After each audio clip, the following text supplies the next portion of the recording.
Thank you for listening to this free audiobook created by Project Gutenberg and Microsoft AI. To learn more about the project or give feedback on the quality of a recording, please visit aka.ms/audiobook. Of the Northern Nut Growers Association, Incorporated, affiliated with the American Horticultural Society. Annual meeting at Rockport, Indiana, August 25th, 26 and 27, 1952. Table of Contents. Officers and Committees 1952 to 53 4. State and Foreign Vice Presidents 5. Constitution and Bylaws 7. Call to Order, 43rd Annual Meeting 11. Address of Welcome, Hilbert Bennett 11. Business Session 15. Treasurer's Report, Carl Prell 18. Committee Reports 21. President's Address, L. H. McDaniels 27. The Future of Your Nut Planting, W. F. Sunman 32. The Value of a Tree, Ferd Bolton 35. Methods of Getting Better Annual Crops on Black Walnut. Panel discussion led by W. W. McGill 38. The 1952 Hickory Survey, H. F. Stoke 46. A discussion of hickory stocks, Gilbert L. Smith 49. Filbert Varieties. Panel discussion led by G. L. Slate 53. My Experiences with Chinese Chestnuts, W. J. Wilson 62. Persian Walnuts in the Upper South, H. F. Stoke 66. Varieties of Persian Walnuts in Eastern Iowa, IRAB, Kill 69. Commercial Production and Processing of Black and Persian Walnuts, Edwin L.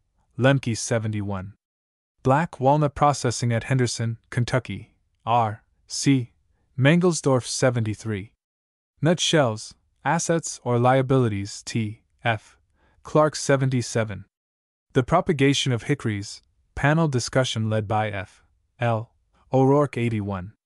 A Promising New Pecan for the Northern Zone, J. W. McKay and H. L. Crane 89. The Hickory in Indiana, W. B. Ward 91. The Merrick Hybrid Walnut, P. E. Machovina 93. Producing Quality Nuts and Quality Logs, L. E. Sawyer 94. Colchicine for Nut Improvement Programs, O. J. Eichstein and R. B. Best 99. An Early Pecan and Some Other West Tennessee Nuts, Aubrey Richards 101. Scab Disease in Eastern Kentucky on Busaround Pecan, W. D. Armstrong 102. Further news about oak wilt, E. A. Curl 102. Life History and Control of the Pecan Spittlebug, Stuart Chandler 106. Insect Enemies of Northern Nut Trees, Howard Baker 112. Tuesday Evening Banquet Session Resolutions and Election of Officers 118. Chestnut Breeding, Arthur H. Graves and Hans Nienstad 120. Effect of vermiculite in inducing fibrous roots on tap-rooting tree seedlings, Herbert C. Barrett and Toro Arasumi 131. Eastern Black Walnut Survey 1951, H. F. Stoke 133. Crath's Carpathian English Walnuts in Ontario, P. C. Crath 136. Nut Tree Plantings in Southeastern Iowa, Albert B. Ferguson 146. Rockville as a Hickory and Tur Stock, Herman Lass 147. A Fruitful Pair of Carpathian Walnut Varieties in Michigan, Gilbert Becker 147. Suggested blooming data to be recorded for nut tree varieties, J. C. McDaniel 148. Note on Chinese Chestnuts, Harwood Steiger 149. Scott Healy, an Obituary 149. A Letter from Dr. W. C. Deming 150. Sweepstakes Award in Ohio Black Walnut Contest, L. Walter Sherman 152. Attendance Record, Rockport, Indiana 1952 156. Membership List, Northern Nut Growers Association 158. Officers for 1952 to 53. President Richard B. Best, Eldred, Illinois. Vice President George Saltzer, Rochester, New York. Secretary Spencer B. Chase, Norris, Tennessee. Treasurer Carl F. Prell, South Bend, Indiana. Directors Dr. L. H. McDaniels, Ithaca, New York. Dr. William Rohrbacher, Iowa City, Iowa. Executive Appointments 1952 to 53. Program Committee. Dr. J. W. McKay, Royal Oaks, Gordon Porter, Gilbert Becker, A. Bungert, W. D. Armstrong. Local Arrangements. George Saltzer, Victor Brooke. Place of Meeting Committee. R. P. Alleman, Dr. Lloyd L. Dowell, Edwin W. Lemke, Alfred L. Barlow. Publication Committee. Professor George L. Slate, Professor Louis E. Tice, Dr. L. H. McDaniels. Varieties and Contests Committee. Dr. L. H. McDaniels, J. C. McDaniel, Sylvester M. Schessler, H. F. Stoke, Royal Oaks. Standards and Judging Committee. Dr. L. H. McDaniels, Dr. H. L. Crane, Louis Girardi, Spencer Chase, Professor Paul E. Machovina. Survey and Research Committee. H. F. Stoke, with all the state and foreign vice presidents. Exhibits Committee. Sylvester M. Schessler, Dr. L. H. McDaniels, H. F. Stoke, Royal Oaks, A. Bungert, J. F. Wilkinson. Rootstocks Committee. Professor F. L. O'Rourke, J. C. McDaniel, Albert F. Ferguson, Dr. Aubrey Richards, Louis Girardi, Dr. Arthur S. Colby, Max Hardy, Gilbert Smith. Auditing Committee. Raymond E. Silvis, Sterling A. Smith, Edward W. Pape. Legal Advisor. Sergeant H. Wellman. Finance Committee. Sterling A. Smith, Ford Wallach, Edward W. Pape. Necrology. Mrs. Herbert Negus, Mrs. C. A. Reed, Mrs. G. A. Zimmerman. Nominating Committee. Elected at Rockport, Indiana, Max Hardy, Gilbert Becker, Dr. William Rohrbacher, Professor George L. Slate, J. Ford Wilkinson. Membership Committee. George Saltzer, with all the state and foreign vice presidents. State and foreign vice presidents.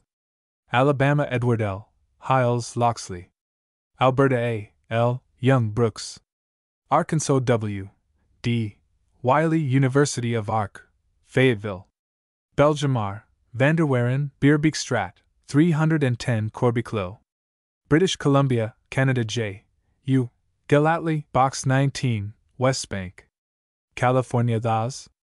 R. Haig, MD, 3021 Highland Avenue, Carlsbad. Colorado J. E. Forbes, Julesburg. Connecticut A. M. Huntington, Steinerig Farms, Bethel. Delaware Lewis Wilkins, Route 1, Newark. Denmark Count F. M.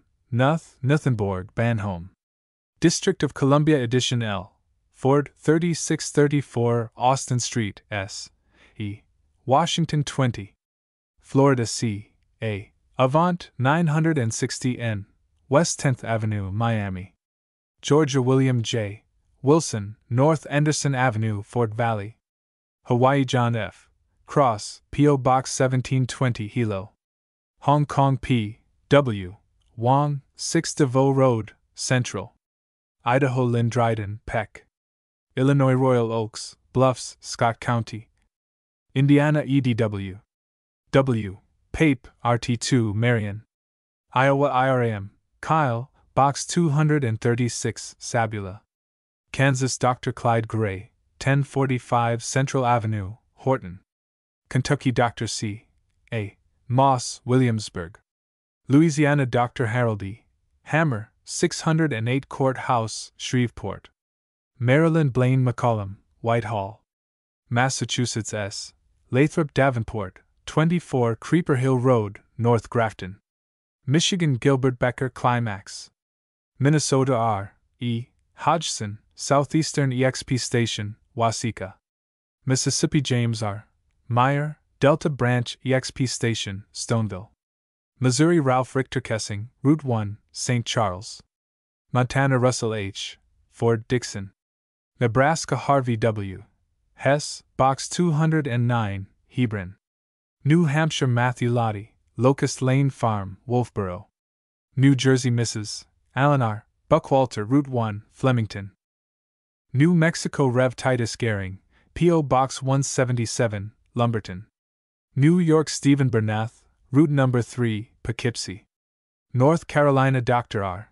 T. Dunstan, Greensboro College, Greensboro. North Dakota Homer L. Bradley, Long Lake Refuge, Moffett. Ohio Christ Padalecki Jr., 592 Hickory Lane, Route 4, Mansfield. Oklahoma A. G. Hershey, 414 North Robinson, Oklahoma City. Ontario, Canada Elton E. Papel, Canesville. Oregon Harry L. Piercy, Route 2, Box 190, Salem. Pennsylvania R. P. Alleman, Route 86, Harrisburg. Prince Edward is. Canada Roberts Nizell, Forest Nursery, Route 5, Charlottetown. Rhode Island Philip Allen, 178 Dorrance Street, Providence. South Carolina John T. Breger, P.O. Box 1018, Clemson. South Dakota Herman Richter, Madison. Tennessee W. Job Robinson, Route 7, Jackson. Texas Kaufman, Florida, Box 154, Rotan. Utah Harlan D. Pedersen, 2076, Jefferson Avenue, Ogden. Vermont A. W. Aldrich R. F. D. 2, Box 266, Springfield. Virginia H. R. Gibbs Linden. Washington H. Lynn Tuttle, Clarkston. West Virginia Wilbert M. Fry, Pleasantdale. Wisconsin C. F. Ladwig, 2221 St. Lawrence, Beloit. Constitution of the Northern Nut Growers Association, Incorporated. As adopted September 13, 1948. Name. Article I. This society shall be known as the Northern Nut Growers Association, Incorporated. It is strictly a non-profit organization. Purposes. Article 2.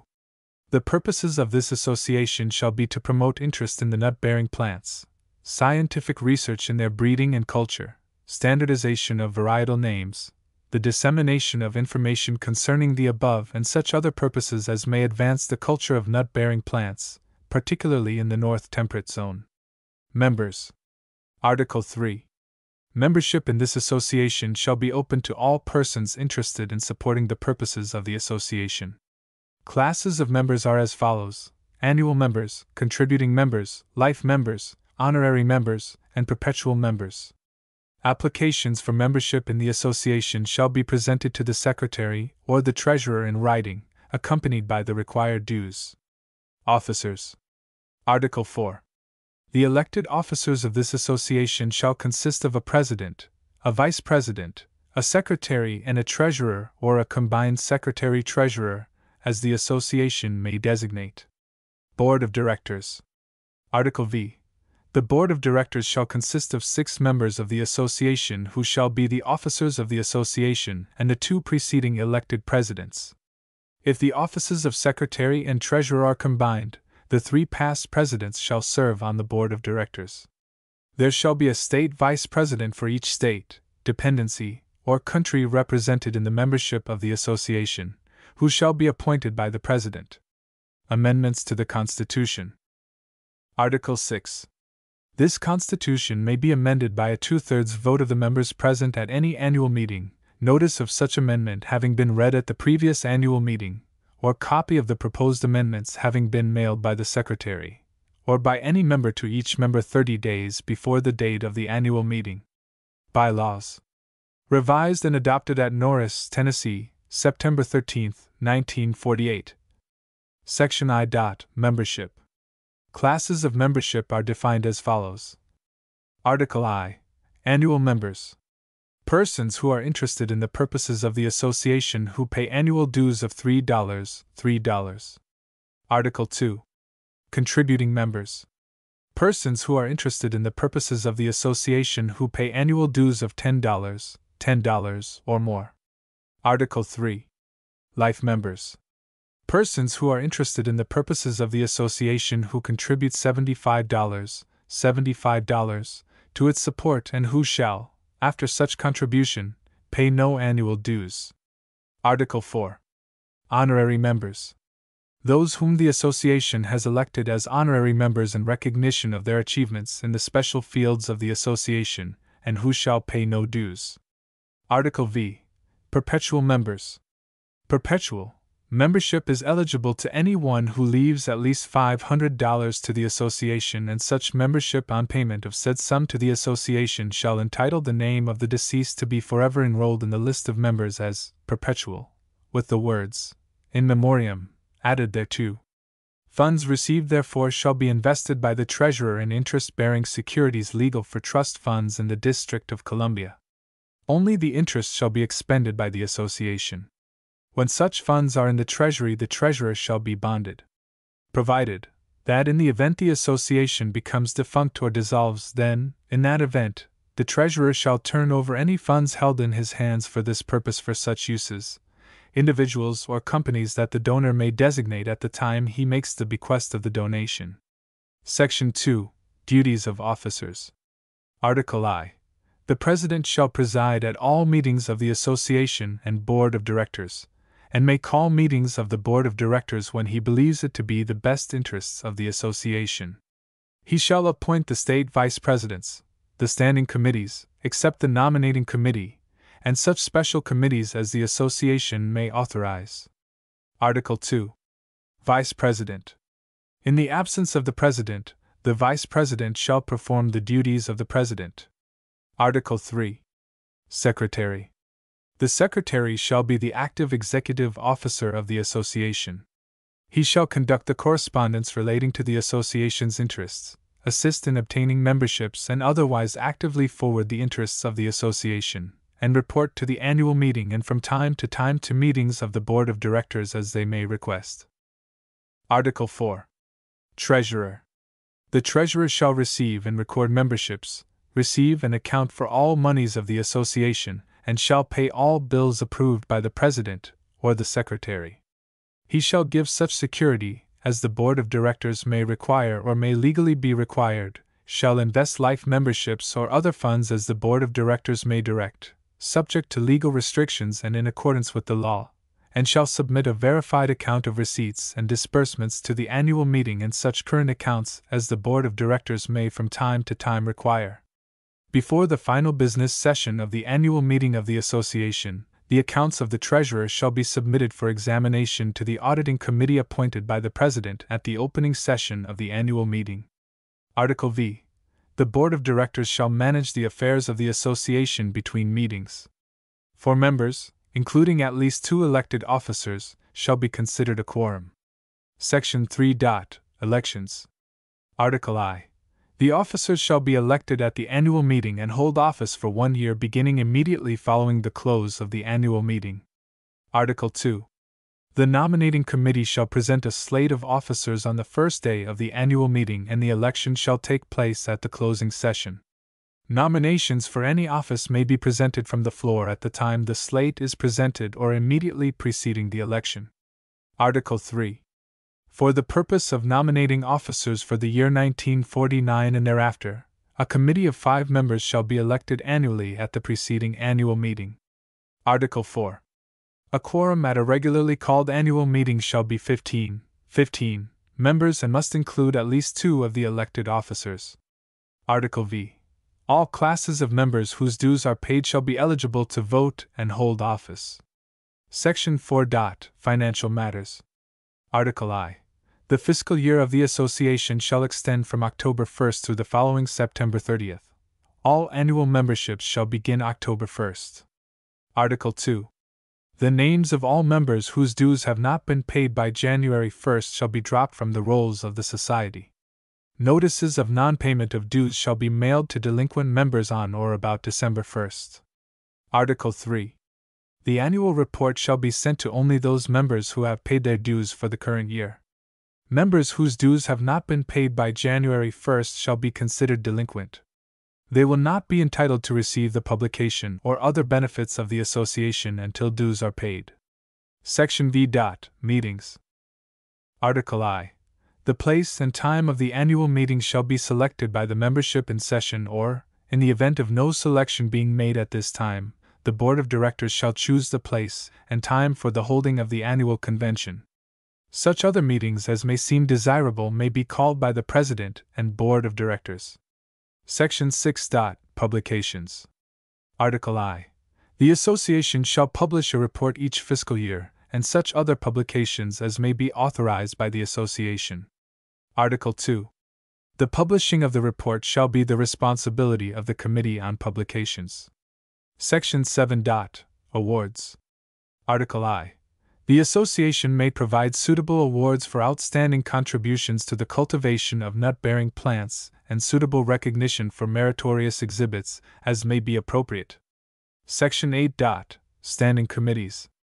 As soon as practical after the annual meeting of the Association, the President shall appoint the following standing committees: 1. Membership 2. Auditing 3. Publications 4. Survey 5. Program 6. Research 7. Exhibit 8. Varieties and Contests.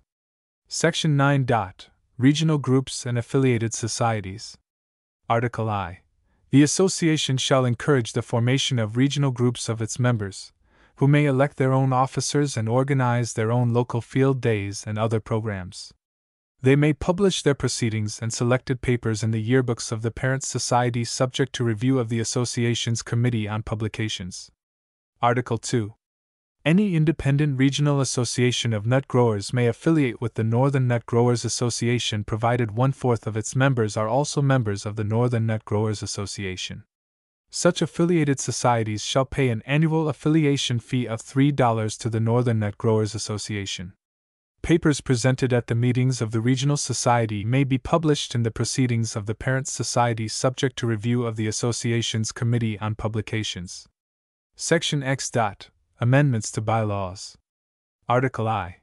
These bylaws may be amended at any annual meeting by a 2/3 vote of the members present provided such amendments shall have been submitted to the membership in writing at least 30 days prior to that meeting.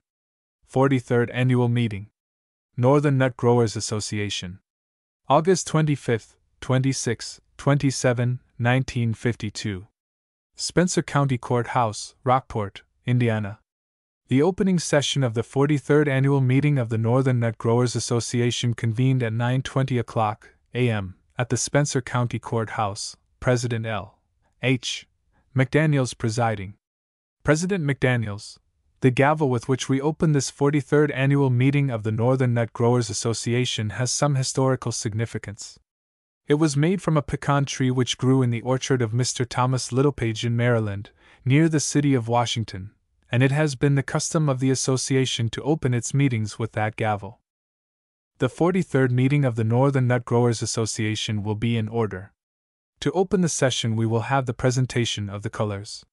You will all stand, please, and remain standing through the invocation. Colors presented by Boy Scouts, and the invocation given by the Reverend William Ellis of Rockport. President McDaniels, at this time we will call on Mr. Hilbert Bennett to bring us greetings from the people of Rockport. Mr. Bennett of Rockport. Address of welcome.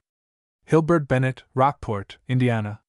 Some are here that were here in 1935 and 1939. I was on the Citizens Committee in each of those years. It was the purpose of the Citizens Committee to take notice of your coming and to try to make you appreciate our interest in you and in your coming. Why was I on that committee in 1935? Why was I on that committee in 1939? Why am I on that committee in 1952? I will tell you. When I was a boy, 2 other young men, somewhat older than I, were young men in the same township and somewhat closely located. I knew those boys and I knew them well. You came to know them and know them well. One of those boys was the late Thomas P. Littlepage, a charter member of this association. It was my good pleasure to teach school with him. We attended college together. At college we roomed together.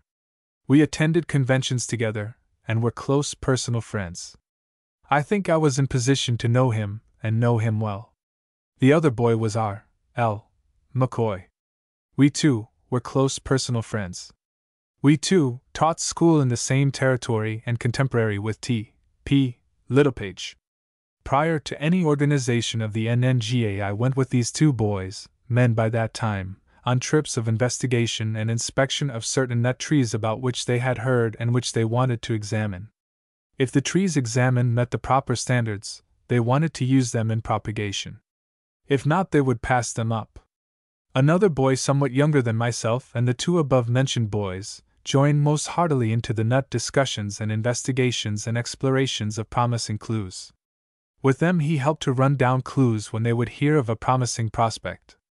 The jungles were never too dense, the distance too far, the road too muddy or rough, for those three characters to run down in those horse and buggy days, any prospect in which they were interested. This boy also became a member of your most valued organization. I have a special interest in this boy. I was especially closely associated with him and his family. He went to school to me. My signature appears on his common school diploma. Their home was my home whenever I sought to make it so. I was free to come and go.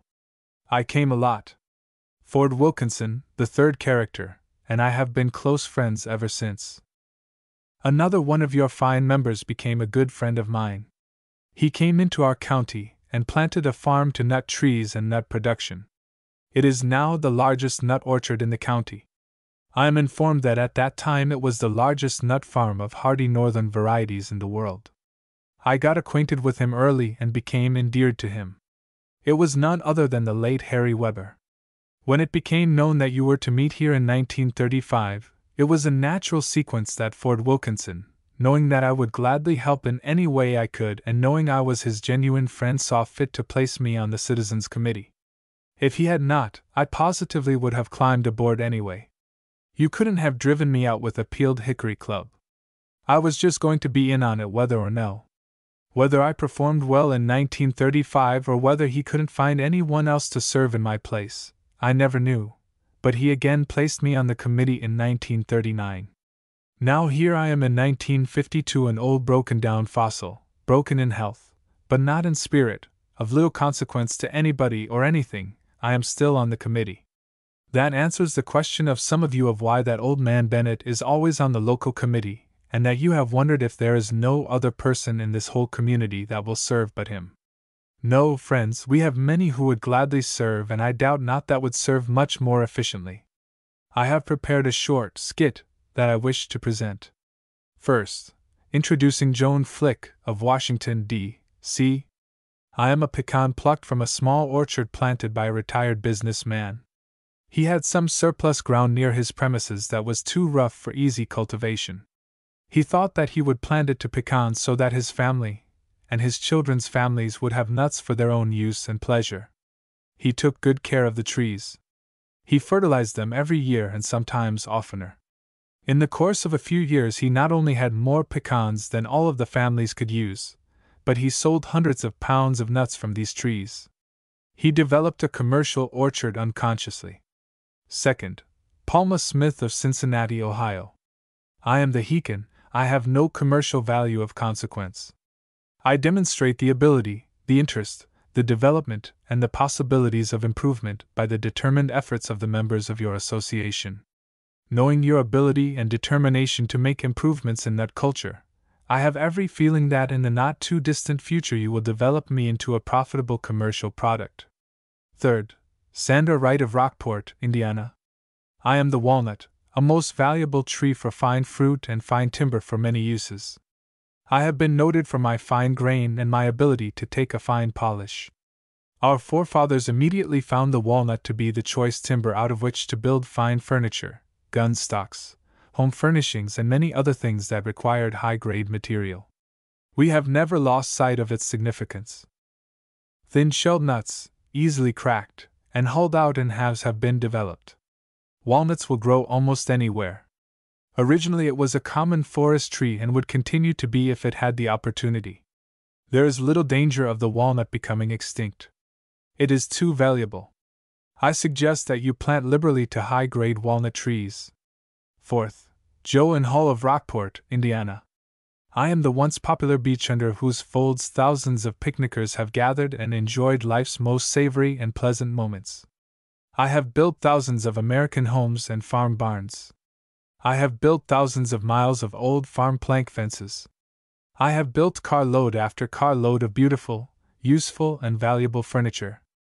In the early period of this country, I furnished masts for thousands of swine that fed many families. I have filled many minor places of usefulness. As sad as it is to do, and as much as I hate to do so, I am now bidding you a last farewell.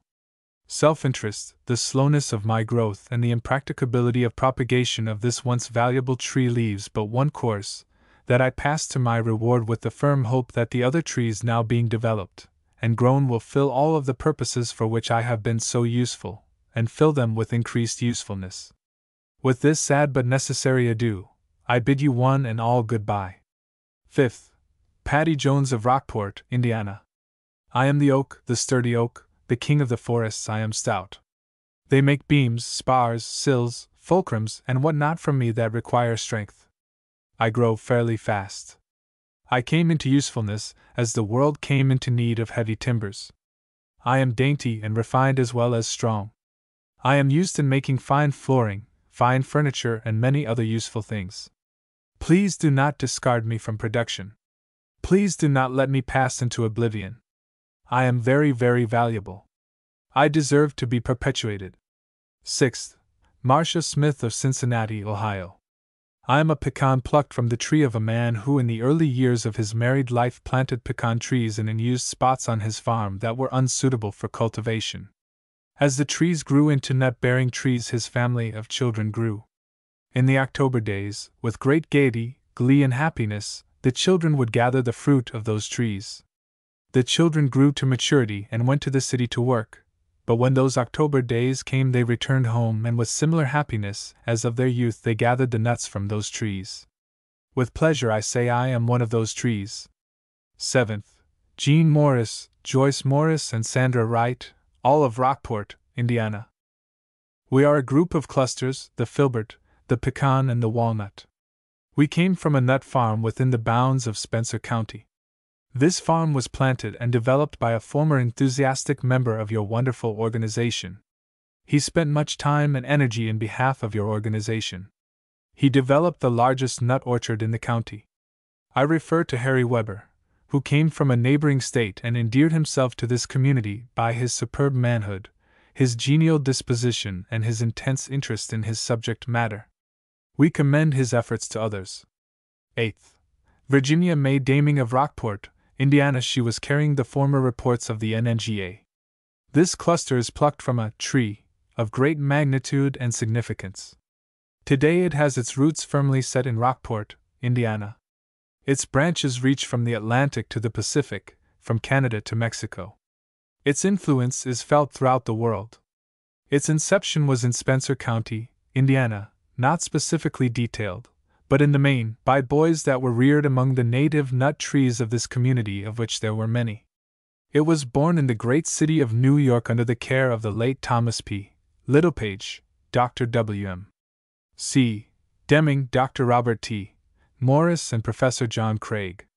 It was nurtured throughout the land of the detailed history you know much more than I. It has had an enormous growth. It is a most meritorious organization. Language will not express the extent of its benefits to humanity and to civilization. It adds to the comfort of untold thousands of happy homes. It furnishes employment for thousands of people. It furnishes food of vital importance to many families. It is the mainstay in the manufacture of all kinds and grades of furniture. It furnishes food for thought. It keeps the scientific and investigating minds busy in the constant development and improvement of its processes and benefits. Its possibilities are boundless. That this tree may continue to grow and develop in the future as it has in the past in the interest of humanity, and help us to realize its importance, and help us to continue its forces in accord with nature and nature's God, is my earnest prayer. May God bless you one and all. President McDaniels, thank you very much, Mr. Bennett. You have made us feel most welcome in Rockport, as you have before on 2 other occasions. I don't believe that there is any other man who has welcomed this organization 3 times in the same locality. We also thank you for bringing in the trees and the children to greet us on this occasion. It isn't very often that the trees themselves come into the assembly room to greet us, and we appreciate your effort in doing this for us. We will now proceed with the business of the association. There appears to be no record of the members elected to serve on the nominating committee for this session. As near as we can determine, this committee is as follows: Mr. Silvis, Mr. Allen, Mr. Wilkinson, Mr. McKay, and Mr. Girardi. Is there a motion to approve these names? The committee was approved by vote. President McDaniels: this committee will bring in a slate of officers of the association for the next year at our final business session. I will now call for the reports of standing committees. There are 8 of these. The Program Committee. Royal Oaks is the chairman. The fact that we are having a meeting indicates the functioning of the Program Committee.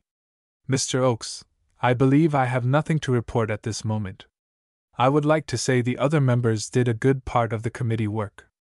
President McDaniels: we appreciate the part that all of you have played in arranging these meetings. The Publications Committee, Editorial Section. Dr. Tice, I believe, is not here. Dr. Tice received the manuscripts and either had them read or read them himself. The Printing Section of the Publications Committee, Mr. Slate. Mr. Slate: our proceedings are on the press and probably will be finished and in the mail this week. President McDaniels: the Place of Meeting Committee. Mr. Alleman is the chairman.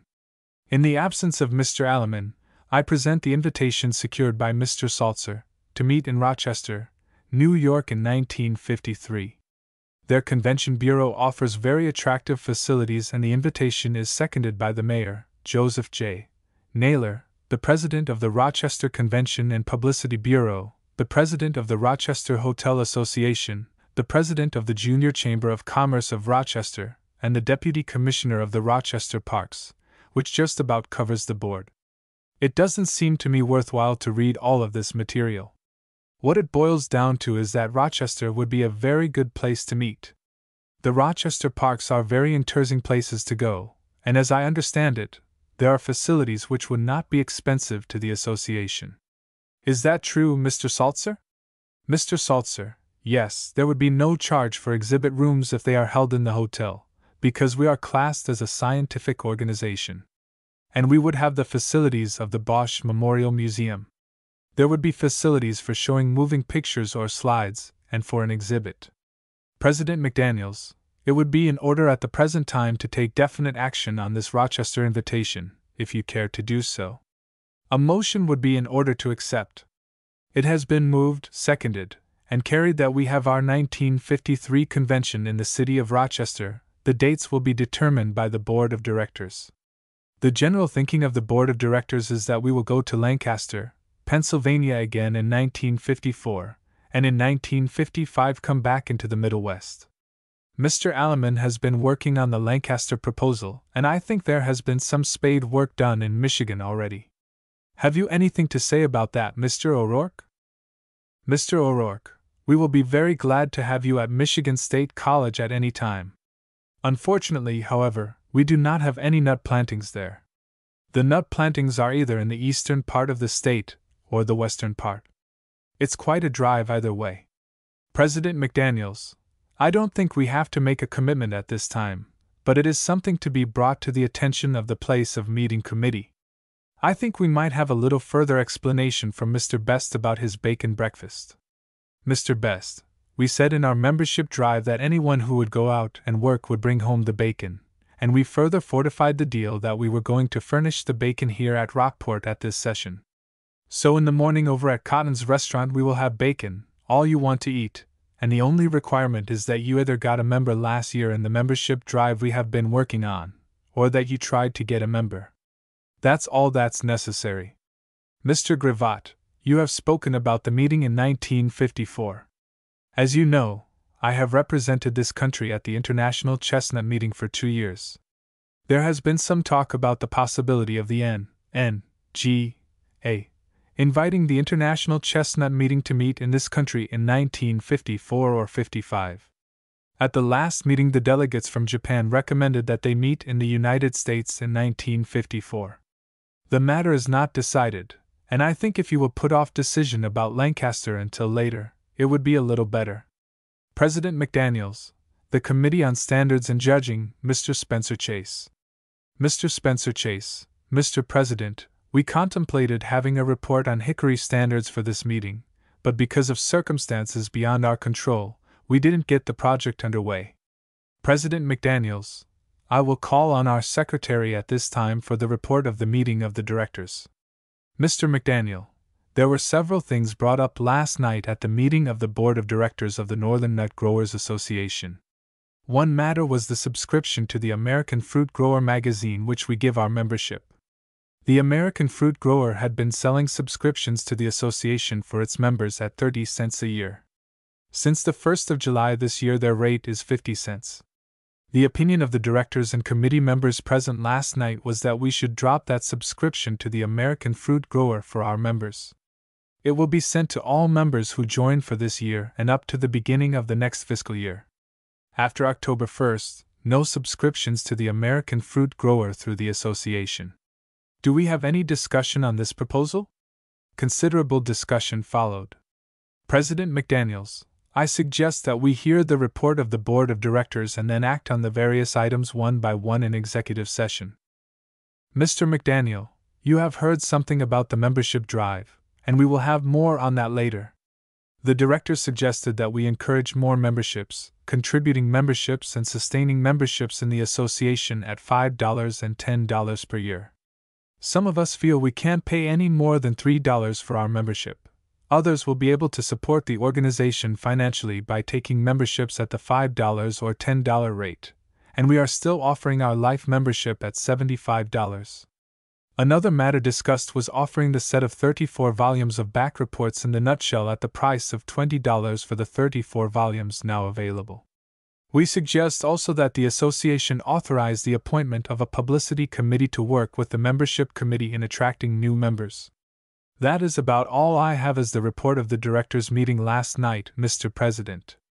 President McDaniels, this matter of the Board of Directors reporting to the business session is a pattern which I think is a good one.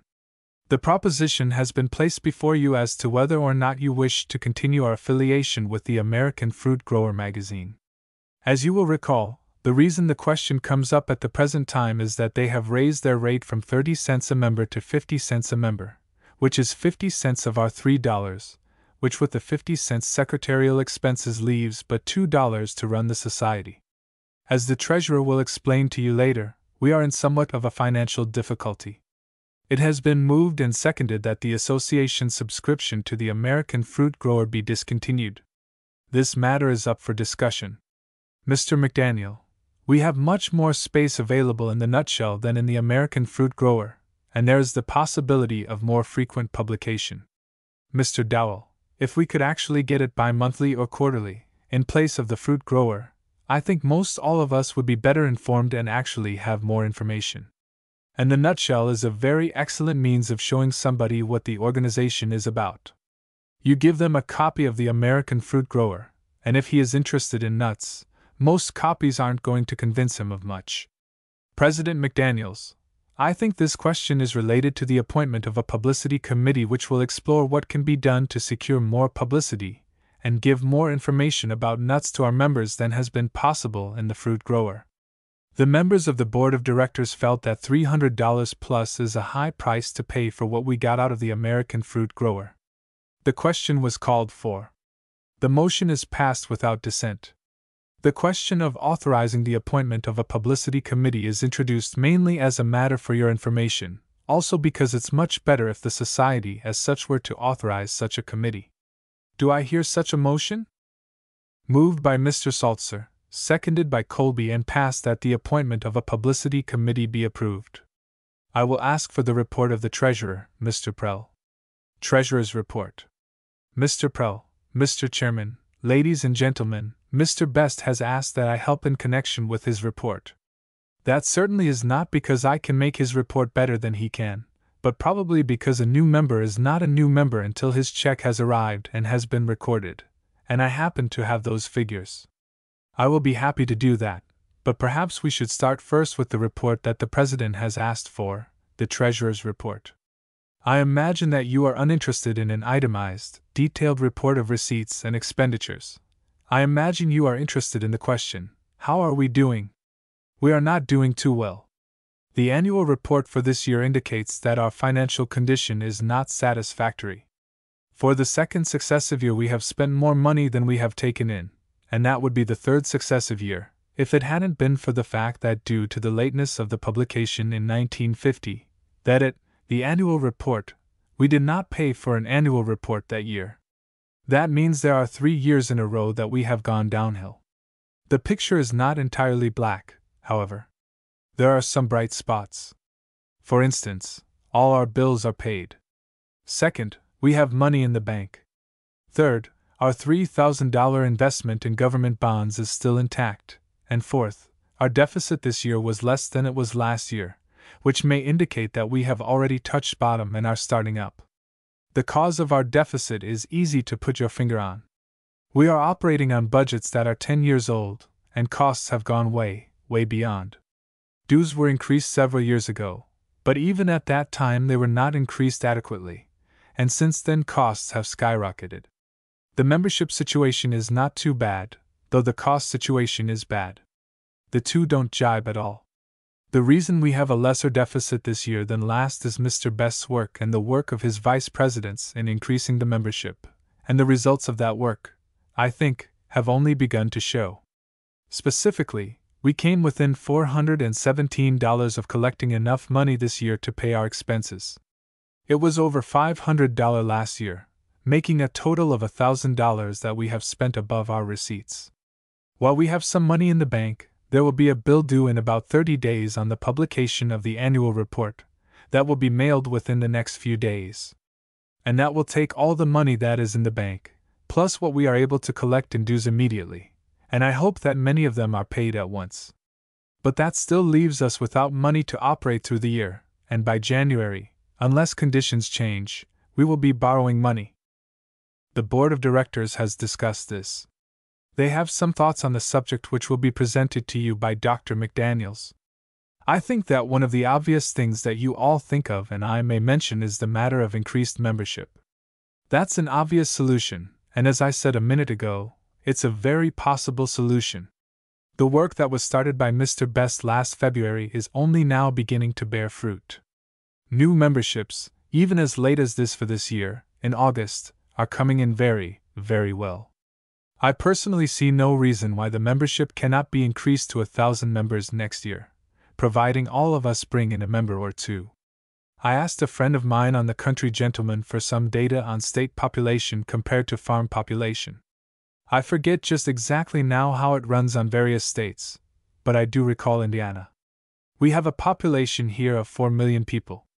There are about 700,000 of these people on 166,000 farms. The farms in this state produce a wealth of $75 million a year. With 700,000 farmers in this state and population of 4 million with a wealth of $75 million a year, it would seem to me that the state of Indiana should have more than only 39 members. Out of that group we should certainly increase that 10 times. We should have 400 members, and if the same proportion is carried throughout the nation, why, this organization can easily obtain a roll of 7,500 to 10,000 members. 1,000 members next year should be a pushover. So much for the financial report. Mr. Best's campaign started last February. His vice presidents were given material and the inspiration to work for new members, and they responded. For Mr. Best, I compiled the list of the new members who have been brought in, with the people who have brought in the greatest number. But that thing went galley-west in the last few days by the strong finishers. Mr. Best himself came in yesterday with a pocket full of 11 new members, and he already had a couple on the list. Up to that time, and I am not giving credit to the secretary, because several of the members that show his sponsorship have come naturally through his office. So disregarding the sponsored members of the secretary, Spencer Chase was top man, up until Mr. Best upset him yesterday, followed by Dr. Rohrbacher, who was a late finisher with members who were not recorded in this report. All through the year it was a battle between Pennsylvania and Illinois as to who would have the greater number of members. Illinois, with 36 members, hopped up to 60, and Mr. Best's 11 makes 71. And just this morning they got 2 others from Illinois, making 73. So I think Illinois has the second place position firmly nailed down. Last year we had 563 members altogether. This year now we have 170 new members. We can't add that to 563, because in every organization there is a loss of membership every year, and it's to be expected that our membership should have a 10% turnover through circumstances of people leaving their places where they have their nut tree plantings, deaths, and other circumstances. So there was a net gain of 86 members to date. Treasurer's Report. August 25, 1951 to August 18, 1952. Receipts. Membership dues $1,907. Sales of annual reports $190.00. Interest on U.S. bonds $37.50. Donations $48.95. USBO unused balance. Permit $3.05. Petty cash $1.97. Total $2,188.47. Disbursements. 41st Annual Report, Pleasant Valley, $1,375.86. Plates and printing, 900 copies $1,271.16. Envelopes, 2,531.65. Mailing 73.05. The Nutshell 86.55. Printing and Mailing Volume 4. Number 328.64. Printing and Mailing Volume 5. Number 157.91. American Fruit Grower 191.60. 582 subscriptions at 30 cents. 174.60. 34 subscriptions at 50 cents. 17.00. Urbana Meeting 163.68. General expenses 20.28. Reporting and transcribing 143.40. Secretarial help 50 cents per member. 317.00. Stationery and supplies 179.81. Association promotion 114.91. Application folder 5090.02. Supplemental folder 650.17.69. Things of Science 7.20. Secretary's expense 77.23. Treasurer's expense 94.04. Dues American Horticultural Society 5.00. Total $2,605.68. Cash on deposit. First Bank, South Bend $1,313.78. Disbursements $2,605.68. $3,919.46. On hand August 26, 1951 $1,730.99. Receipts $2,188.47. $3,919.46. U.S. Bonds and Safety Deposit Box $3,000. I know that Mr. Best has still some more material that he will supply to any of you who are anxious to go out and help in getting the new members. It's only a matter of every person getting a couple, or like Spencer Chase getting 10. That would put us well toward our goal of 1,000 members, on which the association probably can operate without deficit. I thank you. Applause. President McDaniels, thank you very much, Mr. Prell. We are very much indebted to you for your business-like handling of the affairs of the Society. It is sometimes bitter to know the facts, but the only way that we are ever going to get anywhere is by knowing the facts and facing them. Either fortunately or unfortunately, we are not like the federal government, which can go on piling up deficits. We have to do as each one of us as individuals has to do. If our operating expense exceeds income, we either have to get more income or cease outgo. That is the situation under which we are confronted at the present time. A little later we can take up some of the things we have in mind. Did you have a further report, Mr. Secretary? I think probably the treasurer stole some of the thunder that you might otherwise have. Mr. McDaniel, he did that, and the membership committee also. You know something of the activities of the Secretary's office during the current year, a matter of getting out 3 issues of the Nutshell and assisting with the editing of the annual report, which I hope you will receive about the time you get home. One other activity in which the Secretary participated, in addition to the usual task of answering letters to beginning nut growers, was this project. Things of Science. Perhaps Dr. McKay could tell us more about that. Is Dr. McKay in the room? Will you come up now? Dr. McKay, we being near Washington, were, of course, the logical people to come in contact with this suggestion early when it was made. As a matter of fact, the very beginning of this movement goes back to Harry Dengler. Some of you may know of him.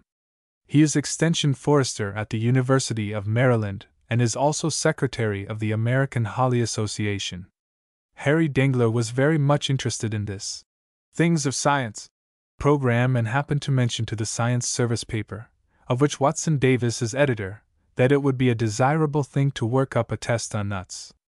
For the benefit of those of you who do not know what Things of Science is, it is a movement sponsored by Science Service, located in Washington, D.C., whereby 12,000 subscribers to Things of Science receive every month a little kit through the mails dealing with all kinds of subjects in science. It is usually a little box, as in the case of the one on nuts, or it may be simply an envelope with some things in it to taste. The idea is to give people all over the country who are interested enough to pay $5 a year one kit a month, each one dealing with a different phase of science. Many groups subscribe to this service, for instance a Boy Scout troop, libraries and industrial plants. So it goes to literally many thousands more people than the 12,000 actual subscribers that it has. So when Science Service came to us and said, "Would you be interested in helping us work up a kit on nuts?" Naturally, we wanted to do what we could towards helping these people, and our first thought was this organization as an official sponsor for it. So we contacted the directors, the officers, Dr. McDaniels and J.C. McDaniel, and as a result, the Northern Nut Growers, through its board of directors, because we had no other means to authorize it, went ahead and sponsored this move. To do it, we approached the California Walnut Growers Association, the California Almond Growers Association, the Northwest Nut Growers Association, and the Southeastern Pecan Growers Association, with the idea of having their names mentioned in the kit, and in return they would furnish samples to distribute. The Northern Nut Growers Association furnished the hickory nut samples. The kit was composed of, as I recall, 6 different kinds of nuts: Persian walnuts and almonds from California, filberts from the Northwest, pecans from the Southeast, hickory nuts from the Northern Nut Growers Association, and pistachio nuts furnished through the Department of Agriculture by Captain Whitehouse at Beltsville. He secured the pistachio nuts from the trees in California. The kit was composed of a little box about 4 inches long, 1.5 inches deep and 3 inches wide, containing 2 or more nuts of the various kinds, together with a brochure that we helped the science people work up. Dr. McDaniels and the various cooperating groups worked up this brochure of information. The kits include a set of directions for the subscriber to follow in using the material. There are several different possibilities, all along the lines of scientific experimentation. The idea is to get these youngsters and young people to become familiar with different kinds of nuts. I think that's all I should say, Mr. President. That covers pretty well the effort that was made and those who made the effort. Applause. President McDaniels, thank you very much, Dr. McKay. This project is one in which there were deadlines as to time, and we had to work rather fast. Airmail, special delivery, the long-distance telephone and telegraph played quite a part in it. The Science Service was paying the cost of assembling and mailing. The only cost to the association was for the hickory nuts. Mr. McDaniel, we were late on that and unable to get the quality nuts we would like, but we did get enough to fill the kits, not all of which were worthy. President McDaniels, we would like to have secured Carpathian walnuts, but the nuts from known sources of supply were so discolored with husk maggot that we were ashamed to send them out.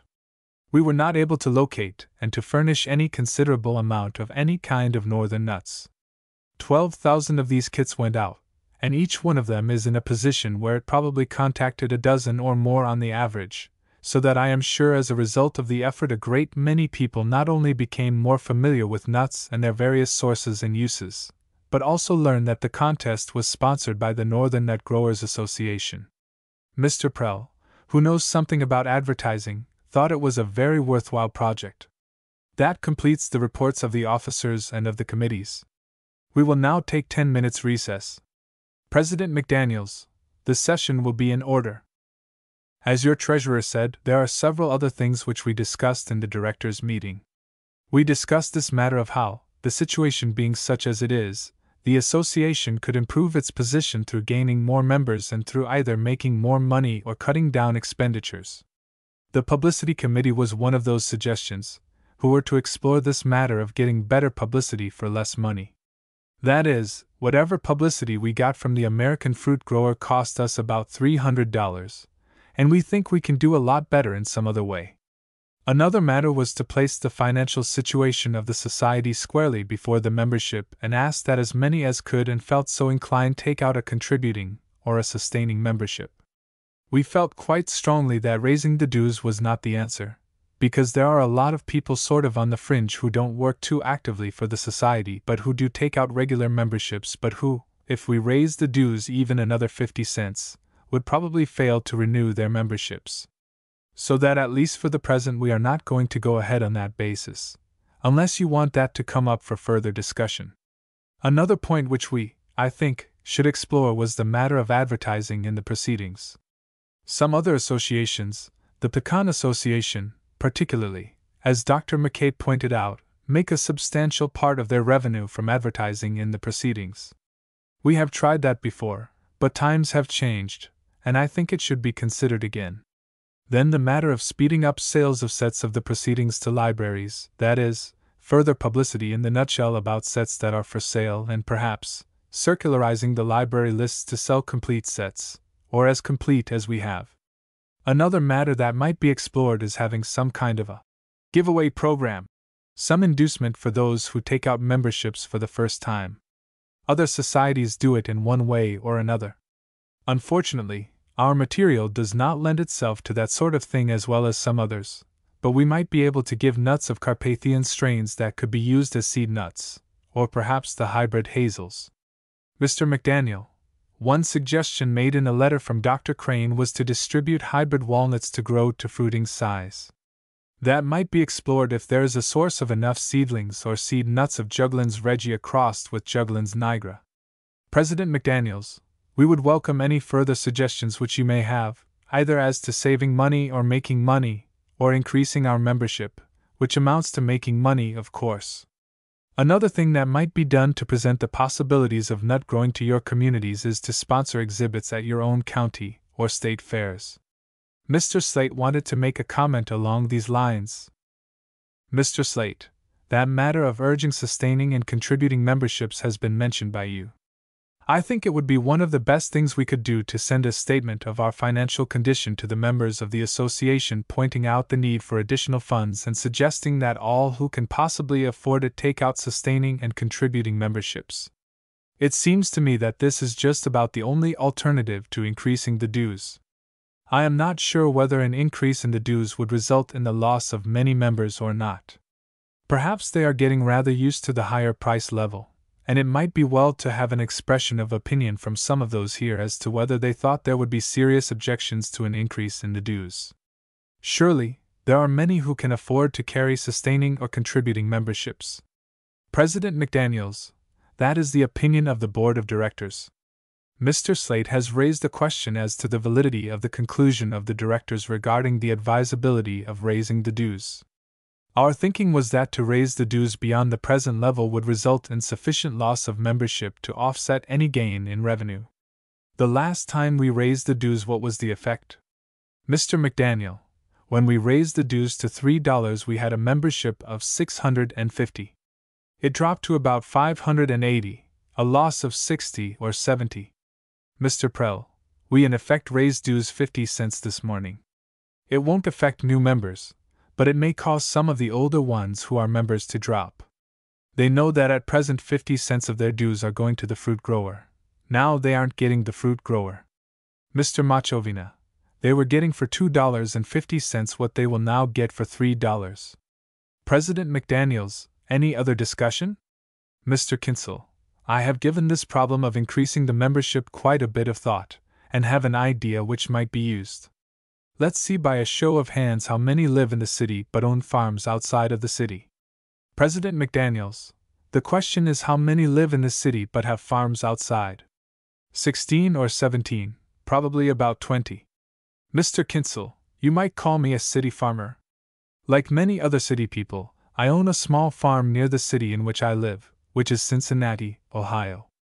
I am intensely interested in the work of the NNGA. There must be many others who, too, are owners of land but who use the land for experimental farming and to get a little diversion from the daily grind in the busy, noisy city. These people would consider it a favor to have their attention called to the interesting work of our organization. A practical plan for getting in touch with this reservoir of future members is to secure the names and addresses of such landowners from the records at the various county courthouses fringing the cities.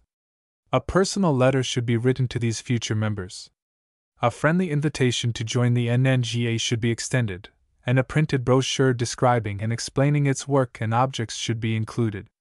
I believe that by working systematically on the city dweller, who also owns acreage outside the city limits, we could give our membership list a big boost. President McDaniels, that is a good suggestion for the membership committee. Is there anything further? Mr. Caldwell, this is not a suggestion, but a comment following up the idea of the previous speaker. In Syracuse there was a woman with an estimated 160 acres of land, who about 15 or 16 years ago became interested in planting hybrid chestnuts. Unfortunately, the land was not suitable for raising chestnuts, and the 200 or 300 trees she planted failed to grow. I don't think there are two alive there now. So you will have to be a little bit careful in encouraging city people to plant nut trees. She spent a lot of money, and right now if you mention that, she will just practically tear you apart. She wasted money and time, so be careful in getting people going too strong unless you are sure the trees are going to grow for them. Mr. Snyder, according to the chart outside, cutting off the fruit grower will leave us just a few cents per member in the red. President McDaniels, right. Mr. Snyder, well, don't we have $3,000 in bonds? What are they for, if it isn't to tide us over a hard period like this? President McDaniels, that is a suggestion for the board of directors. Mr. Snyder, if inflation keeps up, the bonds will be worth nothing. We might as well use them up. I would suggest we use every method to balance the budget without them, but if necessary, use some of them up. If it is necessary, use the bonds to balance the budget. President McDaniels, the question of whether or not we use the bonds, I think, would have to be considered very carefully. I think one of the Ohio men has a suggestion. Mr. Dowell, this discussion would follow along with that on membership. The active members of the Ohio section were organized back in 1946, and in 1948 the national body put in its bylaws a provision that there could be state sections formed. That is Article 1 and also Article 2, that you could have affiliated bodies. Now, as far as I know, there is no other state section. Mr. McDaniel, Michigan has one now. Mr. Dowell, Michigan has not actually affiliated yet, and when it does come in it will be an affiliated society. According to the bylaws it will not be necessary for all its members to be members of the N.N.G.A. Now, we feel that some strong state section is the main support in membership interest and a lot of other lines, and I think that if you check the rolls you will find where you have had a state organization, whether it's affiliated or otherwise, particularly Ohio and Michigan, that our membership has not really dropped down in total numbers. Of course, there is a turnover every year. If it has dropped down, it's been slight in comparison with the overall drop down. Mr. McDaniel, Ohio is only holding its own now. You have one more member than you had a year ago. Mr. Dowell, that's right, we are holding our own, and previous to this last run, the total number in the association was down 100.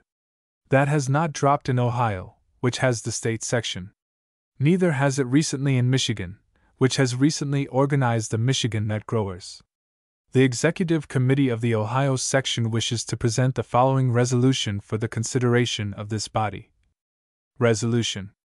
Whereas we feel that membership in a state section has been a definite advantage in maintaining and increasing membership in the national organization, as has been demonstrated in the Ohio section of the N.N.G.A.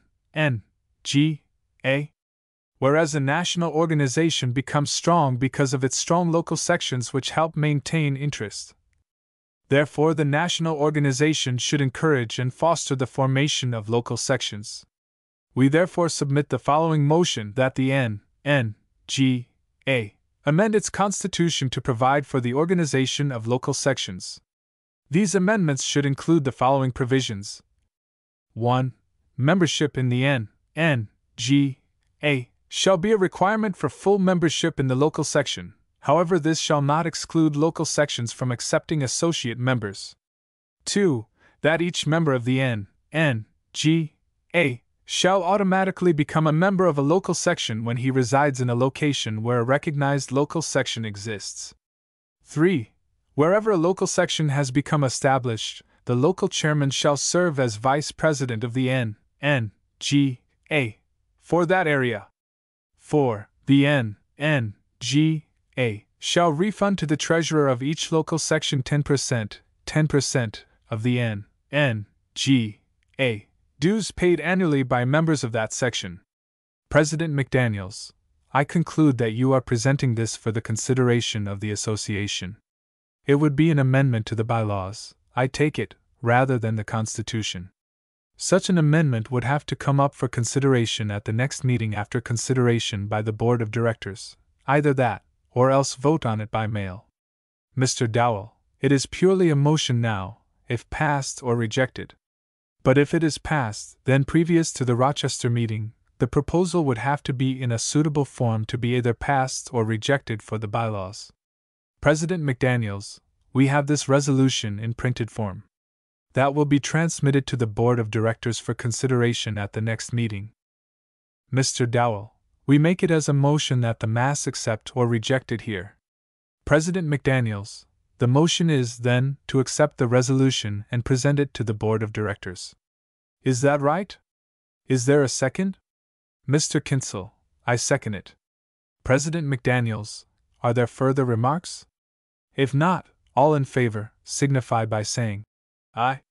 Chorus of ayes. Opposed? None, it is carried. Mr. O'Rourke, I am very sorry I was not recognized before the vote was taken. President McDaniels, I am sorry. Mr. O'Rourke, I am speaking, I think, for the Michigan nut growers, of which we have quite a group here today, and we are quite anxious to maintain an independent state organization.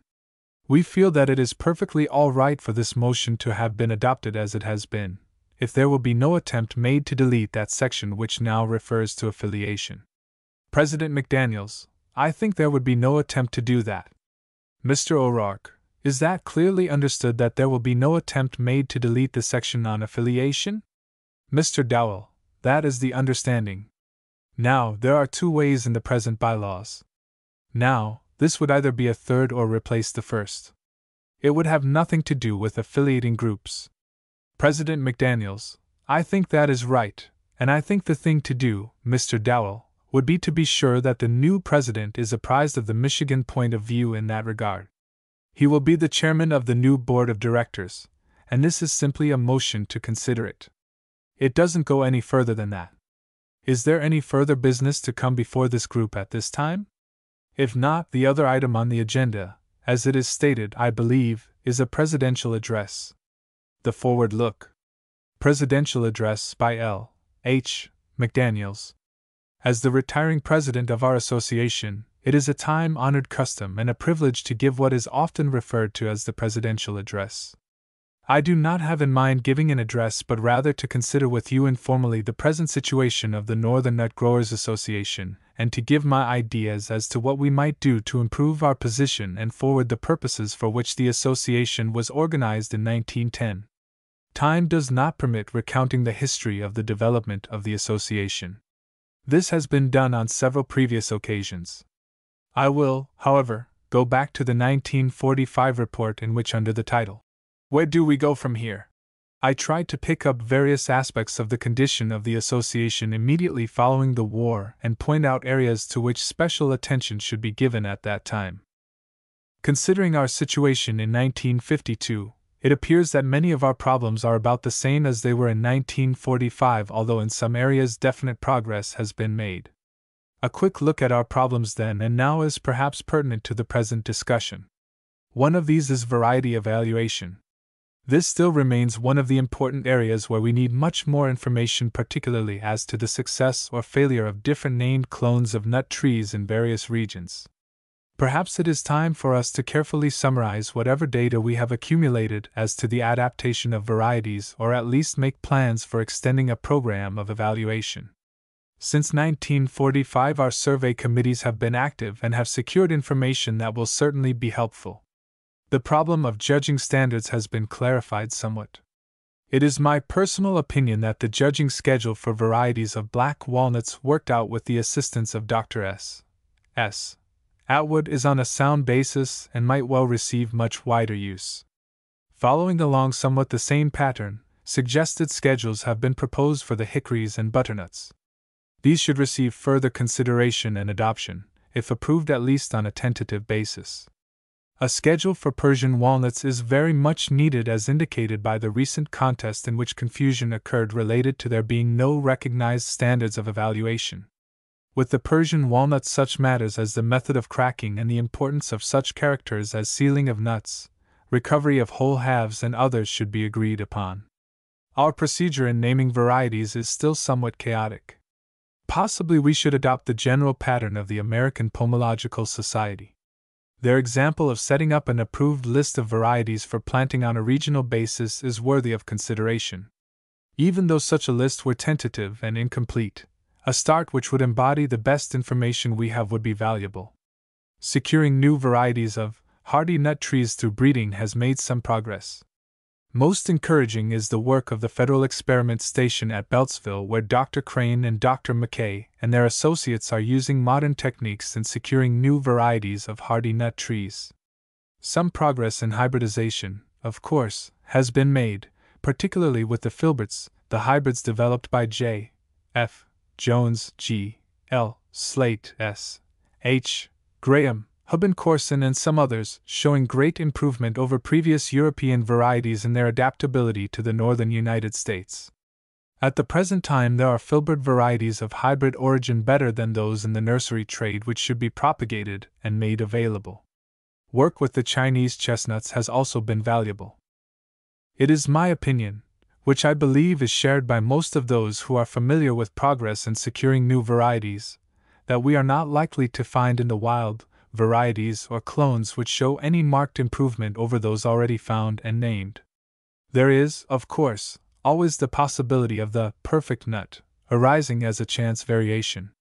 The recent walnut and hickory contests, however, have been somewhat disappointing, for they have not discovered any variety of black walnut better than the Thomas, for instance, or a hickory much better than some of those located years ago. This does not mean that members of the association should not keep a sharp lookout for new varieties occurring spontaneously which will be better than existing sorts. It does mean, however, that if real breaks are to be secured, it will be necessary to apply some of the more effective techniques which are known in the plant breeding field. Any such program is a long-time project and can only be effectively attempted by experiment stations, or by some of the young men who begin now to make crosses under the direction or at least with the advice of those who are familiar with plant breeding techniques. Progress has been made in the association organization. The Constitution has been thoroughly overhauled and amended, particularly to provide for regional groups.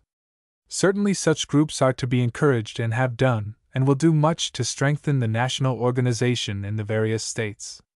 It is my personal opinion that these regional groups can be of particular value in working with the experiment stations and legislatures to promote the interests of the association. The state associations should be on the alert to build on the interests of conservation departments as related to wildlife preserves and sportsmen's clubs and other agencies which put the growing of nut trees in proper perspective. I am not at all in favor of securing either federal or state support for every minor project which comes along. However, the Northern Nut Growers Association need make no apologies for its program, particularly as it is related to the conservation of our natural resources, to the promotion of better living on the farm and those values which are real and great, even though they do not show up large in dollar value of crops produced. Unfortunately, projects in nut growing have been started in various states, particularly Ohio and Michigan, only to be eliminated before they really got underway because of lack of support. Experiment station directors, if they are confronted with a shortage of funds, are likely to run the blue pencil through items which cannot be backed up with economic considerations. The approach of the Northern Nut Growers Association, it seems to me, should not be to seek support on an economic basis but rather on the basis of better living on the farm, improvement of gardens and farmsteads, and the advantages of growing nut trees as compared with any other horticultural activity. There has been a real increase in the importance which is given to this approach in recent times, and an active state association, which can keep in touch with local conditions and call on the National Association for additional support, will certainly be of great assistance in the future. I personally am not in favor of any sort of a setup by which the National Association gives a kickback of national dues to a regional association. The dues are inadequate for the National Association at the present time. Looking at the whole situation with some perspective, it would seem that the regional associations might contribute to the National Association rather than the reverse. If the Constitution and bylaws of the association are not such as to make affiliation with the National Association and the formation of regional associations easy, they can readily be changed to secure the very best pattern that can be devised. Perhaps one of the most acute problems with which the association is faced is the struggle to keep financially solvent. We are all aware of our changing economy, particularly the increased costs of printing and in fact of everything that our organization uses or needs, even postage. In my thinking, the finances of the association are much the same as those of an individual, who is confronted with expenditures that exceed his income. The things that have to be done are obvious, and the same in both cases. One is to spend less and the other is to secure more funds. In the judgment of your directors and executive committee, expenditures have been reduced as low as is safe in order to keep a going organization. Members join the association for the value which they get out of it, and a large part of this value is in the form of reports, newsletters, information made available, and the organization of annual meetings. If these services were discontinued or curtailed, membership falls off. This has been the experience of other plant societies, of which there are many. In my judgment, retrenchment is not the answer in the present situation. Securing additional funds is the best forward-looking policy. The question comes up as to how this may be done. Experience in our association, and I believe other associations as well, has shown that $3 is about as far as dues can be raised. There comes a point with every society when, if the dues are increased, there is a falling off of membership, which more than offsets the gain. Other obvious procedures are 1. Increasing the number of members, 2. Providing different types of memberships to encourage larger contributions, 3. Gifts, and 4. Special fund-raising projects. Of these various ways and means, certainly increasing the number of members is by far the more promising. The overhead of the association is not increased with additional memberships anywhere near in proportion to the contributions of those members. This is particularly true for additional copies of the report and general office expense. The drive for new members under President Best's leadership has produced gratifying results, and I believe if this is continued effectively through the next few years, a membership increase can be secured that will assure the association's balancing its budget. Somewhere in the neighborhood of 1,000 paid memberships would solve most of our financial difficulties. Provision is already made for different types of memberships, and it is to be hoped that many who can do so will join the contributing member class at least until we are out of our present financial woods. Other societies raise considerable revenue through special projects such as the sale of publications of one kind or another, seed distribution, or slide rental. The type of material with which the Northern Nut Growers Association deals is not comparable to some of these other organizations, but certainly the possibilities of revenue through special projects need to be explored. Research with northern nut trees is exceedingly important from the standpoint of accomplishing the objectives of the association. The matter of breeding new varieties has already been touched on. Other types of research are such that a large part must be carried on by experiment stations which have a continuing program.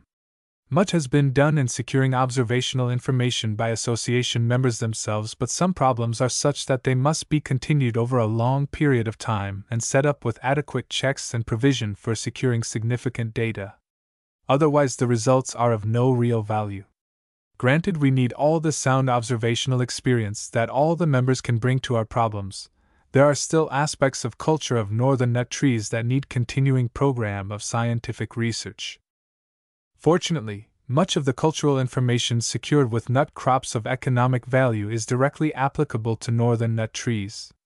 This is true of the work with northwestern filberts, western walnuts, southern pecans, and even the tongue industry. There comes a point, however, when information thus gained needs to be checked under the specific conditions where the crops are grown, and very little research has been done in the northern states where the hardy nuts are important. Of special importance to the northern nut growers is the control of diseases and insects.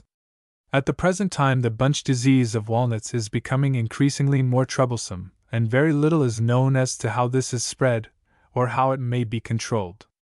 In my own filbert planting, the hazel bud mite during past years has made the crop practically a failure. Little apparently is known as to the life history of this insect, or when miticides might be applied. Examples such as the bunch disease and mite damage are multiplied many times with other diseases of local or regional importance. In my thinking, our best hope for getting something done is to encourage the departments of entomology and plant pathology in the experiment stations to take up these disease and insect problems, which might be attacked by graduate students as thesis subjects, even though the economic importance is not great. As I see the situation of the association, there is need for its members to produce more nuts of better quality. Nothing intrigues the interest of potential members as much as actually seeing and tasting locally grown samples of nuts of superior varieties. On several occasions I have tried to assemble collections of nuts for exhibit, or to buy them for one purpose or another, and found great difficulty in finding sources of supply. This was particularly true in the fall of 1951 when we were trying to assemble nuts for the Things of Science project. We wanted very much to secure Carpathian walnuts that could be sent out and used for seed purposes. There was no source to which we could turn. In several possible sources of supply, husk maggots had so infested the crop that the nuts were discolored and unattractive. It might have been possible to secure enough black walnuts to include in the kit, but the problem of state quarantines against the bunch disease could not be easily adjusted. Finally, I believe the Northern Nut Growers Association is doing a very significant work. Our emphasis at the present time at least might very well be on nut growing as a hobby and for conservation, for better shade trees and for better living on the farms and homesteads rather than to emphasize the commercial angles.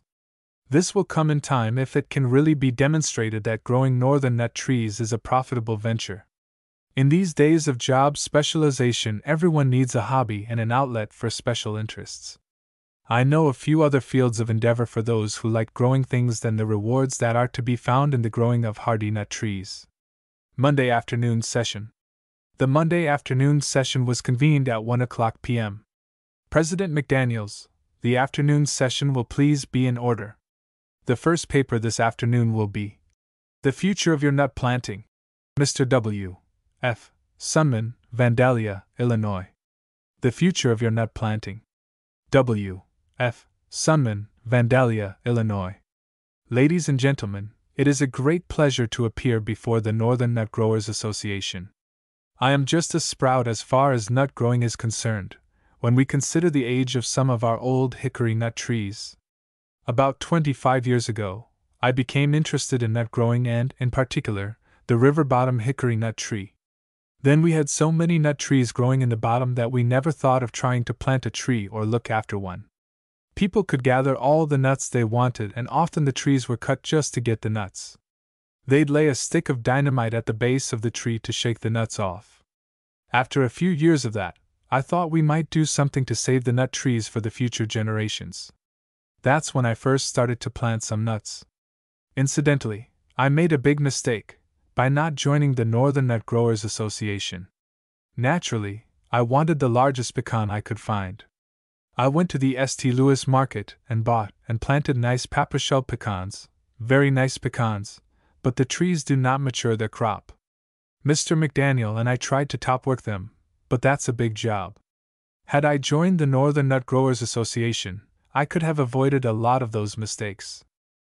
There are some things that I found out in practicing law that can very well apply to nut growing.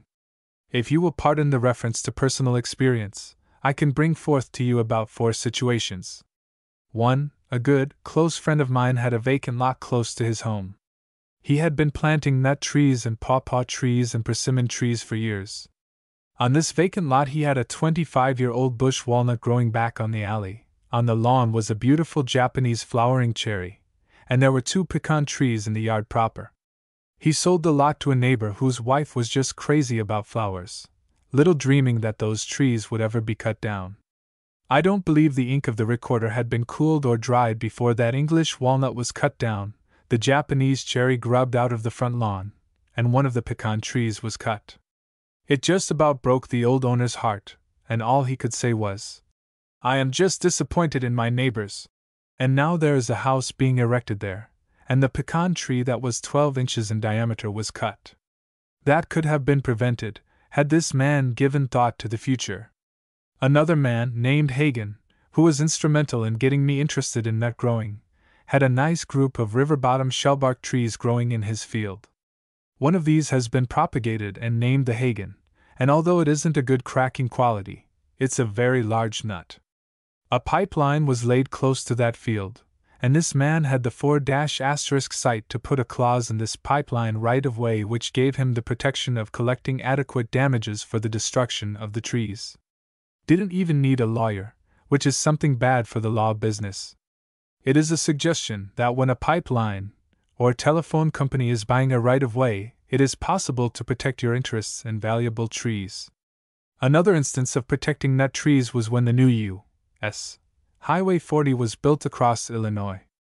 I had the job of condemning the right-of-way, and when the engineer and I were out walking over it, we noticed a fine group of hickory nut trees on the hillside. I remarked what a nice group of trees it was. He said, "Yes, that's going to be a borrow pit up there." I said, "You mean they are going to destroy those trees?" He said, "Yes, dirt from this borrow pit will make the fill across this bottom." I said, "Why can't we get the dirt somewhere else? Dirt is dirt." And the engineer said, "Well, that's the plans." We had a little contrariness there, and I had to threaten to drop the case as far as that tract of land was concerned. If you fight long enough and hard enough in such cases, you may find some other person who is interested in nut trees. We did. We found an engineer higher up, and that group of hickory trees is now a picnic area. They used to borrow pit somewhere else, and it gives me a great pleasure to drive past that group of hickory trees and see them still standing there. In the fall of the year, you'd be surprised at the number of people at that picnic area, and they keep those hickory nuts picked up clean as fast as they fall. In our county hospital just started, they happened to select a piece of ground I own an interest in for a county hospital. On that are some good hickory nut trees. I told them they'd never get the land until they made some arrangements in regard to those nut trees. The engineer that designed that hospital must have had some sense, because they are building a canopy around one of the trees adjacent to that hospital, and have arranged to cut only one scrub oak. The other trees will be mentioned in the deed with restrictive covenants to protect them. If you sign anything a company gives you, you are liable to have anything cut on your land. Remember the saying that the big print gives it to you and the fine print takes it away. And it's the fine print you want to watch in all your right-of-ways or in your condemnation proceedings. I know a man who had almost 160 acres of river-bottom hickories. During his lifetime he was very careful about those trees. He would cut the brush around the trees and harvest those hickory nuts as if it was a crop of corn or beans. Upon his death his children were scattered over the various states. They didn't care anything for this hickory grove. It's been cut. Now there is a bulldozer in there trying to clean out those hickory stumps. They are not making much progress. All you now have in that farm is 160 acres of old tree stumps, wild honeysuckle vines, poison ivy and poison oak, and even a coon hunter gripes when he has to take his dogs through there on a coon hunt. Those heirs care nothing about it. In selling land, it doesn't make any difference whether it's a sale to a neighbor, or to a friend or a stranger. You should protect any trees that you have growing upon that land by what we term a covenant running with the land, and that means if a deed is made it will provide that certain trees shall not be cut within a certain period of time. In one case where I am forced to sell some land, I am protecting the trees for 10 years. Each of these situations requires research under your own state laws. I had hoped to be able to tell you something definite and precise as to each situation, but when I considered the membership in the Northern Nut Growers, the many states it covers, and the great difference in the state laws, it's just impossible to lay your hand upon one set of facts that governs. You should consult your attorney who is dealing with your transactions and tell him specifically what you have in mind and what you want to protect. He will know whether your state recognizes covenants running with your land and what provision can be made to protect trees that you want to save or secure damages.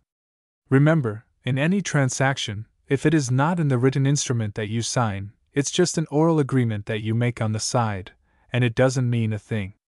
It has to be in the paper that you sign. As I mentioned briefly, in what they call eminent domain, the state has a right to take property for public use. The only thing you can do there is just get your head square and fight, and if you are stubborn enough, you may find someone in the organization that you are dealing with who has some interest in trees. They may not be members of the Northern Nut Growers Association or any tree association, but there are some people who appreciate trees and who do realize how long it takes to have a nice pecan tree or nice hickory nut tree growing. If they call you contrary, that you won't give in to anything, let them call you contrary, let them call you nuts. But you can protect your trees and make sure that their future is secure. What will happen to your trees after you are dead? Each individual's situation has to be considered separately. In many states you can provide by will to whom you want your nut planting to go, or you can, by making a trust, give the trees to trustees with certain powers and duties to care for and manage them for a period of time or perpetually, depending on the laws of your state. Usually it is limited to the life of some person or 21 years. In that length of time, if your heirs or the person you desire these trees to go to have not educated themselves to the value of the tree, then the planting will be lost anyway. In all of these cases and all the transactions that you make, if you value your trees, and you surely do when you will carry water for them and plant them and dig that large hole for those roots, it is worthwhile to look after them during the tree's lifetime, not your own lifetime. And if you will consult with your attorney, particularly mention those trees to him, and just exactly what your ideas are, I think you will be assured that you will have a future for nut trees. President McDaniels, thank you, Mr. Sunman. Are there any questions you wish to ask on this subject? Here is a chance to get free legal advice on the spot. That's unusual. Dr. Gravatt, there is one point I'd like to bring out, backing up what the gentleman just said. You know, we introduced back in 1928 to 1936 very large numbers of Chinese and Japanese chestnuts. Most of them went out to state forestry departments and such, somewhere around 500,000 trees. We have had some very valuable cooperative orchard plantings, which have been lost because something happened to the man, he moved away, sold his property, or died. With these gentlemen who have passed away, experimental orchard plantings and other trees were part of their lives, but their children, or whoever inherited the property, had no interest in continuing the work. We have had the same experience with some agricultural experiment stations where one of the horticulturists is interested in the plantings, but has moved away, and we have lost our plantings. President McDaniels, thank you, Dr. Gravatt. Mr. Becker, do you wish to say something about the Reed Memorial? Mr. Becker, this is just a word of appreciation to a number of the Northern Nut Growers members who have helped out with the C.A. Reed Memorial. When we organized the Michigan Nut Growers Association last January, it was Professor O'Rourke's idea to have a memorial at Mr. Reed's hometown, which is Howell, Michigan. With Mrs. Reed's approval, we planned as our first project, planting a nut tree with a suitable plaque in memory of the late Dr. Reed. As a follow-up, we issued a little bulletin asking for contributions toward the memorial. We sent these out to people who knew Mr. Reed, many of whom are among this group. Response has been gratifying, and we now have approximately $95 toward the tablet. On Arbor Day, a Michigan variety of shagbark hickory called the Absgoda was planted at Howell on the library grounds. The services were conducted with the cooperation of the Michigan State College and the Livingston County Garden Group. This is a word of appreciation and also to explain what we have done. Thank you. Applause. President McDaniels, we will go on to the next paper. The value of a tree. Ferdinand Bolton, Linton, Indiana. Mr. Bolton. Applause. Mr. Bolton, members of the Northern Nut Growers Association, and ladies and gentlemen, I am just a farmer. I am not a speechmaker, like the lawyer here who makes his living talking. I make my living farming, and I have some views that I'd like to bring before you. The value of a tree. Ferd Bolton, Linton, Indiana. Members of the Northern Nut Growers Association, ladies and gentlemen. It may be a little unusual for a fruit grower and farmer to be on this program. However, I have lived a lifetime working with trees on the same farm I was born on 66 years ago last May. We have 100 acres of orchard, several varieties of nut trees, including English walnut, pecans, hybrid pecans or hicans, hickories, filberts, hazelnuts, hard nuts, butternuts, black walnuts, also persimmons, pawpaws, hybrid oaks, and many of the native forest trees. In operating a farm this size, you naturally get a lot of experience and headaches.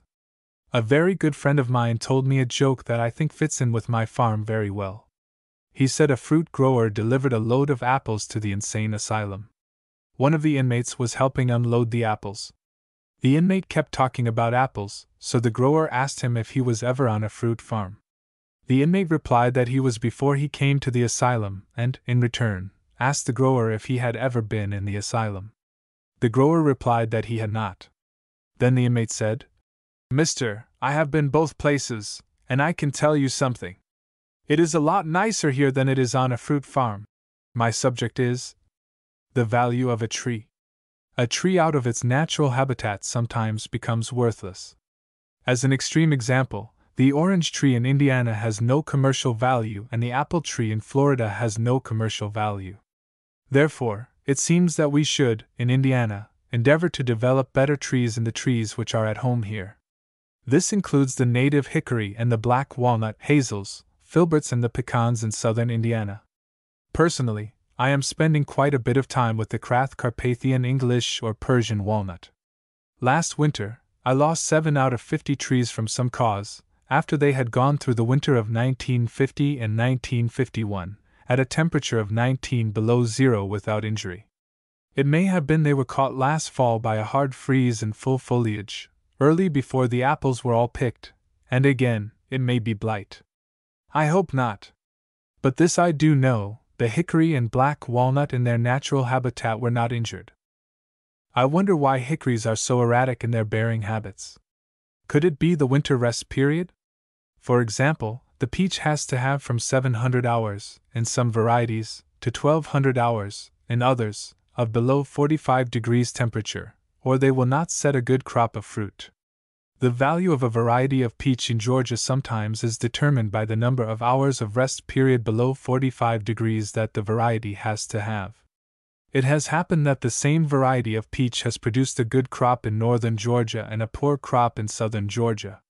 Where the winter was not as cold in Indiana, we never lose crops from the lack of enough cold weather. We lose them from sub-zero temperatures.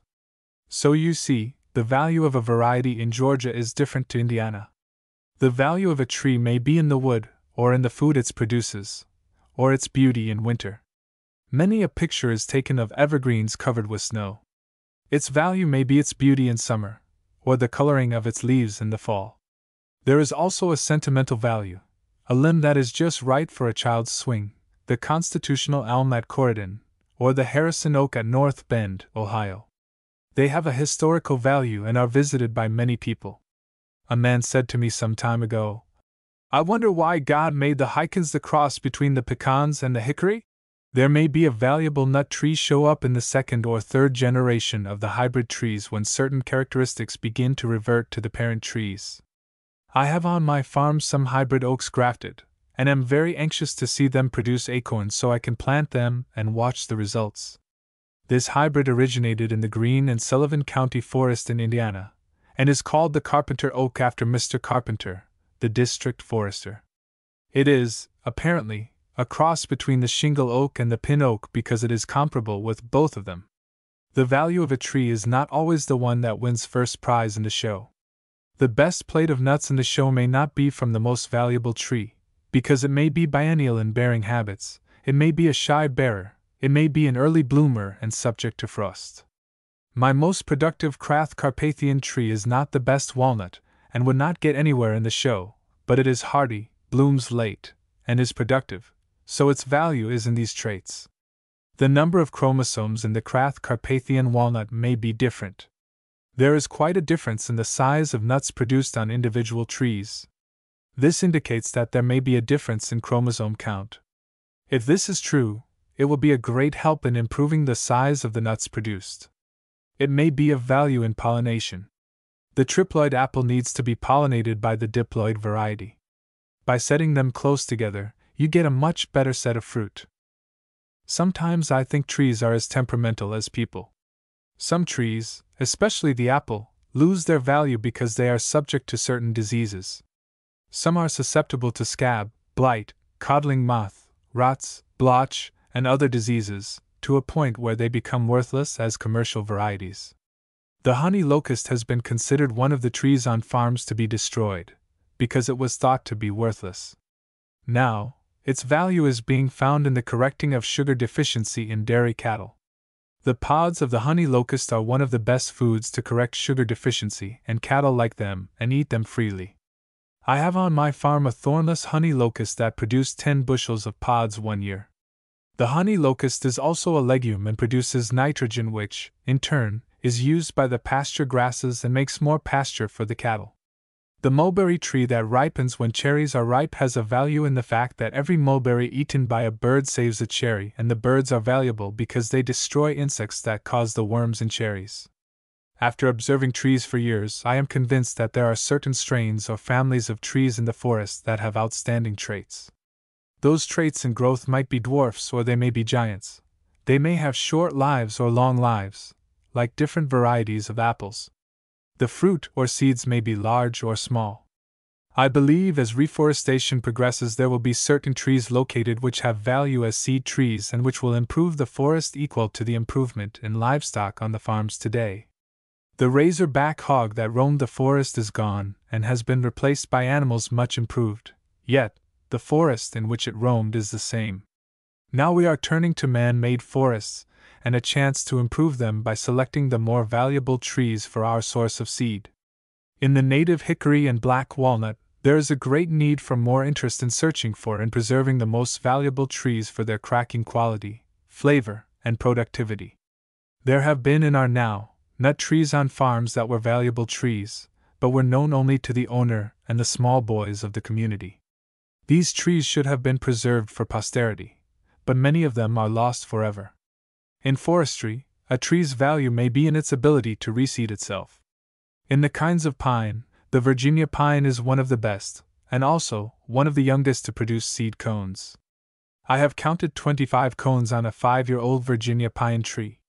In forestry, the red cedar is good to reseed itself in the area in which it grows. The maple ash, cottonwood, and poplar also grow freely from nature's seeding. Every tree that grows has a value. The leaves help purify the air. The persimmon and the tree with a wild grapevine are food for wildlife. The old hollow tree is a refuge for the coon and opossum and other wildlife. I have a hollow white oak on my farm I let stand because a family of squirrels is raised in it every year. I also have a bee tree and the bees help pollinate my fruit trees so they produce better. A world without trees would be a desolate place. The value of a park is in its trees. I have spoken of the value of trees for the preservation of wildlife. But how do trees affect the life of man, and how does man affect tree life? Man is the builder or destroyer of tree life. Although the tree is the oldest living thing in plant or animal life, man is master over trees. A man came into my farm office one day and said, "Everything in this room either grew from the earth or was mined from the earth. How about everything in this room? The furniture, the clothing you wear, the ring on your finger, the glass in the windows, etc.? Let us think for a minute, what are the things of the greatest value in this room? We have an organization, the Northern Nut Growers Association. It did not grow from the earth. There is knowledge of science here. There are doctor's degrees, I wish I had one. There is ambition, honesty, love, pride, and patriotism. Man's knowledge is the key. What he leaves alone or what he destroys. So the greatest value is man's knowledge. After all, The greatest values are the things that come from the minds and the hearts of men. By man's efforts, we find or develop these valuable trees. The value of a home is increased by trees. The love of trees and the pride in owning a home is hard to separate. The privilege in America to own a home and plant a tree on your own ground is of great value. It has been said that he who plants a tree is truly a servant of God. I sometimes wonder if this great value of the privilege of owning a piece of ground and building a home and planting a tree is in danger of being lost under the present creeping grip of socialism and communism. This privilege of planting and owning a tree is of greater value than any tree, and we must not lose this valuable inheritance in America. President McDaniels, Mr. McGill, are you all set with your program? Mr. McGill, yes, sir. This is to be a discussion of methods of getting better annual crops on black walnut, a symposium led by W. McGill, Kentucky, discussion by a panel made up of W. G. Tatum, Spencer Chase, W. B. Ward, and Mr. Schlagenbusch. Will those men come here? We will get started. My business in life is extension peddler down in Kentucky, working on fruits and nuts and berries, and naturally that takes me into a good many counties. We have 120, and I have been in all of them. Some places didn't have anything, so no reason to go back. But I pick up a lot of conversation. People give you ideas and things to think about. We were talking about the conditions of the world. Everybody's got a good job and plenty of money and biggest incomes that the country has ever known. That's true, but if you take down in the hills and hollows into some places that I go, and you take the financial status of certain of those families, it's not measured in thousands of dollars, some cases not hardly measured in hundreds of dollars. It's measured in terms of gratuities and things to eat and not measured by greenbacks, and the families don't pay income tax. Last fall I was out on a farm in the foothills some 70 miles from Lexington, in a place that most of you folks wouldn't want to live in and call home, a little farm, probably 16 acres, with a widow lady probably 65 years old, living there with her daughter. And among other things she said, "Mr. McGill, I understand that you are supposed to know something about nuts. See that tree standing right out there?" she says. "I will give you a $20 bill if you will tell me how to make that nut tree bear annual crops." Well, I was a little bit surprised.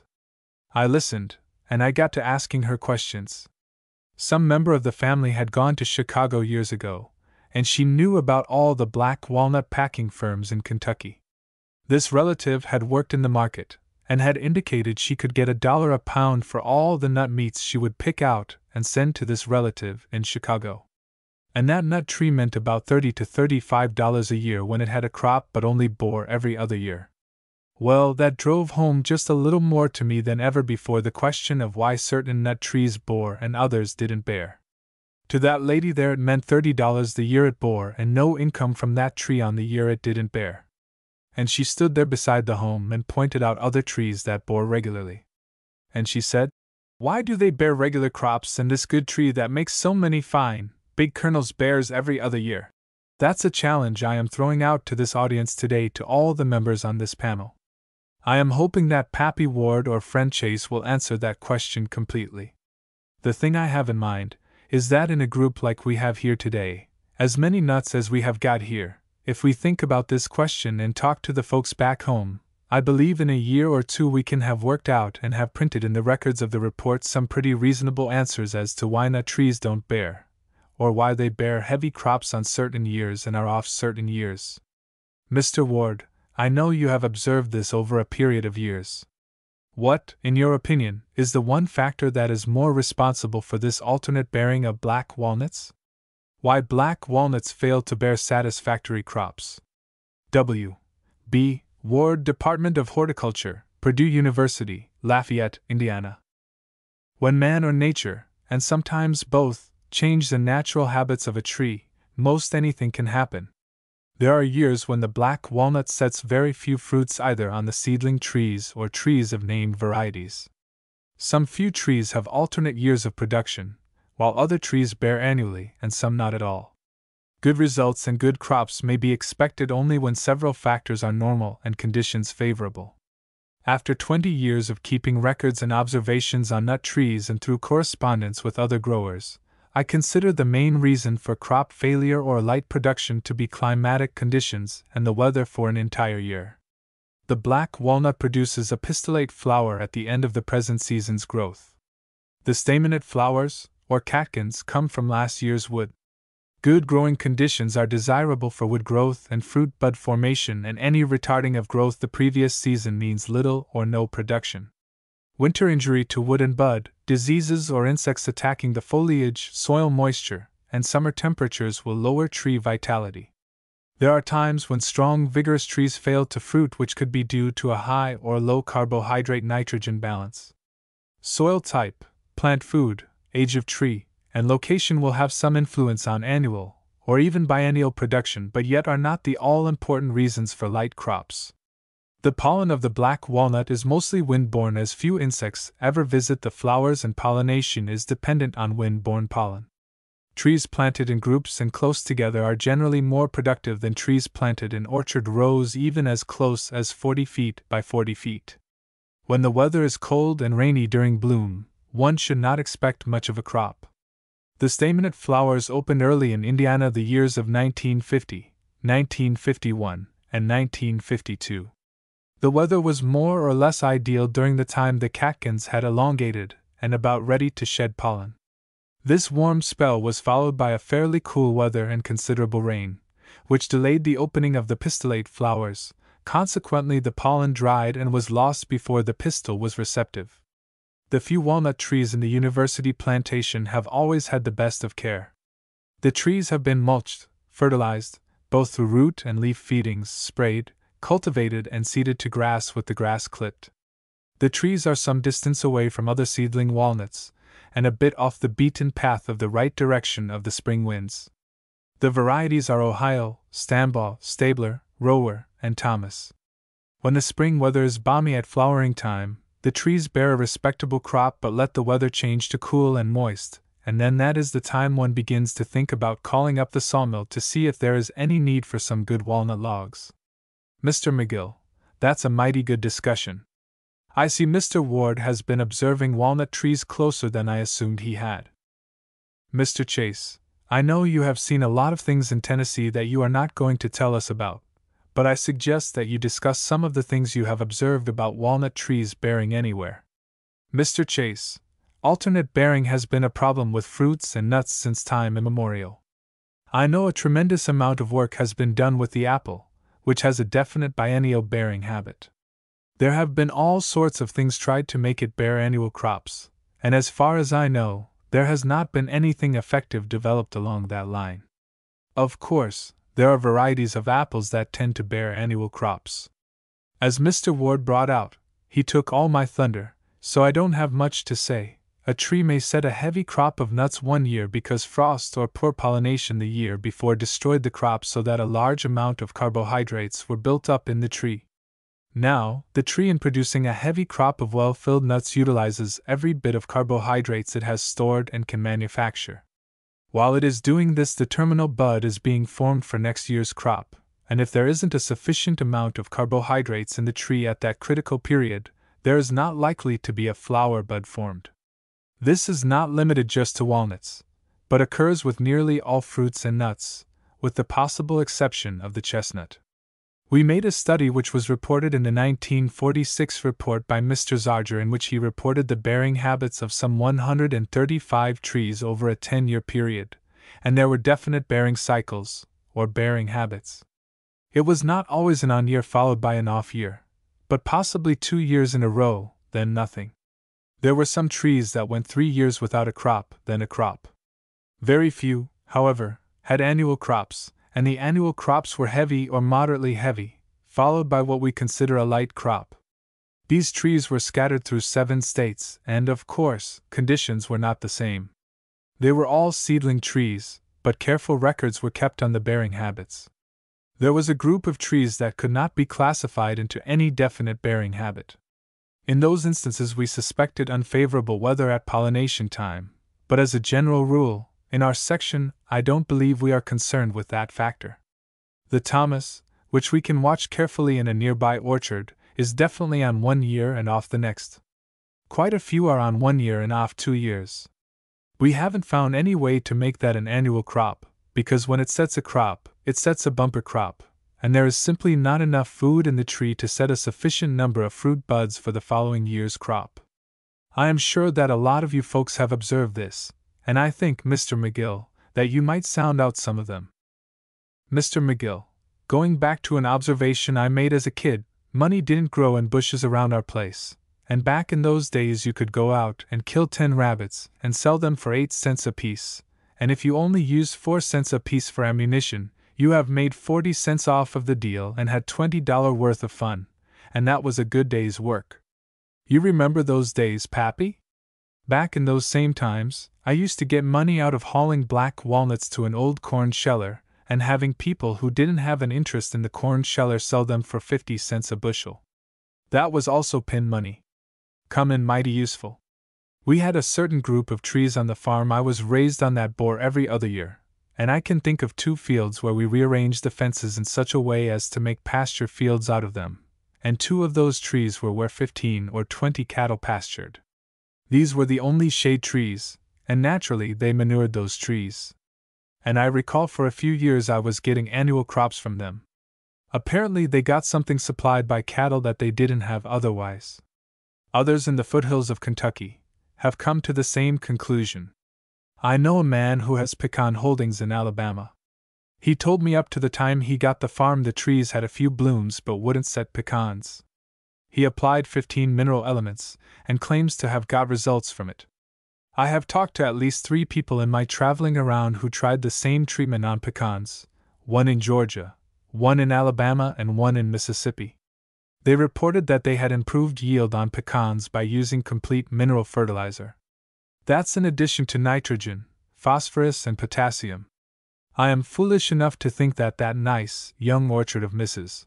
Weber's would make an excellent place to try it. I understand that the trees are not behaving as well as they should. I'd like for Ford Wilkinson to be made chairman of a committee to see that they are fertilized according to some kind of a schedule that could be worked out, and do some observing. That is one of the few places I know of in the several states that would be as adequately laid out. I'd like to see a complete fertilizer including 9 or 10 mineral elements used. I don't mean spend a lot of money, but you can do a lot of observing for relatively few dollars. I just throw that out as a hint. I would like to open up this discussion. Mr. Bolton talked a while ago about things he was growing out of the ground, or out of minerals. Everything comes from the ground, and I reckon you'd say this Northern Nut Growers Association is a little like Topsy. It just developed, as the fellow about the weeds. He said they weren't created, they just come all at once. Now I believe that out of this Northern Nut Growers Assembly here that we have got some keen observers that might have something on their minds they want to tell us about. Who wants to speak first? Mr. Caldwell, this is just an observation I am throwing out for the benefit of those who are here. I spent some time in China, and I was interested in the fact that their walnuts there produce yearly crops. In trying to find out why they produce yearly crops, I also discovered that their persimmons, their plums, and their peaches did the same thing. The reason for that apparently goes back to their mythology. They believe in signs and doing certain things according to certain seasons of the year, and one of the things that they did was to gather together in the dark of the moon on one particular night at a certain time, and beat the living daylights out of these trees with big bamboo clubs. I wouldn't suggest that people here do that, but it's been known to foresters quite a while that by transplanting or severely pruning or girdling trees that you could produce fruits on these trees the following year. Apparently the Chinese so injured the cambium during the severe beating that they have caused that wound stimulus to induce the formation of flower buds for the following year. By so doing in their English or Persian walnuts they did have yearly crops. I have seen this myself, and I checked back to see why. Perhaps they could explain it. The only explanation we made was not fertilizing, but in the wounding of the cambium. Now, perhaps there could be something done of that nature for walnuts, but I wouldn't suggest getting around and beating the trees up. Mr. McGill, in that connection, one man in Kentucky got the same answer. He said about 5 years ago a cyclone came through there and blew the chimney off the house and uprooted a number of apple trees and leaned over 3 walnut trees, and he said they have borne 5 crops in succession. Now, this is the same story that you have got there. Mr. Stoke, I'd just like to remark that I think that's a sort of negative approach. I noticed a boy who had an apple tree that was about to die. He girdled it, and got a tremendous crop of blossom. You probably have secured the same results.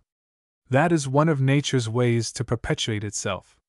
But I think there a constructive angle in those trees that respond to nitrogenous fertilizer or manure. I believe the secret, if there is a secret, is that a tree in bearing a crop exhausts itself more or less.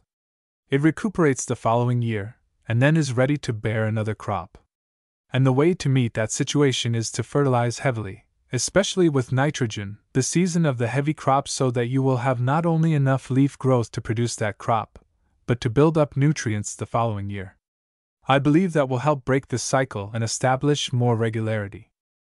Some trees do that themselves, that is, they will bear a moderate crop every year.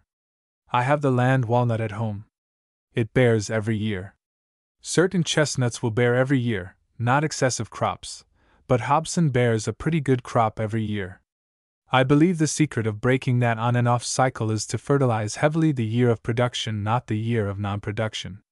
If you apply nitrogen on the off year, you produce perhaps an excess of wood growth that year and overbearing the following year. Mr. McGill, referring to apples, any of you apple growers well know that the Golden Delicious and York Imperial grow crops in alternate years. Now you come along with hormone sprays and take half or 2/3 of the young fruits off soon after the trees blossom and throw them into regular production.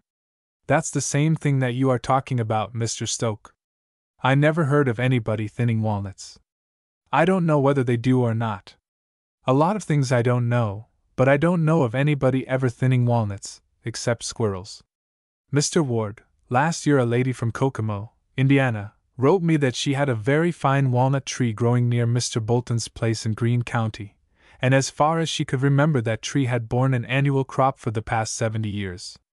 I wrote to Mr. Bolton asking him to investigate. If I remember correctly, these trees were grown in the poorest possible place. Is that right, Mr. Bolton? Mr. Bolton, yes. Mr. Ward, there were 2 or 3 trees right close together that had a nice crop, and the ground was covered with a lot of nice nuts which Mr. Bolton thought worth propagating, and he has a tree already started. We have other varieties that we call the Saul, the Goose Creek, and the Alley, which are all seedlings and which have produced almost every year with about the same size of crop.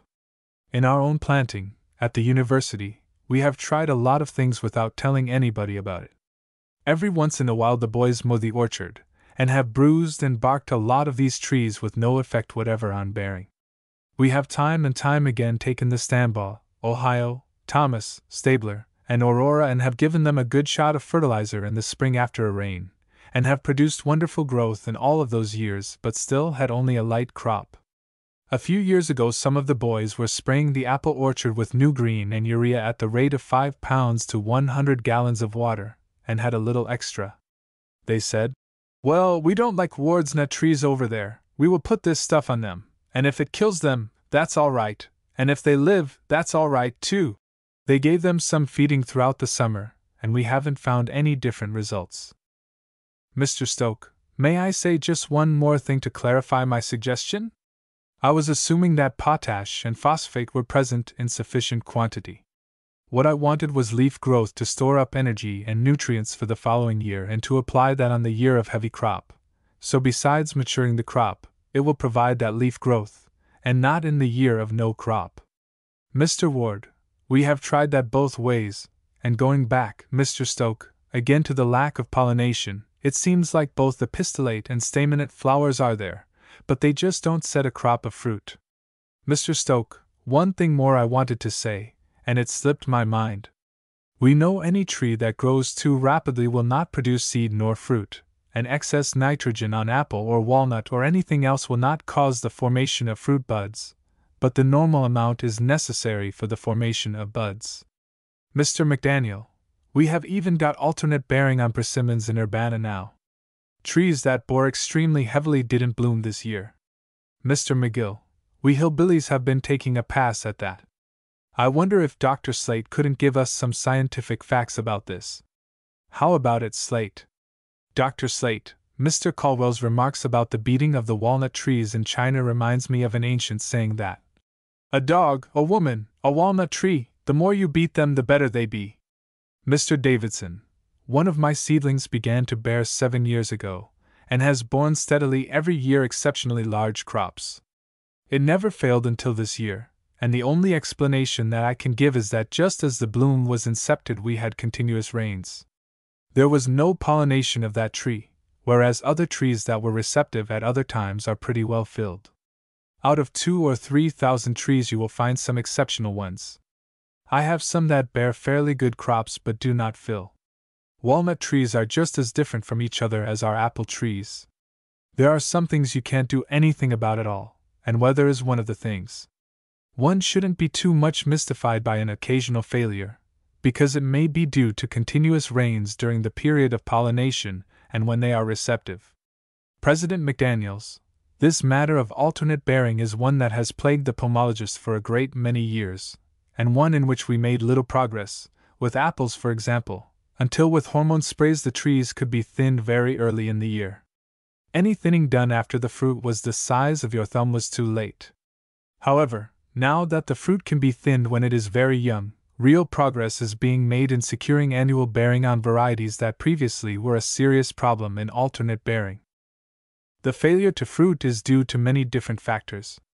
Some of these are external, such as frost and rain at pollen shedding. There is nothing you can do about these. Other factors are internal and determine the formation of fruit buds. If the tree is carrying an exceptionally heavy crop, the chances are it will not have enough of the material which determines the setting of buds to form buds for the following year. With the apples we can do something about this by thinning the crop at the time it blooms. With walnuts, I don't see how we are going to do it. Fertilization is another approach.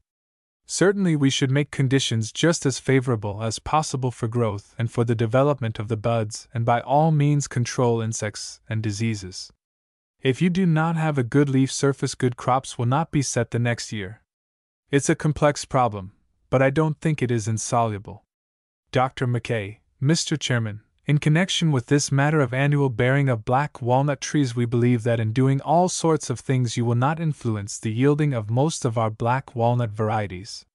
The black walnut, Juglans nigra, is probably, some of us think, at least, constituted genetically in such a way that the varieties we have do not yield annual crops simply because they are not constituted that way. I know some of you may disagree with me, but one of the greatest arguments for this idea is the fact that in some of our other nut species we do have varieties that are genetically heavy producers. For instance, we have a selection of Chinese chestnuts right now that will bear annual crops on the poorest soil under any conditions imaginable.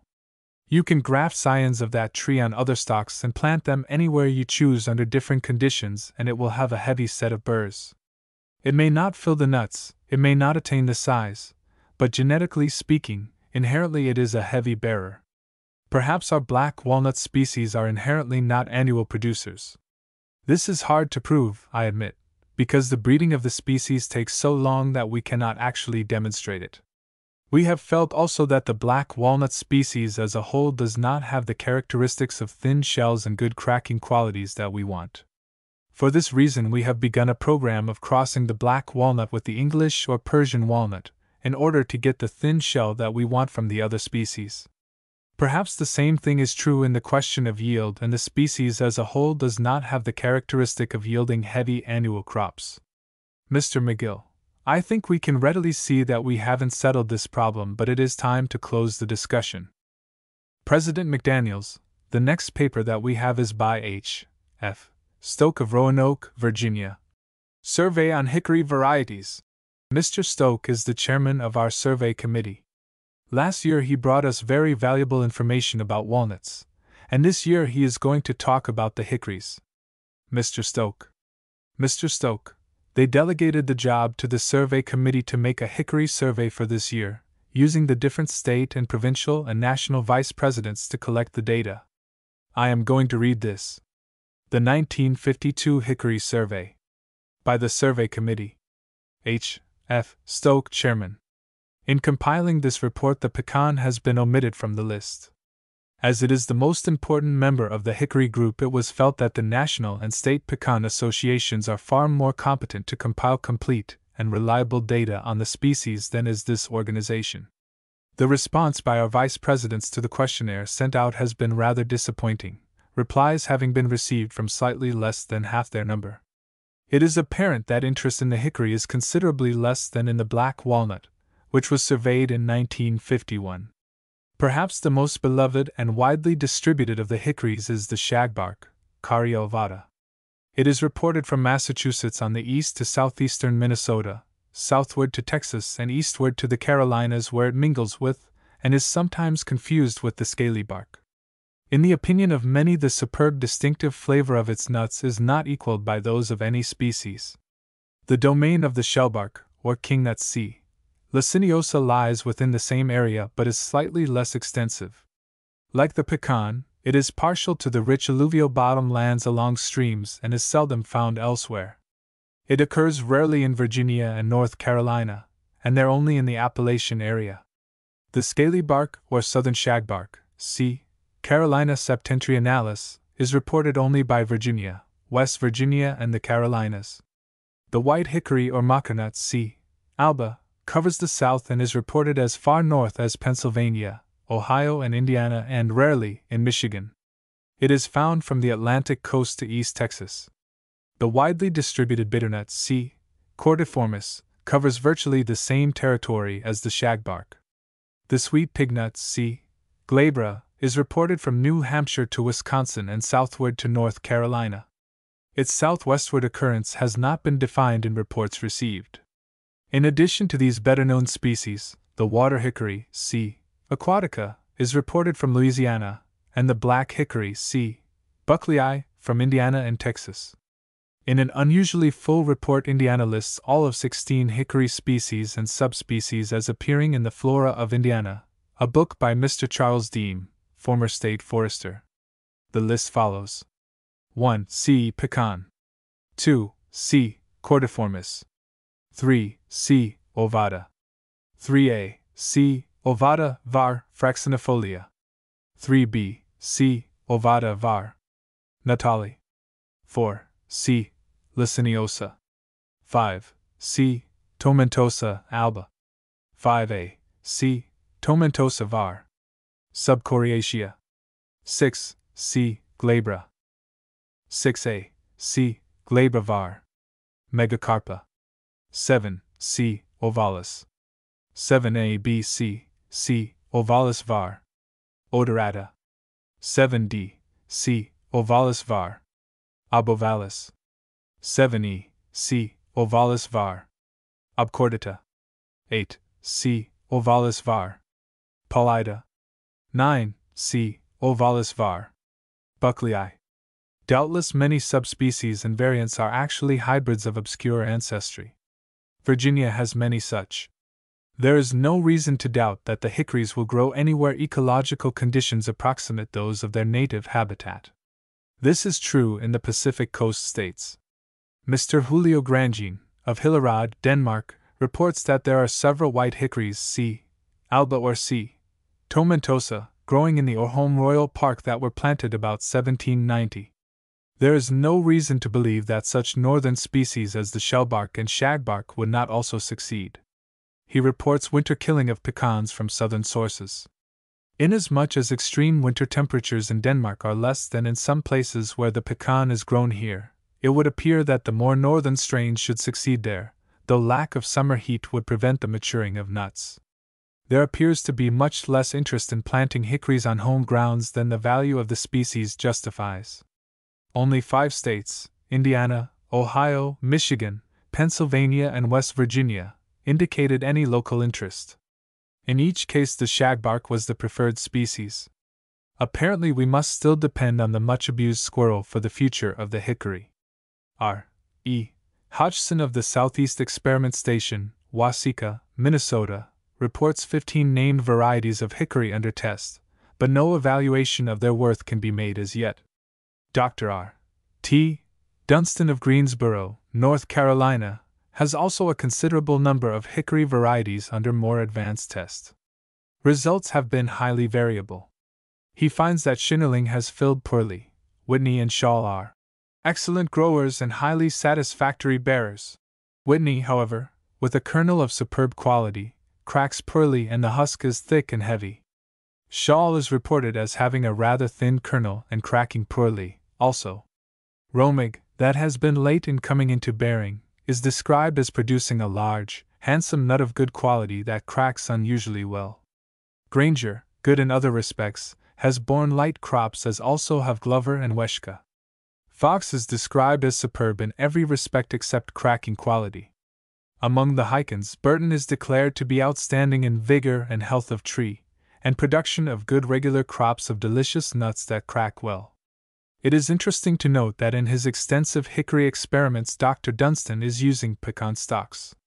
He uses the bark slop method of grafting and hot wax compounded of 10 parts resin, 2 parts beeswax and 1 part kieselguhr. Both method and wax he finds highly successful. Dr. Dunstan also reports a Mahan pecan grafted on a white or mockernut hickory stock that produces heavy crops of well-filled nuts. This is an exceptional performance for this variety. Mr. Fayette Eder, of Pennsylvania, supports Dr. Dunstan in the use of pecan stocks for hickories. He states that the young trees grow more rapidly in the nursery, transplant better, and grow faster thereafter than when on hickory stocks. Mr. A. G. Hershey, of Oklahoma, reports that in the hilly Blackjack country of southeastern Oklahoma the scrub has been cleared away and a 40-acre project of grafting the native hickory, probably white or mockernut, with pecan has been established. The land has been terraced and is cropped with cotton. The results have been so satisfactory that this plot in 1 year carried off more prizes on pecans than any other entry within the state. Mr. Harold E. Hammer reports from Louisiana that there has been some grafting of pecan on hickory, species not specified. The older trees show a decided overgrowth of the hickory stock by the more vigorous pecan, in some cases the diameter being almost double above the graft of that below. In virtually all cases of top-working hickory on pecan, or vice versa, the bark slot graft has been used. In point of preference of named varieties, Michigan suggests Abscota, Ohio suggests Stafford, while Pennsylvania recommends Glover, Goheen, Whitney and Weschka, in that order. In naming the insects and diseases that attack the hickories, Pennsylvania offers the following rather appalling list: nut curculio hickory shuckworm gall spider mites twig girdlers fall webworm pecan phylloxera black pecan aphids flathead apple borer other unnamed borers. Those that know Mr. Eder will understand that this formidable list is due to his excellent powers of observation and his integrity rather than to the likelihood that the state of Pennsylvania is worse plagued with insects than others. Dr. Dunstan lists leaf spot along with some of those listed above, but adds that none are generally serious. This is corroborated by other reporters. Wild nuts are generally harvested for home use. Commercial marketing, reported by Pennsylvania, Indiana, West Virginia, Virginia and North Carolina, is in all cases local. Usually the nuts are marketed whole, but occasionally home-picked kernels are sold. Good stands of second-growth shagbark hickory are reported in Pennsylvania. Kansas reports limited shellbark and bitternut stands. West Virginia reports considerable stands of young shagbark and pignut, while North Carolina reports small stands of mockernut. The industrial use of hickory reached its height in the horse and buggy days. Nothing equaled its strong, tough wood for the wheels and running gears of horse-drawn vehicles. Old-timers will recall hoop poles, tall, slender young saplings of shagbark hickory that were split and fashioned with a drawshave into barrel hoops. The market for hickory still remains, however. It is universally used for hand tool handles, if obtainable. In the mountains of the South, hickory splints are still woven into imperishable baskets and chair seats. Louisiana insists it is still the only fuel for roasting barbecue, and there is, indeed, no finer wood fuel of any species. Those propagating hickory trees for sale and distribution should be given every encouragement. They are contributing a real patriotic service. No tree is more characteristically American. Except for a related species in China, it is found nowhere else in the world. In beauty, utility, and durability, no tree has greater appeal. Who plants a hickory plants for generations unborn. Mr. Stoke. If there are any misstatements, I'd be glad to have them publicly corrected. President McDaniels. Thank you, Mr. Stoke. The comment that you made that there wasn't as much enthusiasm about the hickory as about the black walnut, although true, is not the way I personally feel about it. I have at Ithaca a number of trees of various kinds of nuts, and I think that the enjoyment I get out of the hickories, which we grow, is as great or greater than that from the black walnuts. The Davis hickory is one of the best that matures. The Wilcox, that's an Ohio nut, probably has a bushel and a half of nuts in the shuck this year, and the Kentucky will give a pretty good record. Of about 20 varieties, those are the only ones which amount to anything, and we have a fairly good selection. There was a good deal said about stocks in Mr. Stokes' discussion. We have a short paper here by Gilbert Smith on his experience with stocks, and I have asked Mr. Chase to read it. Mr. Smith began top-working seedling trees on a side hill many years ago, and has trees of good size at the present time. Mr. Chase. This is a short discussion of several species of hickory which Mr. Smith has used as stocks to graft named varieties. A discussion of hickory stocks. Gilbert L. Smith, RT2, Milliton, N.Y. This is a discussion of several species of hickory as stocks on which to graft the named varieties of shagbark, shellbark, and hybrid hickories. We have never had any experience grafting pecan as we are too far north for it. This paper is limited to the species with which we have had experience. Sweet pignut, Caria ovalis. This species will be discussed first because it is the poorest stock of any of the hickory species which we have used. This is probably because it is a tetraploid while the shagbark, shellbark, and hybrids are diploids. We have grafted many of the named varieties of hickory onto pignut stocks, using several thousand scions. We have found only one variety, the Davis shagbark, that will grow on pignut stock. We have heard of one or two others but have never tried them. Nearly all varieties grow well the first season but fail to leaf out the following spring. They appear to winterkill. Davis has continued to grow on it for over 15 years, but growth is slower than on shagbark or bitternut stocks. Pignut, Caria glabra. I have never been able to positively identify this species of pignut. Pignuts growing here vary considerably in roughness of the bark, some being smooth while others are as rough as the shagbark. In other respects they are essentially the same, all having 7 leaflets per leaf. However, I have observed a very few pignut trees having smooth bark and 5 leaflets per leaf. The leaves are finer and smaller than on the 7-leaflet trees. These may be the glabra species, but if so, grafting results have been no better on these than on the 7-leaflet trees. As nursery stock, the pignuts are worthless. However, if one has some nice young pignut trees growing where he wants them, it is feasible to graft them to Davis or some other variety which has proven its ability to grow on pignut stocks. It is not advisable to graft hickory trees growing in dense woods. Mockernut, Caria alba. While the mockernut is also a tetraploid, it is a somewhat better stock than the pignuts, in that more of the named varieties will grow on it, and as the mockernut is faster growing than the pignut, such grafts will usually grow faster. It is of little value as a nursery stock, but if one has young mockernut trees growing where hickory trees are wanted, they would be somewhat better to graft than would pignut trees. One would at least have a larger selection of varieties and the grafts would grow faster. Pecan, Caria illinoisensis. While we have read many favorable reports on the use of the pecan as a stock on which to graft shagbark, shellbark, and hybrid hickories, our own experiences with it have not been very favorable. This may be due to the fact that we have used only 2 varieties of shagbark on pecan stocks, and may have happened to use 2 varieties that are not well adapted to pecan. Pecan seedlings are much faster growing than our shagbark seedlings and for this reason would be valuable as a nursery stock if satisfactory in other respects. Bitternut, Caria cordiformis. All of our experiences with bitternut as a stock, both in the nursery and as young trees growing in permanent locations, have been very favorable. We have heard reports of grafts failing on bitternut stocks after a few years' growth. All such reports have come from regions considerably farther south than our location. It may be that the bitternut does not thrive as well in the south as it does here. Bitternut seedlings are much faster growing than our shagbark seedlings.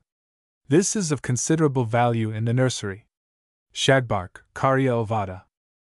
The shagbark makes the best stock on which to graft the named varieties of shagbark, shellbark, and hybrid hickories. However, it has one very serious drawback in that young shagbark seedlings are so very slow growing. It usually takes 5 or more years to grow a shagbark stock from seed to a size large enough to graft in the nursery row. However, when shagbark stalks are large enough to be grafted, all of the named varieties we have grafted onto it have grown well. Shellbark, Caria liceniosa. We have never had any experience with shellbark seedlings as stalks, but as it is so similar to the shagbark, I expect that it would make a good stock. The production of grafted hickory trees is a serious problem in the nursery, taking many years to grow the stalks, and the grafted trees are difficult to transplant, resulting in a high rate of mortality. However, the grafting of young hickory trees growing in a permanent location is not difficult, and such grafts will grow much faster and bear younger than will grafted hickory trees from a nursery. President McDaniels, my experience with bitternut stock with only 2 varieties, the Strever No. 1 and the Champagne, has not been good. The grafts have been stunted, the stalks have tended to sprout and make vigorous growth, and the fruiting has been sparse. Neither have I had success with the pecan stock with only 3 varieties. The trees have been very slow coming into bearing and have made rather stubby growth. Mr. McDaniel, I was about to remark that we have had similar experience at Urbana with bitternut stock with pecan and shagbark varieties. It warps the shagbark, and very likely those trees won't live long.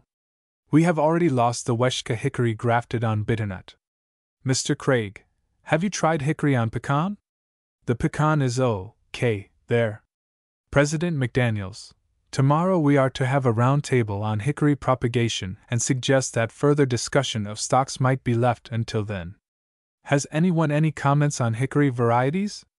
Mr. Keplinger, North Central Michigan. I was born and raised in Saginaw County, where the Saginaw River is fed by 5 or 6 different runs, and you have prairie farms. More hickories grow there than any place in the United States. Enormous size. We think we have better hickories than anyone. President McDaniels, why couldn't you send some in for testing? Mr. Becker would be glad to take them. Any other discussion on hickory varieties? How many are growing the Wilcox? 5 hands. How many find it a good variety? 2. How many have Davis? 3. The shucks are fairly thin, compared with the Wilcox. Who else has a variety that is doing very well?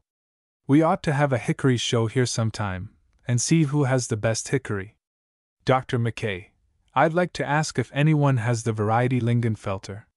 President McDaniels, we have it at Ithaca. Doesn't mature. Dr. McKay, we have 2 varieties at Beltsville that are outstanding as far as bearing is concerned.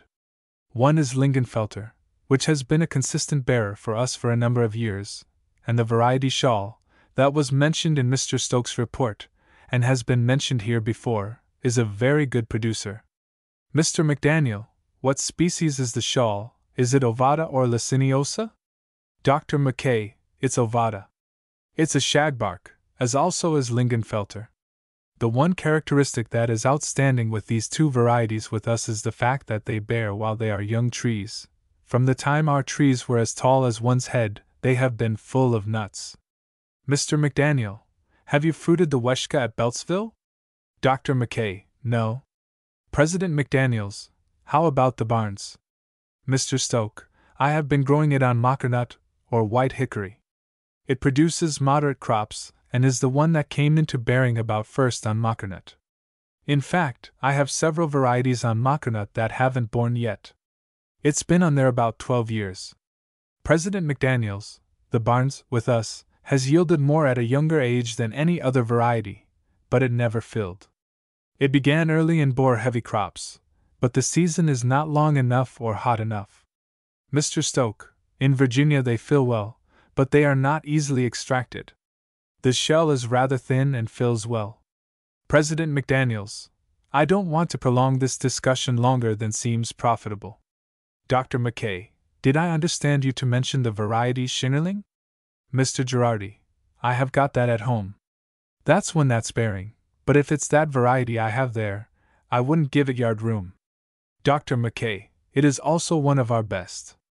We have 3, the Shawl, the Lingenfelter that I mentioned, and the third one is Schinneling, all three of which are extremely heavy bearers and the three hickory varieties that we are interested in. Mr. Girardi, how big is that Schinneling? Dr. McKay, it's an average-sized nut. Mr. Girardi, big as your thumb? Dr. McKay, oh yes, about an inch long, I'd say. Mr. Becker, I was wondering about the Stratford. That's not supposed to be a pure shagbark, but it's the only one we've got, I think that bears. President McDaniels, I have the Stratford. It grows very well, but it doesn't quite fill. What does it do with you? Mr. Snyder, it's not been doing well the last year or two. Of course, none of them have for that matter.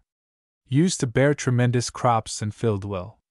I wouldn't say it's the best quality of any tree, but it's easy to graft and bears young. President McDaniels, that's been my experience, that it was a young bearer and bears fairly consistently. If there is no other discussion on the hickories, we will close that discussion. We stand adjourned until this evening at 7:20. Adjournment at 4:30 p.m. Monday evening session. Called to order at 7:20 p.m. President McDaniels, we will call on Dr. McKay as chairman of the nominating committee to present the slate of officers for the next year. Dr. McKay. Dr. McKay, Mr. Chairman, the nominating committee, as you know, is charged with the responsibility of selecting a slate of officers that will be presented to the meeting. The committee, composed of myself as chairman, Mr. Alleman, Mr. Silvis, Mr. Ford Wilkinson, and Mr. Girardi, have the following slate of officers for next year: for President, Mr. R. B. Best; for Vice President, Mr. George Saltzer of Rochester; for Secretary, Mr. Spencer Chase; for Treasurer, Mr. Carl Prell. President McDaniels, you have heard the report of the nominating committee. At this time we will entertain further nominations from the floor, if any. The only action to be taken now is to accept the report of the nominating committee. Do I hear such a motion? The motion to accept the report was moved, seconded, and carried. Going on with the program of the evening, are you ready to show the film? Mr. McDaniel, the film comes to us from the Northwest Nut Growers, now located in Portland, Oregon. They are an organization for marketing filberts, and you will see The Filbert Valleys, the title. I haven't seen it myself, and don't know exactly what the contents are. We will look at it now and judge for ourselves. The film, The Filbert Valleys, was shown. President McDaniels, we appreciate very much your running it. The next item will be our discussion of filbert varieties and their culture. Mildred Jones, who was to be here, could not come. She telephoned the last minute that she was ill and could not be with us. I have asked George Slate to be the moderator in the discussion, with his panel D. C. Snyder, Raymond Silvis, A. M. Whitford, Louis Girardi, and H. F. Stoke. Mr. Slate, I just learned when I arrived here that I was to be on this discussion group, and I learned a few minutes ago that I was to lead it, so I can assure you that this is wholly unrehearsed, and I may have to flounder around a bit before we get things running smoothly. I thought I might review the variety situation rather briefly. We have done quite a lot of variety testing of filberts at Geneva. In fact, about the only nut cultural work we have done at Geneva has been the Filbert Project. We started out with about 25 or 30 varieties that we secured from American nurseries, many of them from a firm in Rochester which imported them from Germany. Later we added varieties from England, France, and Germany. I picked up nearly all the varieties that I could locate until we had about 120 varieties growing there at Geneva. These were there for some years, and it became evident that many of them were not of great value. Then we had a hard winter in 1933 and 1934, and although it did not kill the trees, most of them were blackheart and began going back soon after that. However, I felt at that time that I knew enough about the varieties to discard most of them. Many of them were discarded because they had poor nuts, many of them were unproductive, and many of them lacked hardiness of catkins. I laid a great deal of emphasis on the hardiness of catkins in testing the varieties. Out of that variety test were 3 varieties which we considered to be most satisfactory of the lot. These were Cosford, an English variety, rather a small nut but very thin-shelled. The catkins were hardy and one of the heavier croppers of the lot. Medium long, a nut which I believe originated as a seedling in Rochester, was another one, and Italian red, which later proved to be Gustavus Zellernus, a German variety, was another. As a result of that variety test, it became evident that varieties from Germany, many of which originated in the colder portions of Germany and northern Germany, were distinctly more hardy than the varieties that we got from French sources and English sources. In some of the proceedings of the association published during the 30s, I have reported on the different varieties and their hardiness, and those varieties that I thought were most valuable. I don't recall the names of many of those German varieties. These 3 varieties, which we consider the best of the lot, were turned over to the New York Fruit Testing Association to propagate and distribute, because they were not available from American nurseries. I am not sure how many of them were available from other sources, but they are still available from the Fruit Testing Association. Then out of that variety test a grading project developed. We got our start from about 500 seedlings that Clarence Reed sent us in the early 30s. We made crosses there at Geneva, using the Rush variety of Corylus americana as the seed parent in many cases. We also made some crosses between Corylus avellana varieties, and with these seedlings from Mr. Reed and seedlings of our own crossing, we have grown about 2,000 filbert seedlings there at Geneva. These have all been evaluated and discarded, except possibly 30 or 35 selections still on hand, some of them being propagated for a second test planting. Stock of 1 or 2 has been turned over to the Fruit Testing Association for increase and eventual naming and introduction. The work of the United States Department of Agriculture was along similar lines. Mr. Reed did not send us all of his seedlings. A number of them were fruited at Beltsville, and from that work at Beltsville I believe 2 varieties have been named, Reed and Potomac.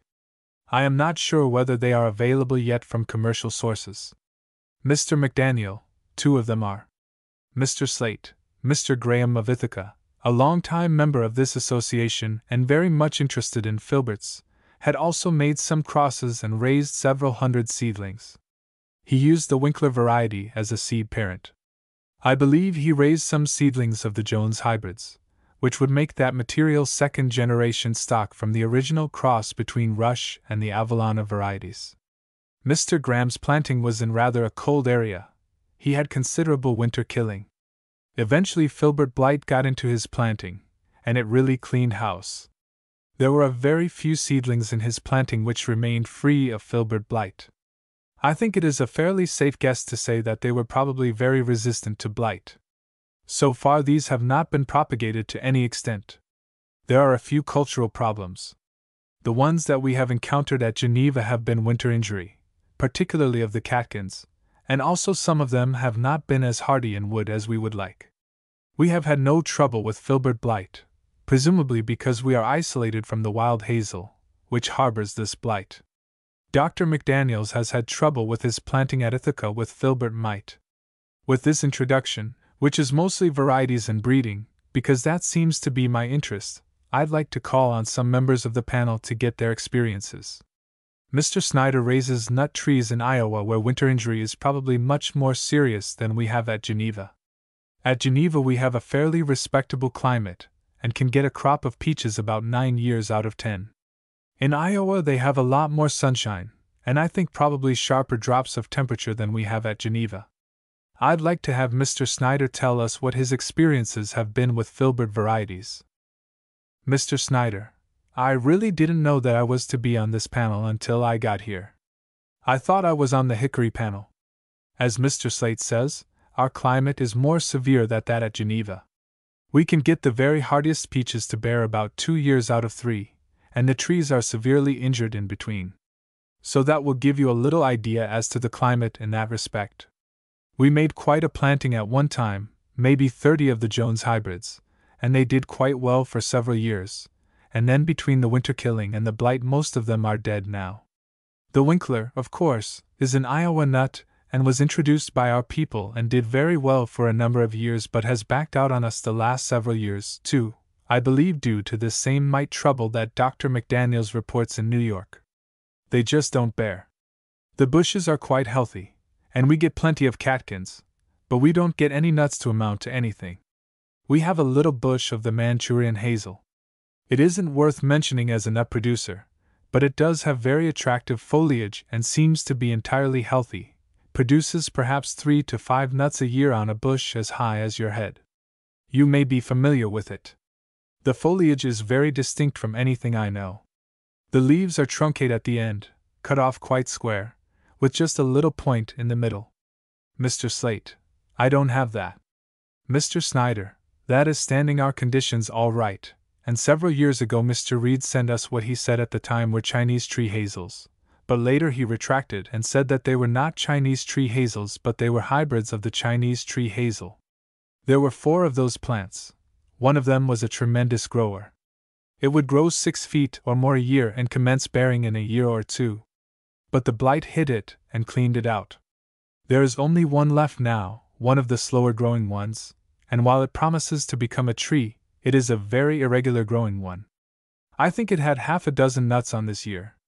The Turkish tree hazel, of which I have 2 trees, were very badly damaged by a very severe hailstorm 12 or 15 years ago, which completely peeled off the bark on one side. That was in early July, and we were afraid to cut them off and let them grow up new for fear it would kill them. They have finally developed into quite beautiful upright trees. Also, they have more than one stem from the bottom. One of them produces a great abundance of catkins, but neither of them has produced any nuts yet, and they are 14 feet high or more, good-sized trees and very attractive. The foliage is very beautiful, and it remains healthy. I don't know that there are any other varieties that I can name. Mr. Slate, we have had several of the Turkish tree hazels, Corylus calerna, growing at Geneva for 2 or 3 years. They came from the Rochester State Park. We have one tree which Mr. Bixby imported from China, as Corylus chinensis, but recently I had it checked by Dr. Lawrence of the Bailey Hortorium, and he assured me that it was Corylus calerna. I think these make a very handsome tree. I like that rough, corky bark they have as they get older. The trees in Highland Park at Rochester are the largest, perhaps, in the country, certainly the largest that I know anything about. They are at least as large as a very large apple tree. They have been fruiting for some years. The trees at Geneva have not fruited very much. I don't think you can expect much in the way of nuts until the tree is about 15 years old. This year one of our trees has a number of nuts on it. The nuts are too small and too thick-shelled to be of any great value for nuts. Now, Mr. Whitford, you have had some experience with the filbert varieties. Which one would you recommend? Mr. Whitford, I haven't had a whole lot of experience with the filberts, but we had some of the old varieties, like Barcelona and Duck Hilly, and they didn't bear many nuts, and eventually they went out with blight. And we have some of the Potomac and Reed, about 5 years old, and they don't bear well as yet. I don't know what the outcome is going to be on the Potomac and Reed. They make a nice ornamental bush, anyway, and that's about the sum and substance of my experience with filberts. Mr. Slate, the Barcelona and Duck Hilly at Geneva have not been very satisfactory. During the first 2 years Barcelona out-yielded the other varieties, but as the trees became older they experienced winter injury. Duck Hilly or Kentish cob makes a small tree, but the nut is about the best of the nuts. There is a German variety not in circulation in this country, Langsdorfer, which is much like Duck Hilly, but it seems to make a much better tree. I think if they were put into circulation it might be a good substitute here in the East for Duck Hilly variety. Let's hear from you, Mr. Girardi. I know you are testing filbert varieties now. Mr. Girardi, yes, I have Duck Hilly and Kentish cob. So far, at our place we have no blight or mite damage to speak of. The original plantings were the Bixby and Buchanan. We have them yet, and they are still as healthy as the day we put them out. They show no damage, even the Winkler hazel has had no damage or disease.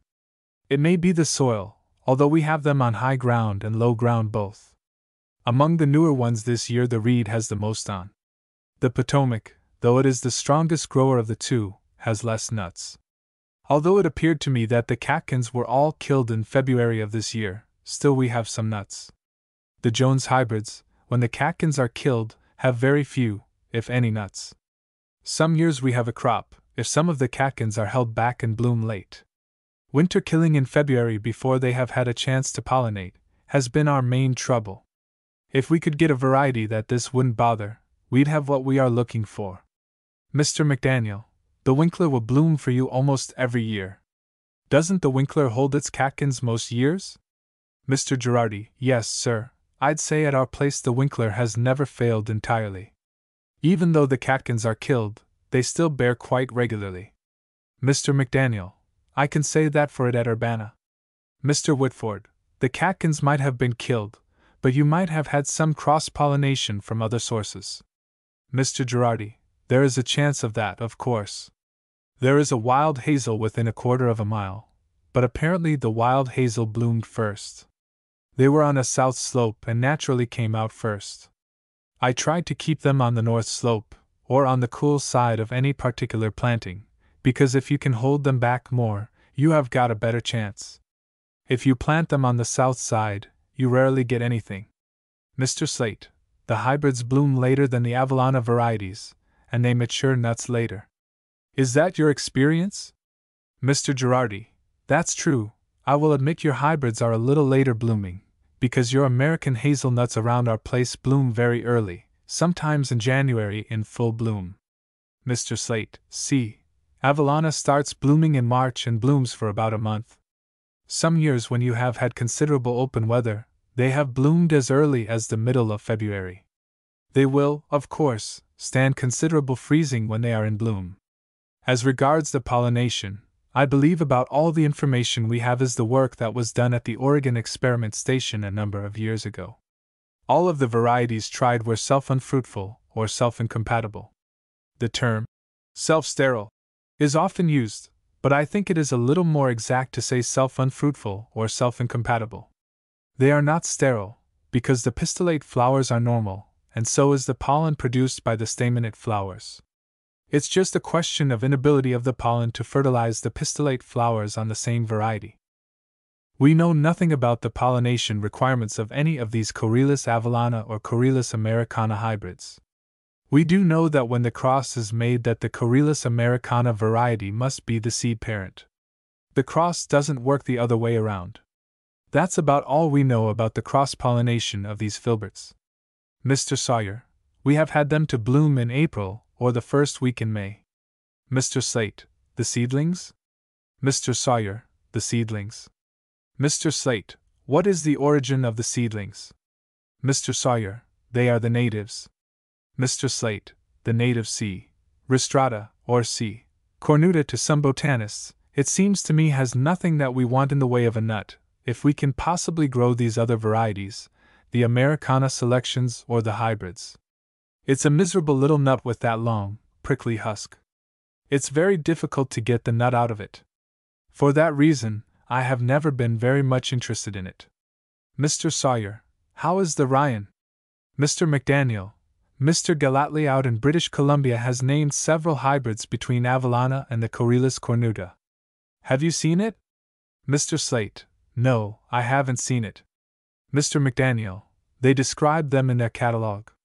Mr. Colby, I have preference for the Winkler hazel, as you know. I bought and put them in the greenhouse several years ago, and shook the pollen on the pistils and got a full set. So I felt that was self-fruitful. Mr. Slate, that was pretty good evidence, then, that it was self-fruitful. Now, Mr. Silvas, you raise nut trees, and the climate is somewhat like that in western New York, perhaps a little milder in the winter. What have you to say about the filbert varieties? Mr. Silvas, it's warmer, and in spite of all the statistics of previous gentlemen, I find that Avellana types which I had growing in my backyard 3 years ago produced pollen on January the 25th. It was unseasonably warm. It was 70 degrees, and most of the pollen was dispersed. And this year I found the wild hazel pollen much later than the early types, due to the different situation.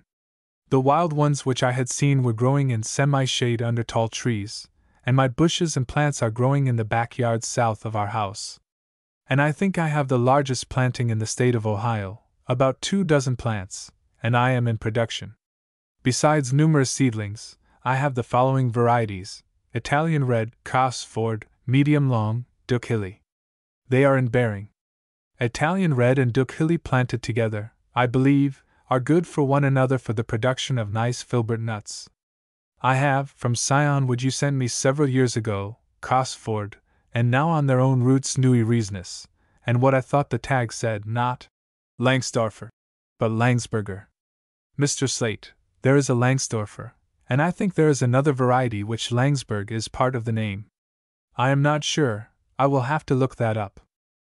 Mr. Silvis, well, I have it as Langsberger. I have shown last evening the picture of Harry L. Pierce's orchard at Willamette in Oregon, or in Salem, Oregon. I have one of his trees with staminate blooms only, no pistillate blooms. But I also have what Fayette Eder in Pennsylvania calls his royal, and I just cannot get two fellows together with paper and pencil to determine whether those two royals are the same, but I am hoping to find out whether the two royals are identical. I had Fayette Eder find me Sion wood, and now I have it growing as a graft and layered on its own roots. I think you people do yourselves an injustice by not learning to graft and learning to work with the filbert. You only have to have 3 compatible plants. If you have more, you will have more nuts. I see no reason why anyone who owns a city lot cannot grow filberts.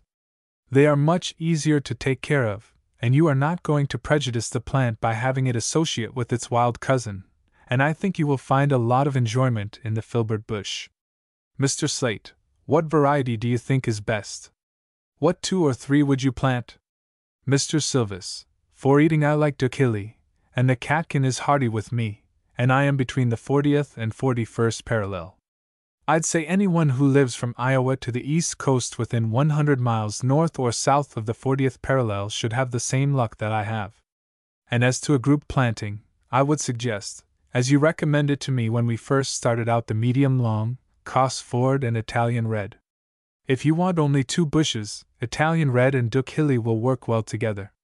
Mr. McDaniel, do you have medium long? Mr. Silvis, yes, I do. Mr. McDaniel, is that doing well? Mr. Silvis, I don't think it fruits as well as Cosford or Duchilly. That's been my experience. My Duchilly was plastered with nuts last year and this year, and I believe it's due to the Italian red which New York Fruit Testing Laboratory sold me. Mr. Slate, thank you. Mr. Whitford, do you fertilize those bushes? Mr. Silvis, due to the fact I have started to mulch with sawdust, I have been using nitrate and rock phosphate, so my teeth don't fall out when I chew them. Mr. Slate, I crack mine with a hand cracker. I don't crack them with my teeth. Dr. Colby, Mr. Chairman, we can grow filberts. How does the chairman keep the squirrels from eating them? Mr. Stoke, I will tell you that. Mr. Slate, Mr. Stoke raises his nut trees in the sunny south, and he has problems down there that we don't have up north. I think he has to worry a lot more about winter killing than we do way up north where we are in central New York. What's been your experience with some of the varieties, and what are your principal cultural problems with the filberts? Mr. Stoke, I wish to answer Dr. Colby's query about squirrels. I find that squirrels are very highly allergic to these BB caps or the CP caps used in a .22 rifle. It works. In my backyard there is a brixnut filbert, which originated in Oregon. I guess it's been there 15 years. There are 4 trunks to it, the largest about 16 inches in diameter. One of those I grafted to Giant, as a pollinizer for brixnut. It's similar in shape, somewhat smaller in spite of its name, but it's pretty effective. Then about 10 years ago there was an old gentleman from Halsey, Oregon. I don't know whether any of you have corresponded with him or not. He bought the Breslau Persian walnut, I pretty nearly said the English walnut, and I'd have been disgraced, and furnished me scions, and I got a start of it from him. Russ sent me some scions from a filbert he called Jumbo. You will see it out on the table there. It's rather a long nut, little larger than Duchilly and not quite so flat, that I grafted in there. It absolutely is hopeless as a pollinizer for anything, because it loses its staminate blossoms by Christmas. But the Hall's Giant pollinizes them, and it's the best filbert I have, all things considered. This year off that one scion, of course, it's 4 inches in diameter, I got about 7 quarts of nuts, and they began ripening at least 3 weeks ago, and the crop is all off now. And the foliage is unusually heavy, almost in clusters, and it drops cleanly and freely from the husks, and I think it is a very nice filbert. Whether it's a recognized variety in the West I have no idea, and I haven't corresponded with the old gentleman for some years, and he probably has passed on by this time, because he was an elderly man and not in good health at the time I had my correspondence with him. I consider that an excellent filbert, and I think anyone wishing to plant filberts should investigate with the Oregon nurseries or Washington nurseries and see if that is a recognized variety. I tried to find out once and failed so far.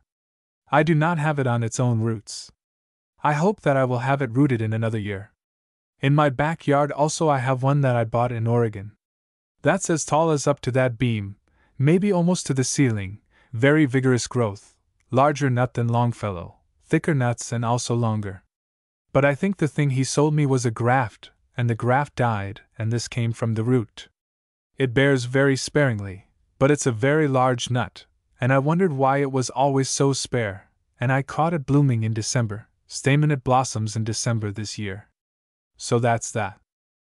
10 miles east of my home, east of the Blue Ridge Mountains in the granitic, very heavy clay soil of what we call the Piedmont down there, I have a planting that was made 15 years ago of filberts, some on their own roots and some that I grew on the Turkish tree hazel stalks. Those grew well, and the main advantage was they put up no suckers. You had a nice clean trunk, and you didn't have that problem of getting rid of the sprouts all the time. And it looked very good for a while. I find where you graft that way, the stalks get old and do not renew themselves, and eventually the life will be shorter than if you had a shrub that might last for a century, when you are renewing your stalks when they reach maturity and cease to grow enough to be productive. 2 years ago I had most of the standard varieties you mentioned here in that planting, about 3/4 or perhaps an acre planted in between chestnut trees. Planted the chestnut trees 40 feet apart, and then interplanted with the filberts at 20 feet. 2 years ago we had an unusually wet season, and the blight, of which I had had some before, hit hard and virtually ruined the whole planting. And in addition to that, we have leaf miner. It's an insect that lays a tiny egg in the leaf and develops a little larva or worm that eats out the chlorophyll between the two membranes of the leaf, just hollows it out and makes unsightly spots in there and, of course, kills that portion of the leaf. But the blight, known as the Eastern filbert blight, according to Mr. Gravatt, has just ruined that planting. Some of the trees have been killed outright, and most of the tops are either dead or dying. This year the blight wasn't apparently active on the living part, because it was very dry up until the 1st of August, and since then it's been very wet. That's what happened to my filberts there. Now, in that same location I have some younger, second generation or third generation plantings that I grew from scions from the Jones hybrids, and so far those have not been attacked by the blight, and not much by the leaf miner. I used them to replace some of the others that had died several years ago, so they are right in there together. About the best I have of those are also on exhibit out there and marked as the Jones hybrid. At the same time I put out some seedling Kalerna or the Turkish tree hazel in that same plot. They were attacked somewhat but not badly by the blight. Today you'd never know they had any blight. They look healthy, and as has already been said, they make a beautiful tree. And if you want an avenue of trees on a drive that don't spread too wide and run up like Lombardy poplar, they'll beat Lombardy poplar all to pieces. And if you crowd them a little, they will grow up like a spire and retain their branches, so you really have a tree. There was one in the J.F. Jones yard at Lancaster that I think was at least 14 inches in trunk diameter 20 years ago when I saw it. Do you know whether that is still there at the Jones place, that Turkish tree hazel, Mrs. Weber? Mrs. Weber, where is it located? Mr. Stoke, it's right near the house. It seems to me between the house and the side near the barn. Dr. McKay, Mr. Stoke, that tree is gone. We were there last fall. Mr. Stoke, but it was a very nice tree, and for shade it's very nice. The Manchurian hazel has been spoken of, and I might mention that, because I have dabbled in everything, I guess. I got seed from the University of Nanking along with some other things, and those seedlings were quite variable. The nuts compared rather favorably with the American hazel. Some were thick-shelled, but they will average almost as good as the American hazel, and they bore quite freely for me until I let the bushes get right thick. They will send out suckers and make a very spreading growth. If you dig them out and leave a piece of root in the ground, it will come up just like sassafras or persimmon will on that piece of root. But it is an attractive bush, and mine has a reddish-brown little spot in the middle of the leaf in most cases. It seems to be characteristic of that strain that I have. The nuts were quite variable and, as I say, they bore right well until I let them get too thick. I believe that's all. Mr. Slate, I neglected to answer your question, Dr. Colby, but the squirrels have not been much of a problem with our filberts at Geneva, strange as it may seem. They have never taken a very high percentage of the crop. We have a Lancaster heartnut, and they clean up every nut on that tree every year before the end of August.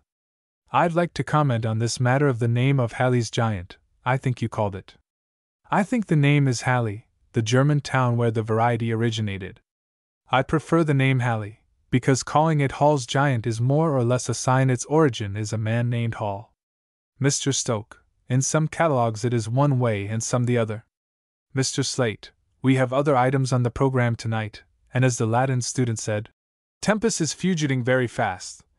So I think we had better turn the meeting back to Dr. McDaniels. President McDaniels, the next 2 talks have slides to be shown, and it is suggested that you take about 10 minutes, take a stretch, and then come back when the slide projector is set up.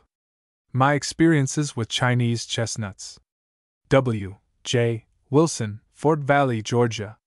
When I was asked to appear on this program to tell my experiences as a grower of chestnuts, I felt like a child, appearing before a group of grown-ups to tell them how to make marriage succeed. When I see the sages of chestnut knowledge seated before me, I realize that I can only relate my experiences and ask your advice. My father was a pioneer peach and pecan grower. He loved trees and has told me time after time that if I ever made more than just a living, farming, it would have to come from trees, not row crops. He was what I would call a self-educated man.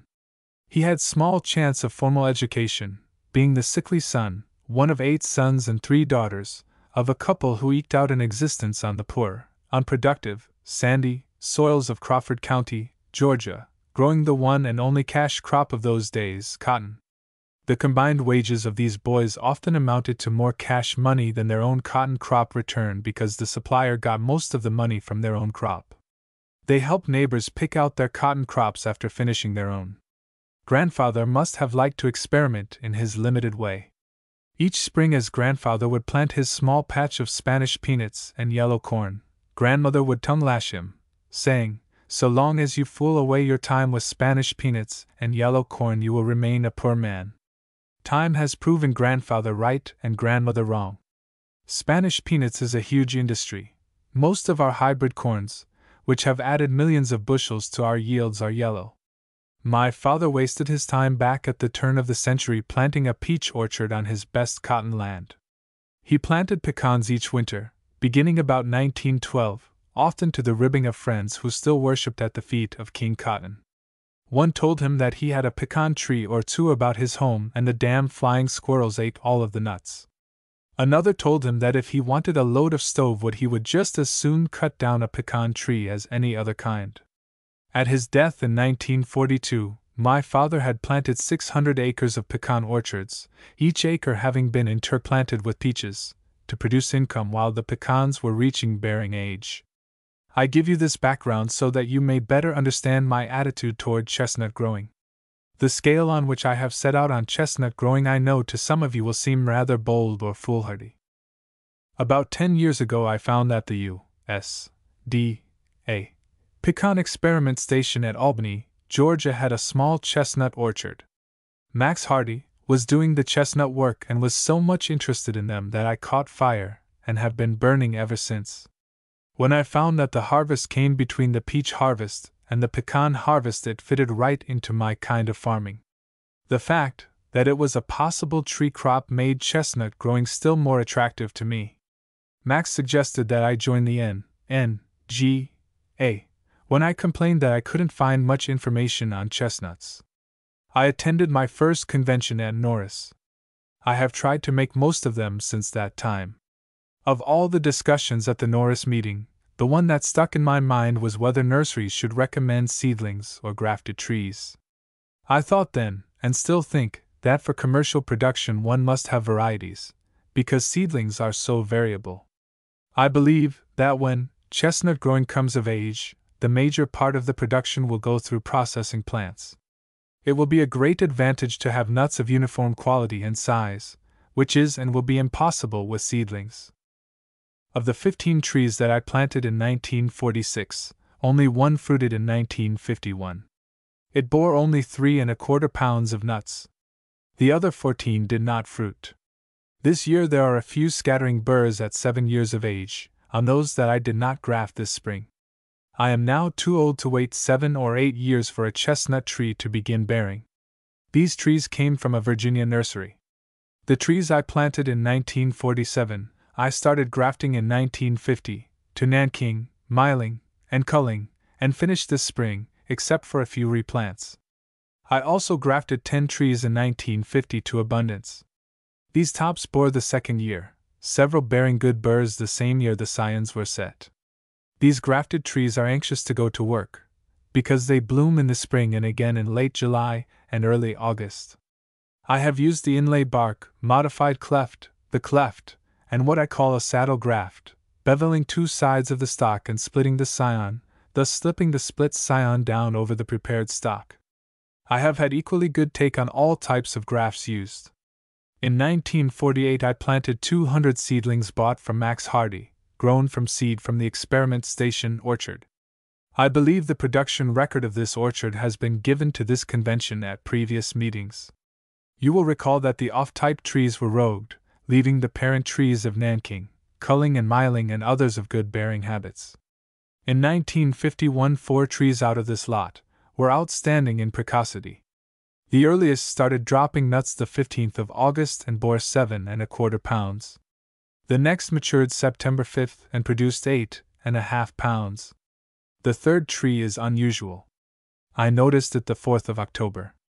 The ground was covered with nuts, but only an occasional burr. All of the burrs were wide open and still on the tree. The crop weighed 6½ pounds. The fourth tree I found on the 5th of October with all of its nuts on the ground, the tree retaining the burrs. The yield of this tree was 4½ pounds. Mind you, this was the 4th summer after planting. These trees have repeated this year with another good heavy crop. The other trees in this block bore from none to 1 or 2 pounds of nuts in 1951. This year less than 10 trees in the block are not bearing. Next spring these 10 will be growing new tops, because their present tops are not satisfactory. I noticed that one tree in this block bloomed long after the rest this spring, several weeks in fact. It might have possibilities in northern areas because of its late blooming. Of the 1,100 trees planted in 1950, one bore nuts in 1951. I didn't know it until this spring, when I was pruning the trees in this block, and found nuts on the ground under this tree. It is bearing a good crop this year for its size and age. There are a number of these trees bearing this year. Dr. Crane, in a hurried inspection of these trees this summer, thought those trees bearing were offspring of a certain tree in the Fielma orchard. I do not give my chestnut trees special care. They are fertilized and cultivated the same as young peach orchards. We try to bring in a peach orchard the 3rd summer, with enough fruit to make it worth spraying. I see no reason to wait 7 or 8 years to get a chestnut orchard into bearing. If you will keep down competition from weeds, cultivate frequently, and give the tree plenty of nitrogen, you will be surprised at the growth it will make. I set the trees 24 feet each way, with the idea of thinning later when they begin to crowd. In this way I will get higher acre yields in the early years. When they reach maturity I will have them thinned down to 48 feet each way. As they reach heavy bearing the rate of growth will slow down, and I will adjust the nitrogen to keep them from becoming too vegetative. So far the only insects that have bothered me are caterpillars that ordinarily feed on wild maypops, or passion flowers. These caterpillars will defoliate a tree. The only tree that I have lost from winter killing was one defoliated by the caterpillars early last fall. It may become necessary for me to spray for these worms if they become too plentiful. I do not come before you as an authority on chestnut growing. I feel that to force myself to do my best I should plant enough trees to make me find out how to handle them. In the rush and bustle of peach and pecan growing, if I had only a few chestnut trees I might decide that not much was involved, and neglect the chestnuts. I know that with 2,000 trees already planted and some of them bearing, I am going to make a great effort to make the project profitable. I have decided that chestnut growing has possibilities as a tree crop in my section, and is worth my time and effort. I know there are many problems ahead, but so did my father when he planted peaches and pecans many years ago. I am still meeting new problems with them each year. Problems go hand in hand with the fruit and nut business. It is the fellow who is willing to try to work them out who has a chance to profit. If I wait until all the problems are solved, I will never grow chestnuts. The day that I decide that I know all the answers about growing peaches, pecans, or chestnuts is the day I start going broke. I have been badly bent several times while I was struggling to find an answer. Each year starts full of hope, with visions of a nice fat bank balance when the jobs are all done. Then the problems start, and if I can lick enough of them, I come through with the right to see if I can't do a still better job next year, despite the risks of too much rain, not enough rain, hail, insects, and diseases. I have found that each year from 15 to 50 million pounds of chestnuts are imported from Europe. The same blight that destroyed our native chestnuts is going full tilt in Italy and other European countries. If the blight runs its course as it did in this country, it will not be many years until we will not have chestnuts from Europe. I am going to grow some to fill this gap. In 1950, Dr. Mackay sent me 8 trees, 4 Myling, 2 Nanking, 2 Culling. 2 Myling and 2 Nanking to be planted together, 2 Myling and 2 Culling together. Each combination to be isolated so that the nuts produced would be of known crosses. These trees bloomed this spring and 2 of them set a few burrs. Next year I hope to turn over to Dr. Mackay nuts from these trees to be planted and grown to fruiting age. I now have about 160 grafted trees. I intend to fruit my seedlings with the hope that among them I will find trees superior enough to be given variety status. I will then top work the rest to varieties. At present I intend to plant more trees each winter until I have at least 100 acres of orchards. If and when the weevil moves in, I will have the equipment on hand to spray, using the same equipment on peaches or pecans. I would like to see this association ask that more research on chestnut production be done by the U.S.D.A. It will not be done until we ask for it. The men in the department are not in position to do much asking for additional funds. It is the responsibility of groups like the N.G.A. and the Southeastern Chestnut Growers Association. We are in need of more breeding and selection of new and better adapted varieties.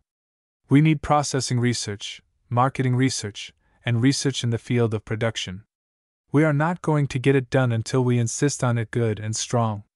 This spring, at Fort Valley, Georgia, the Southeastern Chestnut Growers Association was formed. We hold our convention in March and will be glad to have everyone interested in chestnut growing, marketing, processing, or research attend our convention. I think in time this organization will want to become affiliated with the N.G.A. to the mutual benefit of both. I will be glad to have any of you visit my orchards and show me how to grow chestnuts. I am constantly searching for information. President McDaniels, we thank Mr. Wilson very much for his talk, and we think it does take a lot of courage to embark on an experiment of that kind. In view of the lateness of the hour, unless somebody objects, we will adjourn until tomorrow morning at 8:30. At 9:40 p.m., the meeting adjourned. Tuesday morning session. Called to order at 8:30 a.m., President L. H. McDaniels presiding. Persian walnuts in the Upper South. H. F. Stoke, Roanoke, Virginia. My experience with the Persian walnut has been acquired in the Roanoke district of Southwest Virginia. It is located 300 miles from the Atlantic seaboard, and my trees are at an approximate elevation of 1,100 feet. Roanoke is on the same parallel as Springfield, Missouri, and about 30 miles south of Rockport, Indiana. This experience covers a period of more than 20 years with named varieties and seedlings of the species. I shall here attempt to present some findings that may be of some value to others similarly located. For the sake of brevity, I shall put the cart before the horse, the findings before the facts from which they are derived. For the Upper South and, in my opinion, for the Middle West, late vegetating and blossoming is of prime importance for success with the Persian walnut. No matter how vigorous, prolific, and precocious the tree may be, nor how fine the nuts, the variety is worthless for anything except shade if the crop is destroyed by normal spring frosts. In the second place is winter hardiness. This is of two kinds: resistance to extreme cold, and resistance to the wooing of warm winter days that starts premature activity, followed by a destructive freeze. My experience with the pane variety is a case in point. Having read some place of the vigor, precocity, and heavy bearing of the new variety, then called the pane seedling, I secured some scions of it from its originator and worked it on a young black walnut. The variety was already making a name for itself in Northern California and Oregon, not only because of its bearing habits but for the superb quality of its nuts. During the first few years it did well despite its early starting in the spring, and bore heavy crops. Then disaster fell. One spring the tree failed to leaf out at the usual time. On examination I found that it had winter killed back to 5-year wood. The winter had been unusually cold, and the tree could not take it. Pruned back, the belated new growth did not fully mature before winter, so in turn was damaged, a phenomenon that recurred from year to year. Exit pane as a Virginia prospect. An example of the other type of winter injury was that of my first Krath Carpathian. I secured scions of this variety from Rev. P. C. Krath in 1929. The parent tree had been growing and bearing in the vicinity of Toronto, and was apparently fully hardy. The scions grew vigorously on the young black walnut stock on which it was worked, and completed their longitudinal growth early in July, giving ample time for the ripening of the wood before winter. After several years I noticed the bark on the south side of the trunks dead from so-called sun-scald. Activity had been induced by the warmth of the winter sun, followed by freezing. After some years the wood was killed back to limbs the thickness of one's wrist, and this has been again repeated. The tree was hardy in Ontario, but not in Virginia. The nut of this variety, which to me is the Krath, is much superior to the average Carpathian, and I think might be well worth while in the Northeast and along the Great Lakes, but not in the Upper South nor the Midwest. Besides their winter weaknesses, both the pane and Krath start too early in the spring for my conditions. Broadview and Lancaster both blossom here in mid-season, and since both have a rather long period of producing pistillate blossoms, they seldom fail to produce a crop when properly pollinized. Franquette and Mayette, both highly recommended as being late vegetating and producing excellent nuts, have offered me some difficulties of another order. With Franquette the chief trouble has been to get a suitable pollinizer. Like the Mayette, its pistillate blossoms appear 10 days or more after the staminate blossoms and self-pollination is not effected. I tried King, recommended as a pollinizer, but it was too early to be reliably effective. When Franquette is properly pollinized it, with pane, is one of the heaviest bearers. Mayette in Virginia produces a fine, healthy, vigorous tree, but it refuses to produce pistillate blossoms. A dozen nuts is an average crop for a tree that should produce a bushel. It, like Franquette, demands a late pollinizer, but the pistillate blossoms are simply not there. Neither of these two late varieties have ever suffered winter injury with me, nor have been damaged by spring frosts. I will not attempt to go into detail regarding all the varieties and seedlings that I have tried through the years. Eureka, that ranks with Mayette and Franquette for lateness, but refuses to bear, apparently for want of pollination. Chambers that was recommended along with King for pollinizing the late bloomers but not fully successful. Breslau, with its huge nuts but slow growth. In addition to an assortment of Carpathian seedlings. Of the latter my Caesar is one of the more promising with its vigorous growth, large thin-shelled nuts and ability to pollinize itself in some seasons. Gilbert Becker has reported it passing through Michigan winters unhurt. As matters now stand, I believe Bedford, Caesar and Lancaster have proven the most satisfactory varieties to date under my conditions, although some seedlings I have grown appear even more promising. Chief of these are several that I grew from open-pollinized nuts of the Lancaster, which I am here exhibiting. You will note that the one I designate as L2 is an extremely large nut, considerably larger than its seed parent which it somewhat resembles. L8 is of somewhat similar type, but smaller. L3 and L6, on the other hand, are of entirely different type. Much smaller, they are smooth, thin-shelled and well-filled, with kernels running 50% by weight and of high quality. They resemble their seed parent, Lancaster, not at all but in type are much nearer Bedford, their probable pollen parent. Another one of these seedlings, L7, resembles Caesar, its probable pollen parent, far more than it does its seed parent. Some years ago I hand-pollinized several blossoms of Broadview, using pollen from my original Crath. One of the seedlings from these hand-pollinized nuts resembles Crath much more than Broadview, the seed parent. I have it here as CXB2. Aside from the apparent profound influence of the pollen parent on the offspring, there is the unexplained fact that with the exception of L8, all these seedlings are later vegetating than the seed parents and any of the suspect pollen parents. Of the Lancaster seedlings, L2, L3 and L6 are fully as late as Franquette and Mayette, blooming well after the 1st of May. Inasmuch as there were no Persians producing pollen anywhere near that time, I can only believe that these nuts were pollinized by the black walnut on which they were top-worked. I intend to plant some of these nuts, and expect to produce hybrids. This brings up the enticing subject of breeding Persian walnuts adapted to one's own conditions. I have no suggestions to offer scientists, but offer the following for the benefit of amateurs like myself. If your grounds are cluttered up with varieties, as are mine, ingratiate yourself to some friend who has an isolated young black walnut tree by volunteering to convert it to the production of Persian walnuts. Select 2 varieties whose characteristics you desire to blend and that will pollinize each other, and grow seedlings from the resulting nuts. You can check results in as little as 4 years by taking buds from the seedlings at 2 years and placing them on black walnut. Creative work, this. You will get the thrill of your life, if you are that kind of a person, and may produce something well worthwhile. Persian walnuts are self-pollinizing if pistillate and staminate blossoms occur at the same time, but such usually is not the case. Crath, Breslau, Caesar and King produce their pistillate blossoms some days before their staminate blossoms shed their pollen, while Payne, Lancaster, Broadview, Franquette and Mayette produce their blossoms in reverse order. Of all those I have tested, only Bedford can be depended to produce both types of blooms simultaneously and certainly, and fully pollinize itself. It is enlightening to keep a record of the blossoming time of each variety relative to others, but dates should all be recorded for the same year.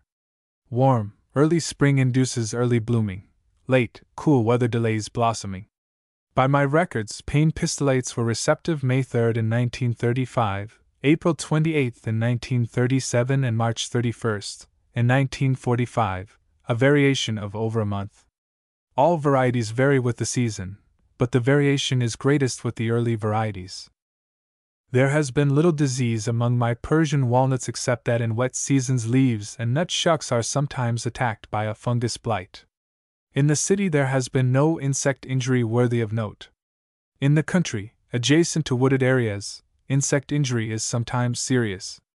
Pests include spittlebugs, stink bugs and other insects that attack young leaves and tender growth. These check the leaders and cause late multiple growths that may fail to mature and hence winterkill. In such locations the butternut curculio also attacks and destroys the young nuts. Avoid wooded areas if choosing a site for a Persian walnut orchard. The most destructive pest with which I have had to contend has been the large blackbird or purple grackle. Oddly enough, they are much worse in the city than in the country. As soon as the young are grown, about the middle of June, they appear in flocks and attack the nuts of the Persian walnut. At first, before the shell has hardened, they penetrate the nut apparently for the nectar, which is the substance of the immature kernel. When the shell can no longer be penetrated, they continue to eat away the husk, which is equally fatal to the nut. This continues until late in July, when the squirrels take over. Fortunately, squirrels are highly allergic to a bullet from a .22 rifle. In pointing out some of the hazards encountered in growing Persian walnuts in the East, the writer has not intended to be discouraging but helpful. Persian walnuts of good quality can be grown in this section. Full understanding of the factors involved make it possible, I believe, to grow them successfully on a commercial scale. Varieties of Persian walnuts in eastern Iowa. IRAB, Kill, Sabula, Iowa. There are a great many varieties of Persian walnuts, many of which originated in the region of the Carpathian Mountains and other parts of Europe, and a few varieties in the United States and Canada. I believe that some varieties now grown in the United States and Canada which originated in Europe may have come from the same tree, as they appear to have the same shape, thickness of shell and flavor. I have as many as 4 varieties that are identical. The Persian walnut has always been my favorite nut. I started with 2 or 3 varieties and now have 35 or 40 varieties and 200 trees, most of which are doing well. Some are superior in hardiness and vigor. In eastern Iowa at 42 degrees north, latitude minimum winter temperatures vary from 25 to 32 degrees below zero. Usually the minimum is 12 to 15 degrees below zero, but last winter it was 25 degrees below zero for several days. Only the hardier varieties will endure minus 25 degrees without injury, but minus 12 to minus 15 does not injure any variety very much. Schaefer is my favorite variety, and it was not injured at minus 25 degrees. I have several of these trees, some from seeds, some top-worked on black walnut, and the others grafted trees from a nursery. It grafts easily, grows rapidly, and bears a fine nut. A top-work tree of Colby withstood minus 25 degrees without injury and is one of the most vigorous trees I have. 15 seedlings from Krath Mayette and Krath Franquette seeds from the late G. H. Corson, of Toronto, Canada, are developing into very fine trees, but are not yet bearing. One of the first varieties planted, Broadview, grew rapidly and produced nuts after 2 mild winters, but the several trees of this variety killed to the ground after the minus 25 degrees of last winter. Krath No. 1, Krath No. 39, and Breslau grew well until last winter when they were killed. 3 Breslau seedlings did not winter kill. Romanian Giant, the first tree I grafted, killed back somewhat, but is recovering. This variety produces the largest nut I have seen and it fills well. Top-work trees of other varieties that were not injured last winter are Krath No. 5, Krath No. 12, SG No. 5, Krath No. 29, Graham and Krath Special. Seedlings in the nursery row that stood severe temperature are Carpathian D, and WF Nos. 1 and 3, FBO and FBO, Fort Custer, Hanson, Jacobs and others. Mr. Stoke, does the black walnut bloom at the same time that the Persian walnut blooms? Dr. McKay, it bloomed near the end of the receptive period. Mr. Stoke, that first experiment of yours was trying to pollinize the black walnut with the Persian, but the reciprocal cross may be quite different, as Jones proved with the filberts. Dr. McKay, that could be. We have no large amount of data on the reciprocal cross. These cases where it is said that the black walnut pollinates the Persian regularly and is producing good crops of nuts, I would consider doubtful until I see the seedlings, their growth and characteristics. Yesterday Mr. Bolton asked the question whether or not some walnuts that have large nuts could possibly be tetraploid or polyploid. A number of years ago I examined the chromosomes of one of these large fruited varieties, and it had the same chromosome number as the others, namely 16 pairs or 32. The whole question of chromosome number in nut varieties and species is as follows. So far as we know, all of the species have a constant number within the genus except the hickories where we have tetraploid species and diploid species. All of the species of Castanea, as far as we know, have the same chromosome number, and all of the varieties within each species have the same number. In the oaks, which are related to chestnuts, we have an extremely large genus in which there is a great constancy of number. The pines, and all other cone-bearing trees make up another very large group in which chromosome numbers are constant. Exactly the opposite situation is found in the related family of alders and willows where the chromosome number is very variable. President McDaniels, unless there is some special question or comment on this subject, we will go on to the next item. Mr. Lemke, there was a panel discussion about 4 years ago, and they were talking about what nuts to grow, and one of the men said, "Before you offer a man a good nut, give him a good nut cracker." That's been on my mind for some time. Commercial production and processing of black and Persian walnuts. Edwin W. Lemke, Washington, Michigan. Some time ago a group of nut-minded men associated with Spencer B. Chase announced their findings on the quality of the wild black walnut growing in the area of Norris, Tennessee. Nuts were gathered from 151 wild walnut trees. After judging, the group came to the conclusion that only one tree had a flavor that was considered by their standards as good. It is these good nuts that cause the formation of the NNGA. When we speak of the good nut, it gives the word commercial an entirely different meaning. It by necessity excludes most of wild black walnut kernels processed by the large cracking plants of Kentucky and Tennessee. The large crackers are willing to pay better prices for the improved black walnut, but were they to rely on this source of supply, they could not stay in business very long. To produce and process, I chose the Thomas and Ohio variety, and I have met with some success. The black walnut can be made to bear in the first and second year after grafting, but this is but a novelty feature. Jones, from whom I purchased my trees, told me that the black walnut could be classed with the northern spy apple for coming into bearing. This has proven true. Commercial production of the improved black walnut is by its very nature small-scale production. Because of this fact, only small-scale machines to process these nuts are feasible. Since 1916, I have had time to reflect on the problem of the three basic machines needed. These are the huller, cracker, and kernel picker. Fortunately for me, I learned the machinist trade and had a machine shop at my disposal. I tried every way to hold the black walnut, and finally accepted the commercial potato peeler as the best principle. I built several crackers and at last accepted the Wiley cracker as the best commercial cracker. The third machine is the picker, which has yet to be assembled. This picker is copied after the Kenneth Dick machine with some variations in the separation process. Let me briefly explain these three basic machines. As the nuts are gathered in the orchard, they are brought to the huller and bushel crates. The huller is located in a separate room. This room has the floor depressed to catch the removed hulls that are flushed outdoors with the aid of running water. The cylinder of this huller is 30 inches in diameter and 14 inches high. It is made of 3/16 THS boilerplate. 3 inches from the bottom of the cylinder is a revolving disc smaller than the inside of the cylinder. The disc being small enough, it allows a 5/8 th opening around the inside of the cylinder. It is this opening that permits the hulls to drop to the floor. The nuts are held captive because there is no opening in the cylinder for them to leave until the discharge door is opened on the side of the cylinder. The cover of the cylinder has a 10-inch feed hole into which the nuts are fed.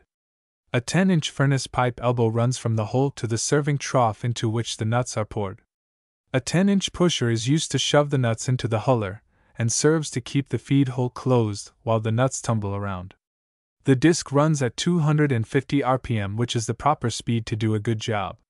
While the nuts tumble around, a stream of water is used to wash the hulls free from the nuts and force the removed hulls to the floor below. The disc is supported by a 1 3/8 inch diameter shaft that runs through the disc and is held central as it revolves in a flange containing a 3/4 ball bearing that fits into the end of the concave in the shaft. Up 4 feet from the disc is a link self-aligning bearing that allows the shaft and disc to turn like a gyroscopic top. The shaft's pulley has V-belts connected to a 3/4 HP motor. I have hulled up to 40 bushels of clean nuts in 8 hours. The nuts after hulling are placed on drying trays indoors where temperatures are better controlled. The principle of this huller is that it separates the hull by centrifugal force. The hull drops down through the opening between cylinder and disc while the nuts riding on disc are discharged at right angles to the fall of hull. The machine is a separator. The next basic machine is the cracker. This cracker is the Wiley cracker in principle and is made in Eugene, Oregon. Simply explained, it could be likened to 2 pages in a book. One page is perpendicular while the other page is off the perpendicular about 7 degrees. The first page, which is the anvil, is fixed save for adjustments for nuts of varying size. The other page, or hammer riding up and down through 1 1/4 of travel, is fixed to a crank below. Both of these pages or plates are heavy cast iron plates that are fluted and cause the nut to be cracked against these saw-toothed flutes, and while being cracked are revolved down through the plates. The plate moving at an angle forces the nut finally through a 3/8 inch opening where they fall into a rotary sieve. The sieve has 3 sizes of mesh: 5 mesh, 2 mesh, and 3/4 mesh. The larger pieces go on through and are returned to the cracker. This cracker will crack up to 500 pounds per hour, and uses a 3/4 HP motor. The last of the 3 basic machines is the picker. I have not yet built the picker, but a number of the parts have already been machined, and before long it will be a reality. The Kenneth Dick picker of Peebles, Ohio is the best for small orchards. It is essentially a separator using a conveyor belt which carries the cracked nuts to needles that pick up the kernels and deposit them on trays that at the timed moment accept the black walnut kernels. The discarded shells remain on conveyor and travel to the end and fall into a receptacle. After this process, further inspection becomes necessary, but up to the present it is the best we have. The black walnut is a messy nut to fool with, but with the proper machines it soon becomes a pleasure to work with it. I can work all day hulling nuts and finish with clean, unstained hands. Processing the Persian walnut is a simple matter as compared with the black walnut. My Persian nuts are gathered and placed on drying trays. Most of the nuts fall free from hull and the stick tights are discarded as inferior. NGA members need but write to the agricultural colleges in California, Oregon, and Washington, and a list of publications will be sent. One of the latest machines being offered is one that picks the nut from the orchard floor with a speed with which no human can compete. It has not only removed the backache but the human back as well. The Persian walnut industry in the Pacific Coast states is big business. There is only one organization that can and does disseminate the necessary knowledge and experience that will give the northern grown nut its proper place in the American diet.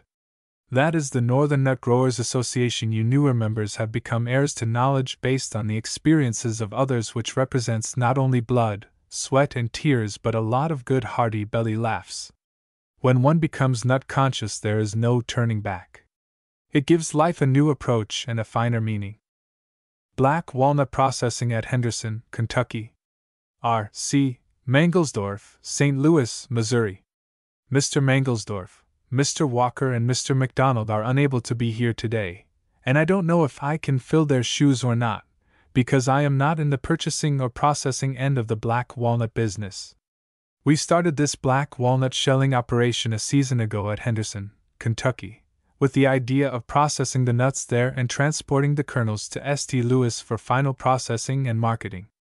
At Henderson, Kentucky, we are located outside the city limit, and we have no fire protection, and as a result, the insurance rates on our building, storage sheds, and black walnuts in storage have been so high that we are looking around for possible plant location sites where we can reduce that expensive operation. Another factor in our operation there is the transportation of raw material to our cracking site. If we have to transport black walnuts, which give an approximate 10% yield, any distance, the freight adds materially to the cost per pound of the finished material. That is, if we have to pay 10 cents per 100 additional freight cost in transporting them from outlying districts to the cracking plant, that adds a cent a pound to the cost of the finished kernels. All such factors have to be given weighty consideration, because our business is primarily concerned with making money for the stockholders. If we don't make money for the stockholders, they are not interested in seeing us continue the operation. Mr. Walker and Mr. McDonald at the present time are out on a crop inspection trip and also making surveys of locations and availability of buildings or sites that might be more advantageous than the one at Henderson, Kentucky. It may be that we will continue the operation there, making modifications in the building, which will result in lower insurance rates. At the present time, with the new crop coming on, we are in a chaotic state of affairs, because we just don't know exactly what's the best path to follow in our operation at Henderson, Kentucky. Are there any questions? Dr. McKay, will you tell us something about how you handle the nuts in your plant, how they are hulled and cracked, and so forth? Mr. Mangelsdorf, it's a similar operation to what Mr. Lemke described. The nuts are brought in burlap bags by the farmers and growers and are put in storage in cribs.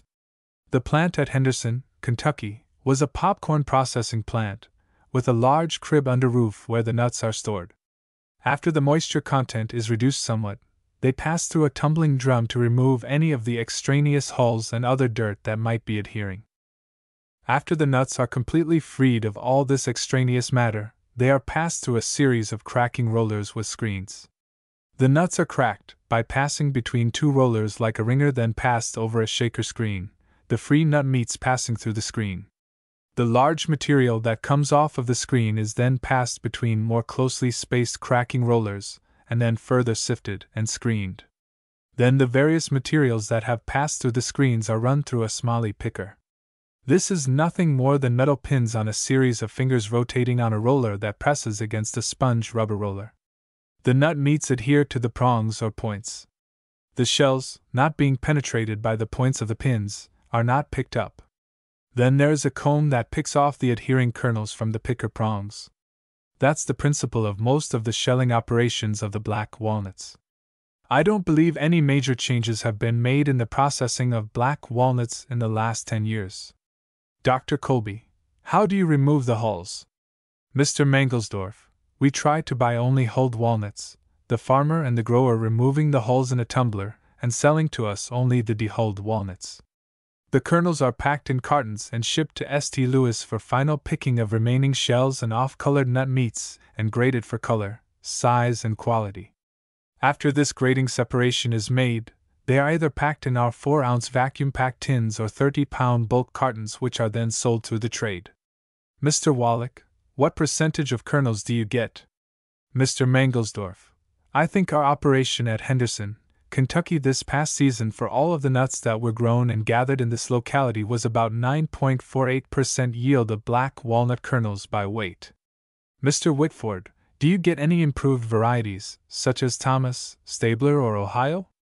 Mr. Mangelsdorf, no. With most of the nuts that we gather in our marketing operation, very little attention is paid to variety or source. We don't try to differentiate and store them separately, but everything is processed as it is brought together. Mr. McDaniel, do you have any indication that you get a better quality nut from one county or one area than you do from another? Mr. Mangelsdorf, that is a question that I can't answer, because I am in the research and development end of the business, and have very little to do with the purchasing and marketing of the nuts themselves.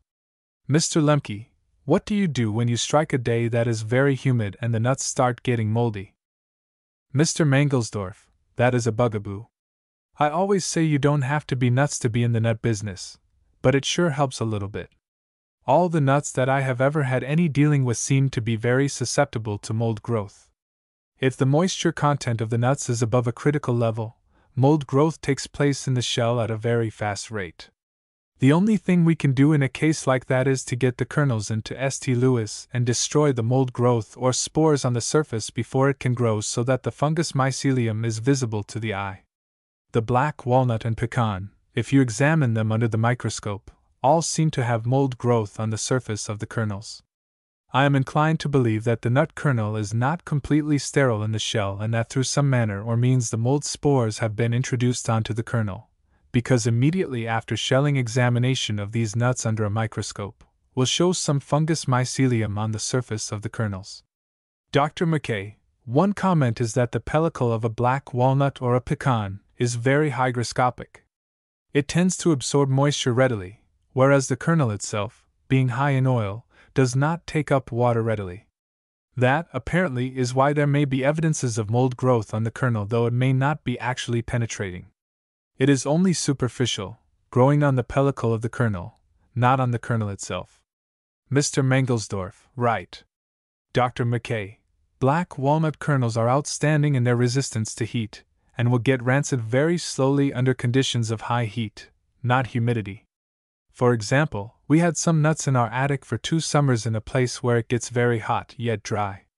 Those nuts are in very good eating condition today. I don't know about pecans. Mr. Mangelsdorf, that's very true of black walnuts. Pecans have to be carried throughout the season in our cracking operations under refrigeration, but the black walnuts we can store out in any shed with tin roof. The temperature gets very hot, and it seems to have no effect whatever on the edibility or rancidity of the nut kernel. Mr. Stoke, you spoke of storing the whole nuts in large bins. There you may have an extreme amount of mold, too, if the nuts are damp. Mr. Mangelsdorf, we try to have storage conditions such that air has free passage through the bulk of nuts. The mold and the yeast are there, and when they start to grow, their metabolism throws off quite a large amount of heat. As a result, the molding process is speeded up like a chain reaction, and before long the nuts will be worthless for shelling. Mr. Mangelsdorf, we had nuts until just a few weeks ago from our last season's gatherings. That's almost a whole year. Mr. Saltzer, Can you tell me if the farmer is paid by the weight of the nuts, or does he receive his pay after the kernels are shelled out? Does he receive more money if it contains a higher percent of kernels? Mr. Mangelsdorf: he receives his pay on the basis of the whole nut that he delivers to the plant, and we try to exercise some control over the quality of the delivery. Samples are taken and cracked, and if most of the nuts are rotten or the quality is very low, we may reject buying that entire lot, or we may discount the lot of nuts a certain amount, depending upon the percentage of the nut meats that are salvaged. Mr. Murphy: do you pay a premium for cultivated nuts? Mr. Mangelsdorf: that I can't answer, but I don't believe that they have this past season. I wouldn't want to go on record as to that. There is a tremendous difference in the flavor of what we call the Eastern black walnut in comparison with the California or Western black walnut. We think that the flavor of the California walnut is not at all comparable to the Eastern black walnut. Mr. McDaniel: you don't notice any difference, do you, between the Missouri and the Kentucky nuts? Mr. Mangelsdorf: no, not in my experience, but there is a tremendous difference in flavor between the Eastern and Western. Mr. Rohrbacher: on what basis do you buy black walnuts? Mr. Mangelsdorf: I understand that each individual sale is an individual horse trading deal, the price paid, depending upon the quality of nuts, moisture content, color, and other factors. Of course, our aim is to buy the nuts as cheaply as possible, and the object of the fellow selling the nuts is to get the greatest return that he can from what he has to offer. So we try to reach a happy medium in our dealings, and a lot of concessions might be made one way or the other with special lots that are offered for sale. Mr. Whitford: what sizes and grades of kernels do you have? Mr. Mangelsdorf: we have the large, medium, small, and granules. Granules are very small pieces. Usually the prices paid for the nuts are not determined, actually, until the crop starts to move. Everybody has an idea what the market price will be for the nuts, but nothing is crystallized or brought to a focus until the first nuts are actually on the market. Then the nuts sold are examined as to quality, giving some idea of the future quality of deliveries that might be made in that section, and then prices can be established. As I say, it's a nutty business. I haven't grown very many gray hairs yet, but I expect to have many before I am through. And each new problem that arises in this nut business, when you reach a solution for it, invariably there are two other problems that are created, and if you are not wide awake, one of these problems can be much greater than the one that you just had a solution for. Mr. Davidson: do you know anything as to the bearing of black walnuts this year as compared to previous years? Mr. Mangelsdorf: Mr. Walker and Mr. McDonald are out at the present time making a crop inspection tour of the various localities, and I have had no report as to what the condition of the crop will be this year. Mr. Whitford: which grades bring the highest prices? Mr. Mangelsdorf: the large particles of kernel demand a premium over the smaller sizes. That is one of the discrepancies in the shelling operation, that the material that costs us the least money to produce gives the largest returns. When you have small pieces, the operation of removing the last remaining shells and off-colored particles is much greater than with the large kernels. One large kernel amounts to considerable weight, and you may have to pick up many small particles to represent the same weight. President McDaniels: we appreciate very much your talk, Mr. Mangelsdorf. One thing that interested me was your statement that having large pieces was an advantage. That question has been argued on the floor of these conventions a number of times, and there have been those who claimed that the larger pieces were all ground up anyway, and that the varieties from which you can recover large pieces were of no particular merit commercially. The next paper is Nut Shells, Asset or Liability? T.S. Clark of the United States Department of Agriculture, Regional Laboratory, Peoria, Illinois. Nut Shells, Assets or Liabilities? T.S. Clark, Northern Regional Research Laboratory, 1, Peoria, Illinois. Abstract. The value of nut shells as materials for agricultural and industrial use is discussed. Problems of plant location, shell collection, processing, and hazards are considered. Applications and specifications are illustrated. We are particularly pleased that the Northern Nut Growers Association is presenting this opportunity for a discussion of nut shell utilization. The Northern Regional Research Laboratory feels that it has played an important role in what is now becoming a new industry of increasing magnitude.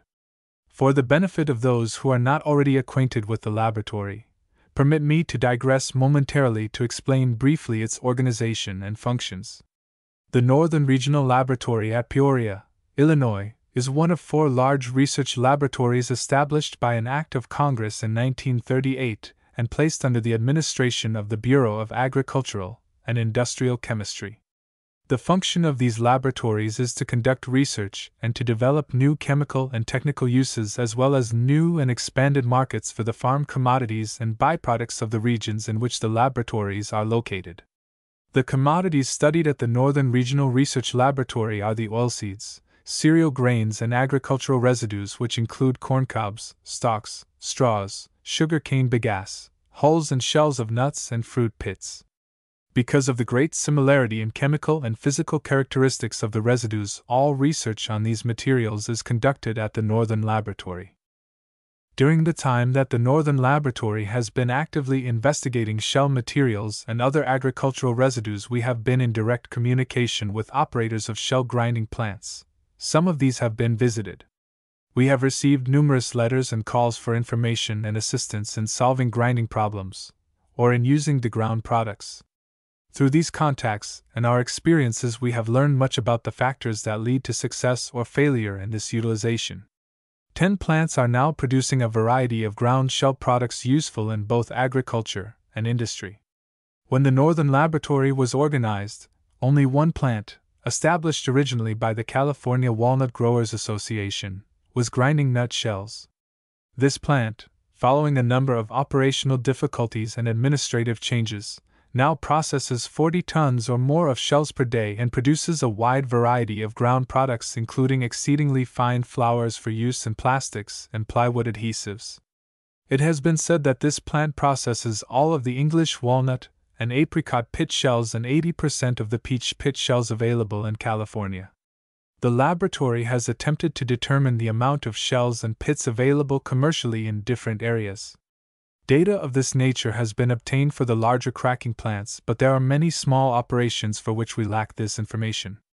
Agricultural statistics, compiled and published annually by the U.S. Department of Agriculture, provide an excellent source of information regarding production and, in many cases, the disposition of farm commodities. For example, the production of pecans in 1951, presented by states, totaled more than 73,000 tons for the 10 states reported. However, no data were available regarding marketings in shell, or the quantities remaining on the farms or in the orchards. Thus, the quantity of pecan shells actually available for processing can be determined only through surveys of cracking plants. Only limited information is available concerning black walnut shells, and this has been obtained through the cooperation of shellers or crackers. In some areas, fruit pits, such as apricot and peach pits, accumulate at canneries or freezing plants. Similarity in character of the pit shells to those of the nuts permits their use in plants grinding nut shells. Thus, the supply of raw material in any area may be augmented by inclusion of fruit pit shells. Collection of nut shells for grinding operations is a relatively simple procedure, particularly where grinding is done at a cracking plant. Where shells must be collected over large areas, both rail and truck transportation are used. If fruit pits are considered, provisions should be made for removal of residual flesh or pulp before the pits leave the canneries. In the cases where the pits have been cut during processing of the fruits, the released kernels should be removed before shipping the shells. Pit kernels are valuable for their oil content. Shell use during World War II. The production and maintenance schedules set up during World War II resulted in the development and expansion of uses for ground shell materials. Fine flours from walnut shells were needed as extenders and plywood adhesives. Soft grits from various shells were used by the Army Air Forces in the air blast method for cleaning airplane engines and parts. Grits were required for deburring metal stampings and flash removal from molded plastics. These uses have expanded considerably to meet civilian needs since the war. Grinding nut shells and fruit pits. As uses for ground shell products were developed, the laboratory sought advice of grinding equipment manufacturers for information on the design and construction of suitable grinding plants. Only limited tests had been made and data were not readily available in any published form. Consequently, the laboratory undertook an extensive study on grinding nutshells and fruit pits as part of its research on agricultural residues. These studies were not limited to grinding only, but included methods of separation and classification based on physical characteristics of the raw materials, the relation of associated mechanical operations, a consideration of the hazards, the problems of labor, management, and merchandising. A number of fires have occurred in plants grinding nutshells, corn cobs, stock feeds, and similar materials. In most cases, the causes of fire have been other than the grinding operation. From a consideration of the causes of fires, a number of safety precautions have been developed. Good plant housekeeping is paramount. This is essential, not only because of influence of dust and dirt on the maintenance of motors and equipment, but because of the highly explosive nature of shell dusts. The U.S. Bureau of Mines has cooperated closely with the Northern Laboratory in evaluating the explosive hazards of the shell dusts. Many of the present operators of shell and grinding plants have benefited from the information and assistance available from this laboratory. The cooperation of equipment manufacturers has aided considerably in extending the scope of the laboratory's studies. The Northern Laboratory has published Bulletin AIC 336, Dry Grinding Agricultural Residues, a New Industrial Enterprise, that summarizes the research conducted to date. This is the first time that such data on engineering and design has been assembled and published to cover this field. Copies of the bulletin may be obtained by addressing requests to the Northern Regional Research Laboratory, Peoria, Illinois. Plants designed to produce at least 1.5 tons per hour of ground shell products will cost upwards of $60,000. A well-engineered plant of such size will require 3 to 5 men per shift. Among other factors, the working capacity of a grinding plant depends upon the quantity of shells available and the ability of the organization to merchandise its products. The plant should be located in an area in which at least 5,000 tons of nut shells or fruit pits are annually available at low transportation costs. Uses of shell products. The more important uses for nut shell products, together with their specifications for particle size, are shown in Table 1. Table 1. Uses for ground nut shells and fruit pits. Applications: size, deburring, cleaning, burnishing and polishing, in metal stamping, electroplating, and number 10 to number 50, plastics industries, soft grit blasting, number 10 to number 30, fillers for plastics and plywood adhesives, finer than number 100, insecticide diluents and carriers, finer than number 140, explosives. Number 10 to number 100, for cleaning, number 10 to number 100, poultry litter and mulch, almond and peanut, 1/4 to 3/4 inch, fillers for fertilizers, almond and peanut, finer than number 20, plus. Experience shows that no matter how nut shells or fruit pit shells are ground, both under and oversized particles will be produced. The hard, friable character of most of the nut shells makes their reduction to fine size particles less difficult than for tough materials, such as corn cobs, or fibrous materials such as woods. Shells from almonds, because of their bulk and very fibrous nature, are somewhat less convenient to handle than other shells. Good business practice shows that sales outlets should be found for each fraction so that grinding expenses can be kept at a minimum. Because there are some differences in physical characteristics of nut shells and fruit pits, all shell products do not necessarily meet the same specifications, nor have the same uses. Industrial cleaning and finishing. Oil, dirt, corrosion products, stain, paint, grease, and the like can be removed from metal surfaces by air blasting with soft grits prepared from shells of walnuts, pecans, peach pits, and similar residues. This method was developed originally for the Navy to use grits from corn cobs for cleaning aircraft engines and parts.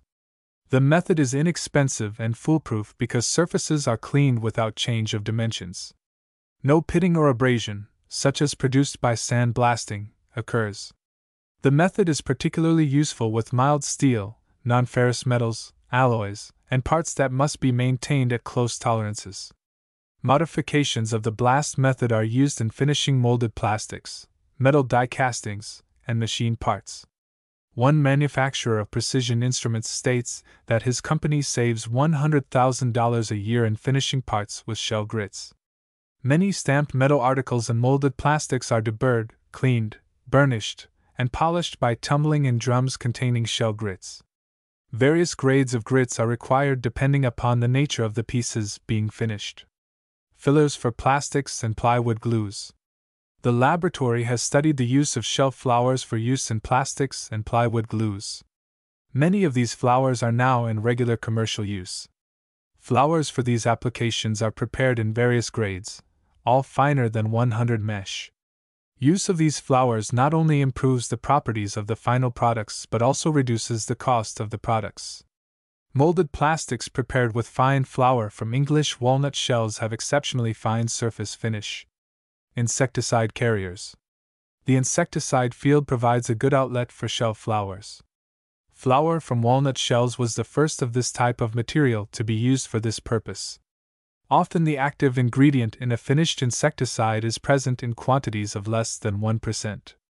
Custom grinders should plan to recover the flour as a co-product of their operations rather than attempting to grind to flour alone.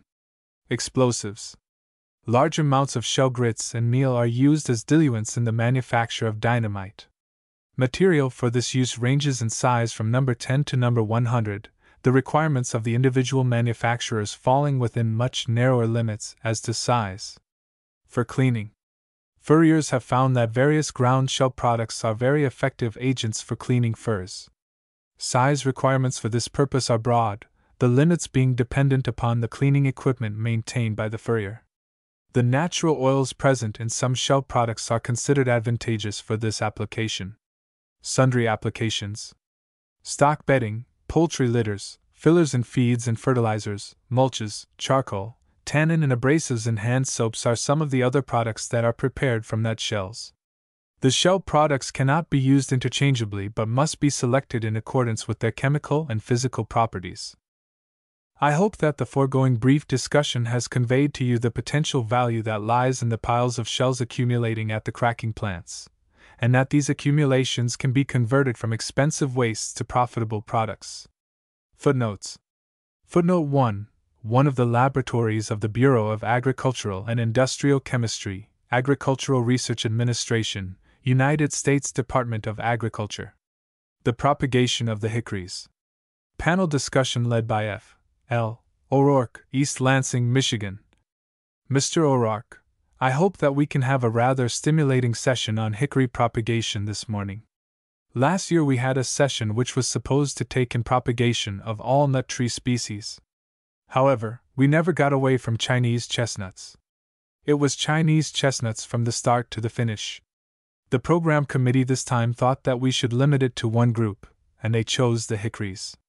I have compiled a review of all the literature pertaining to the hickories and passed it out yesterday afternoon. I hope that some of you have had a chance to read it, and will have some questions to ask us this morning. In order to really have some help, I am going to call upon Mr. Louis Girardi of Illinois, Mr. Ferguson of Iowa, Mr. Max Hardy of Georgia, Mr. Ward of Indiana, and Mr. Wilkinson also of Indiana and Mr. Bernath of Poughkeepsie, New York. The subject matter of the panel will be limited to the propagation of hickories, which includes the pecan. Who has some questions that they'd like to bring up? Mr. Saltzer, which varieties will grow on fairly wet soil? Mr. O'Rourke, that is a question pertaining to culture, rather than propagation, but we can still allow it. Which varieties, I presume you mean species, is that correct, will grow on fairly wet soil? I think Mr. Ward has a little bit of black soil in that good, old state of Indiana. Mr. Saltzer, I mean soil that doesn't dry well in the spring. I have one spot that's too wet for chestnuts. Mr. Ward, I wouldn't put any hickory nuts on it.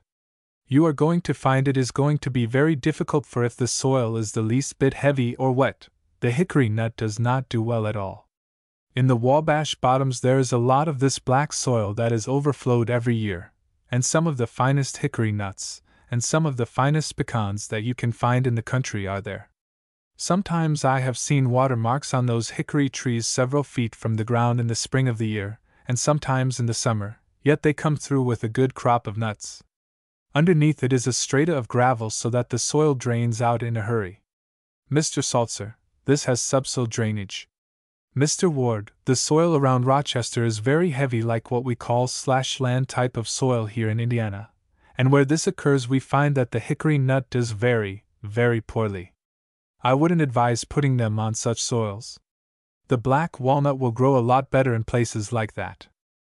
Mr. Girardi, in Illinois we have that deep, black soil and we just call it plain gumbo. It's all filled in soil, and I never have reached the bottom. It's at least 20 feet thick. And these swamp hickories, I think Reed was the one that called them swamp hickories, thrive there. They can be 2 months under water 6 foot deep, and still bear wonderful crops. You can get a wagon load of them in that mucky soil.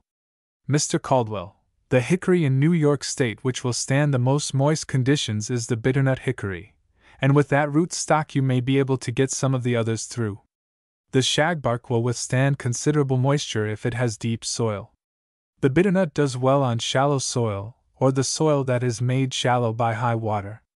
Mr. O'Rourke, the bitternut, then, will survive wet conditions. This is of interest as far as root stocks are concerned. I am wondering if anyone would like to report on the ability of the pecan to take wet soil conditions. Mr. Wilkinson, they will turn out all right if they have dry feet during the summer months, but they will not stand wet feet all summer. Mr. O'Rourke, will the bitternut do better, or would the maca nut? Mr. Wilkinson, I am not well enough versed on that to say. But the pecan, I have seen them stand under water for weeks at a time 2 or 3 times during the winter, water 20 feet deep, and not affect them at all. But if they are around in a place where the water stands in July and August, they won't take it. Mr. O'Rourke, any other discussion on stocks that will take wet soil conditions? If not, let us take up Mr. Beckett's question. When do you take scion wood of the shagbark hickory? Who would like to answer that? Mr. Girardi? Mr. Girardi, the time I like best, the time it can be done in our particular area is the latter part of February. Leave it on the tree as long as you can before any sap rises. Mr. O'Rourke, you would say probably 10 days to 2 weeks before the bud scales would break? Mr. Girardi, that's right, before any growth begins. Mr. O'Rourke, any other comment on that? Dr. McKay? Dr. McKay, I want to ask the question about which there is difference of opinion. Do pecan seed have a rest period, and is there any difference between pecans and hickory in that respect? Mr. Hardy, I am not sure that I can answer the question exactly. Most pecans planted for seed have been allowed to dry before they are harvested, and it is general practice to stratify them either in sand for planting in the spring or planting them immediately in the fall. I am inclined to think that there is very little rest period in pecans, and that if they were planted immediately from the tree that perhaps they would begin to grow almost immediately. Dr. McKay, I think that's true. The seed will germinate quickly. But can you plant dry seed any time during the winter? Mr. Hardy, once they are dried I think they must go through after ripening conditions. Mr. O'Rourke, do I understand you correctly that you do feel that the pecan must be after ripened? Mr. Hardy, yes, if permitted to dry. Mr. O'Rourke, the work of Burdett in Texas a great many years ago has indicated that the pecan seed does not have a rest period. Mr. Wilkinson, what has been your experience in germinating pecan seeds? Mr. Wilkinson, I usually like to either plant or stratify soon after gathering, although one time I had some off the shelf of a grocery store in March and got excellent results. One thing more about time of cutting graft wood. I never like to cut it for at least 48 hours after a freezing temperature, regardless of time. I would rather cut it in April with the buds green than to cut it in the 1st of March right after a freeze. I have had excellent results just this spring cutting extra graft wood with green buds on. But if you cut it within 48 hours after a freezing temperature, you might just as well throw it away. Mr. O'Rourke, I am very glad you brought that out. Irrespective of whether it be pecan or hickory, I believe it would work the same, that the scion wood should be cut when it is moist, and that is not the condition after a freeze, when it is in very dry condition. Let's get back to this seed propagation now. I am asking anyone here, can you throw any light at all on the need for stratification of pecan or hickory seed of any species? Mr. Caldwell, I have read in several publications that hickories should be stratified over the winter period before planting for spring germination.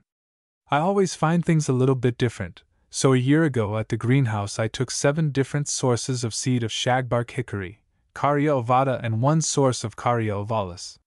Some of those seeds germinated within 3 weeks from the time I put them in, and after a month and a half I had a full stand in all cases. I don't think that more than 2% of the seeds failed to germinate. They were planted in warm greenhouse, with a minimum of about 68 degrees at night and about 90 during the day.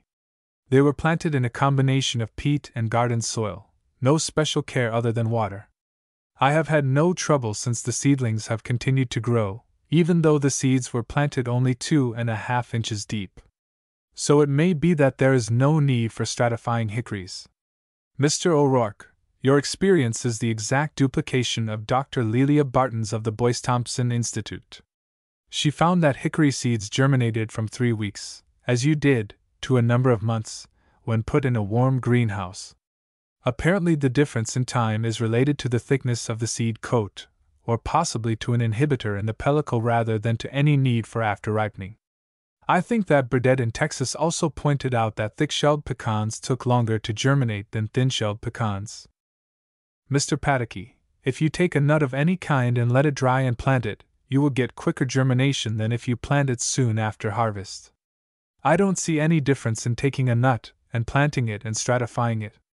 If planted, the rodents will get it, but if you put it in something all winter, it will be there in the spring. I don't see any reason for planting a nut in the fall, taking a chance of rodents getting at them. If you plant them in the spring, they come up so much quicker that the rodents don't have a chance to get at them. They got nearly all of mine that I planted in the fall. Mr. Hardy, a good many nuts don't have any rest period requirements.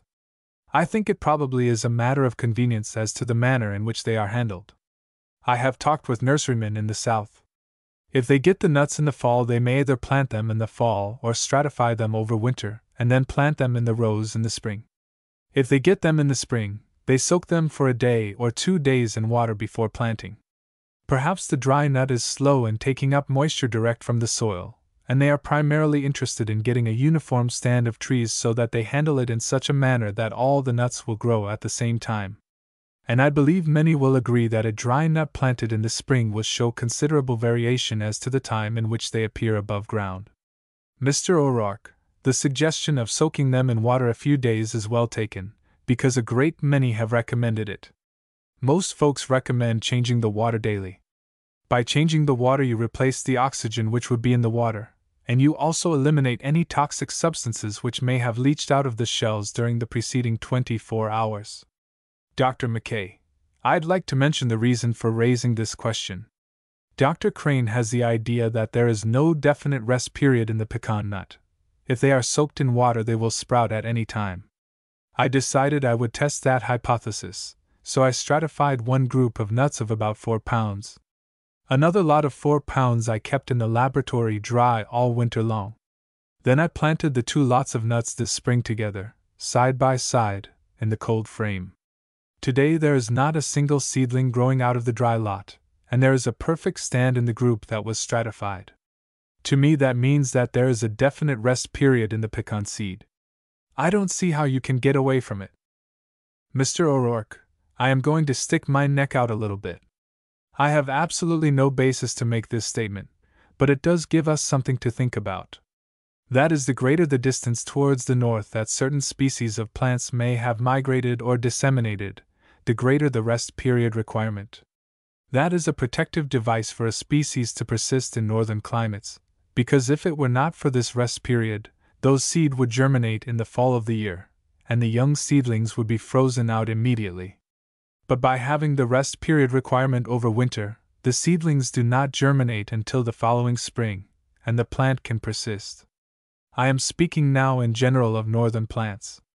I am wondering if the pecan species in itself may not be variable in that the southern pecan does not need a rest period, and the northern pecan is beginning to develop the rest period requirement. Mr. Hardy, Mr. Chairman, I am inclined to think there may be some other factor entering into the picture there. A pecan carried through winter in a dry condition at normal room temperatures would be liable to develop quite a bit of rancidity by spring. Furthermore, nuts that have been held over so long in a dry condition may still be good and may germinate the second year. I'd hesitate to destroy that planting until next spring, and to my notion that does not indicate dormancy so much as it would possibly indicate the inhibition of growth by some other products developed during that storage period. Mr. O'Rourke, you have brought up a very important point and something we should not neglect. It may be that drying to a certain degree will induce dormancy, a grievously overworked word, but you know what I mean. It may take 2 years for the seed to germinate, as Mr. Hardy has suggested. If you can leave them in that cold frame over this winter, maybe you can tell us next year just what happened. Mr. Pataky, if we take nature's way, watch a squirrel plant a hickory or black walnut. He will bury it about an inch deep, and it will stay moist all winter long, the same as if it were stratified. But if you take a nut and store in a hot place, you are going to slow up or kill that germ. You can do that very easily in a chestnut. Take a little advice from nature itself in the locality where you are. If you are in the south, that nut can start growing in the fall, and it probably won't hurt it, but if you are in the north, you don't want to start a nut growing in the winter, because it's going to get winter killed. Mr. O'Rourke, in all probability the amount of oxygen about the germinating seedling might be quite a factor. The shallow planted seed will have more oxygen available than deep planted seed, everything else being equal. If we are finished with the discussion or germination of seeds, we can go on to the next question, that of a suitable root stock for hickory, and that could keep us here for 2 or 3 days. Have you had some experience, Mr. Ferguson? Mr. Ferguson, we use the pecan and the shagbark as root stock for the hickory group. Formerly we have used some of the bitternut, but we do not use it any more. Some of the hickories will grow well on pecan, and some are not satisfactory at all. What they will do in old age is hard to tell. We have a few in the orchard down in Mr. Snyder's farm. I think we have Stratford on pecan, which is not satisfactory. Pecan grows too fast for the Stratford, and some way or other it just doesn't work. Mr. O'Rourke, are you familiar with Mr. Lassiter's stock work? Mr. Ferguson, he has used the Rockville as an intermediate stock on pecan. The Rockville is a hybrid of the pecan and the shellbark. Mr. O'Rourke, Mr. Lassiter sent us a letter in which he stated that he had a good variety of shagbark that when grafted on the Rockville intermediate stock produced much better nuts than on pecans alone. Is that due to the exceptional vigor of Rockville, which apparently is a hybrid and may have hybrid vigor? Again, we can only guess. This interstock problem is a big problem. We now have some evidence that pecan is not always satisfactory for all varieties of hickory, although Mr. Dunstan at Greensboro, North Carolina, states it's been satisfactory for every variety he has worked upon it. Mr. Hardy, I am inclined to believe that root stocks and scion varieties worked in the north and grown in the north or worked in the south and grown in the south may not react the same. Mr. Wilson, I think you are right on that. Mr. O'Rourke, Mr. Gilbert Smith's report of yesterday indicated a pecan was not satisfactory with him in New York State, and that may bear out the comment that Mr. Hardy has made. Mr. Girardi, well, I think that is true enough myself. In southern Illinois I find that the bitternut hickory root for shellbark or shagbark don't seem to be satisfactory at all. With the shagbark on pecan, the variety of shagbark makes a difference.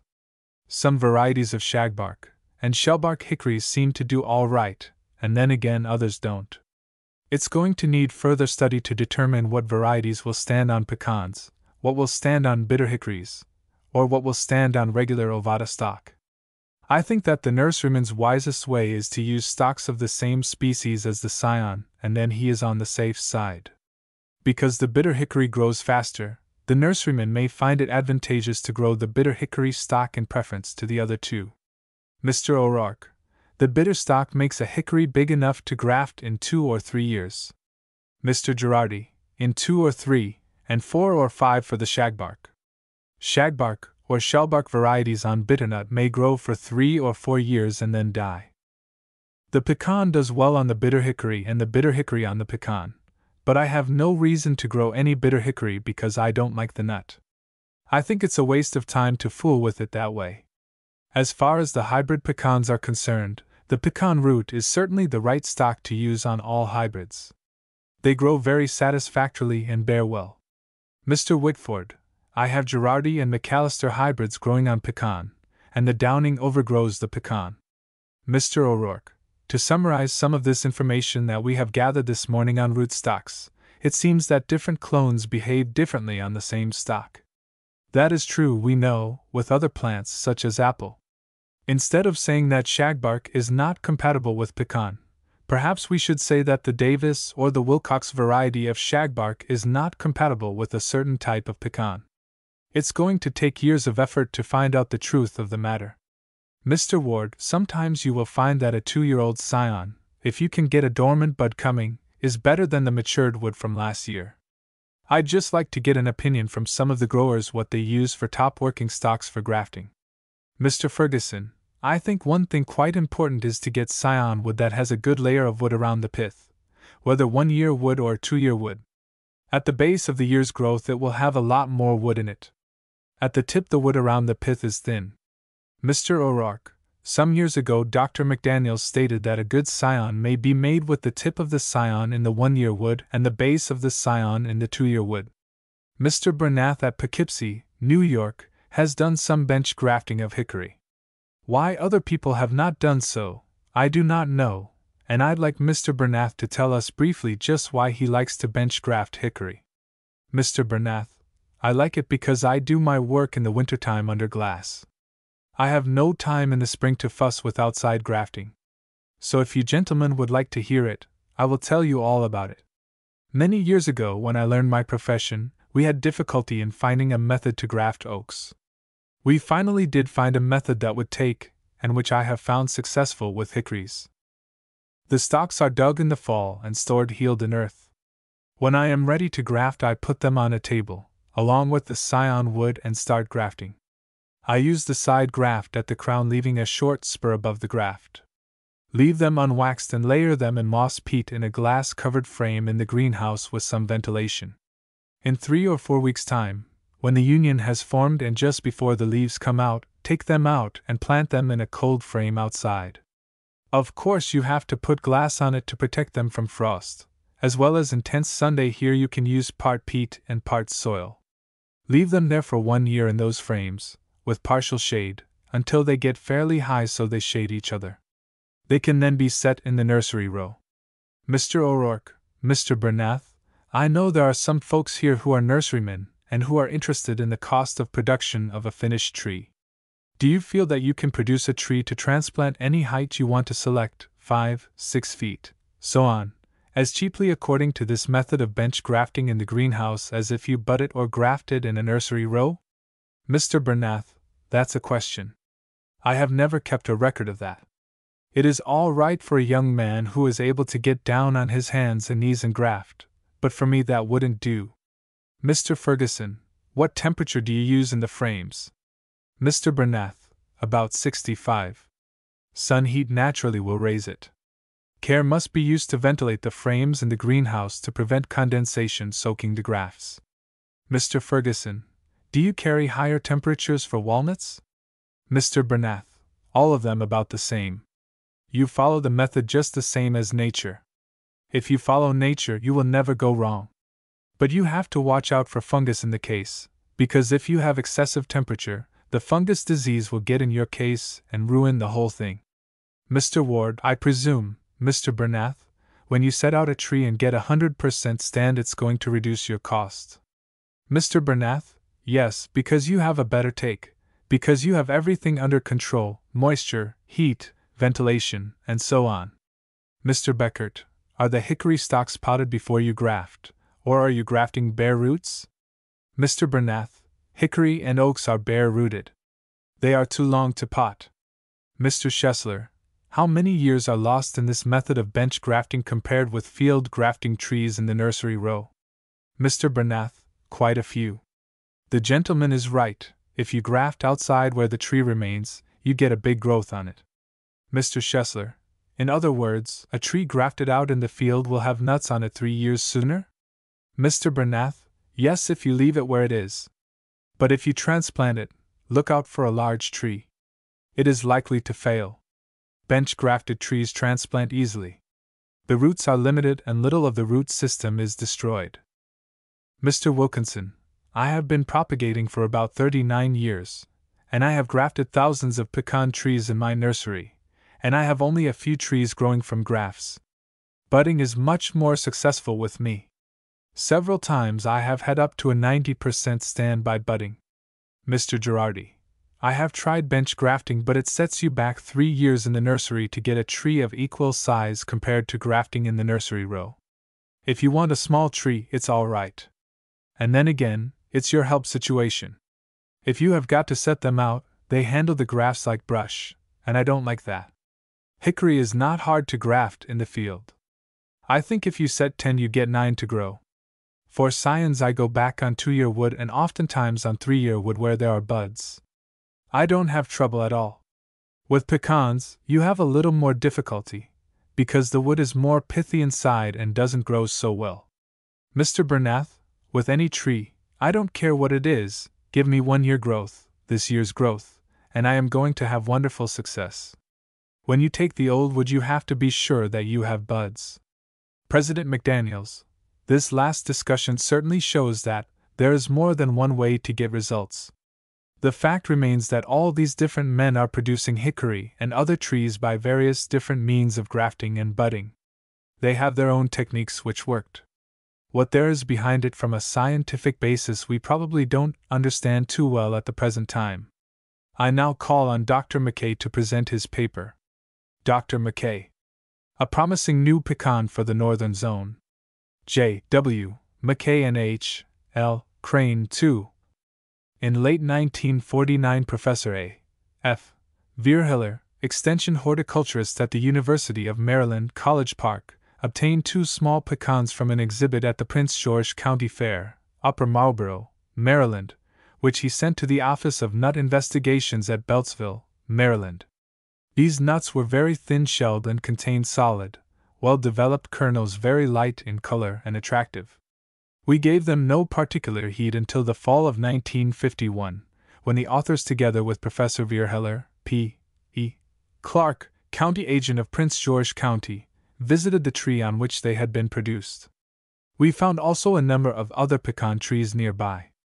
All of them were on an old southern Maryland estate known as Brookfield. The present owner is John C.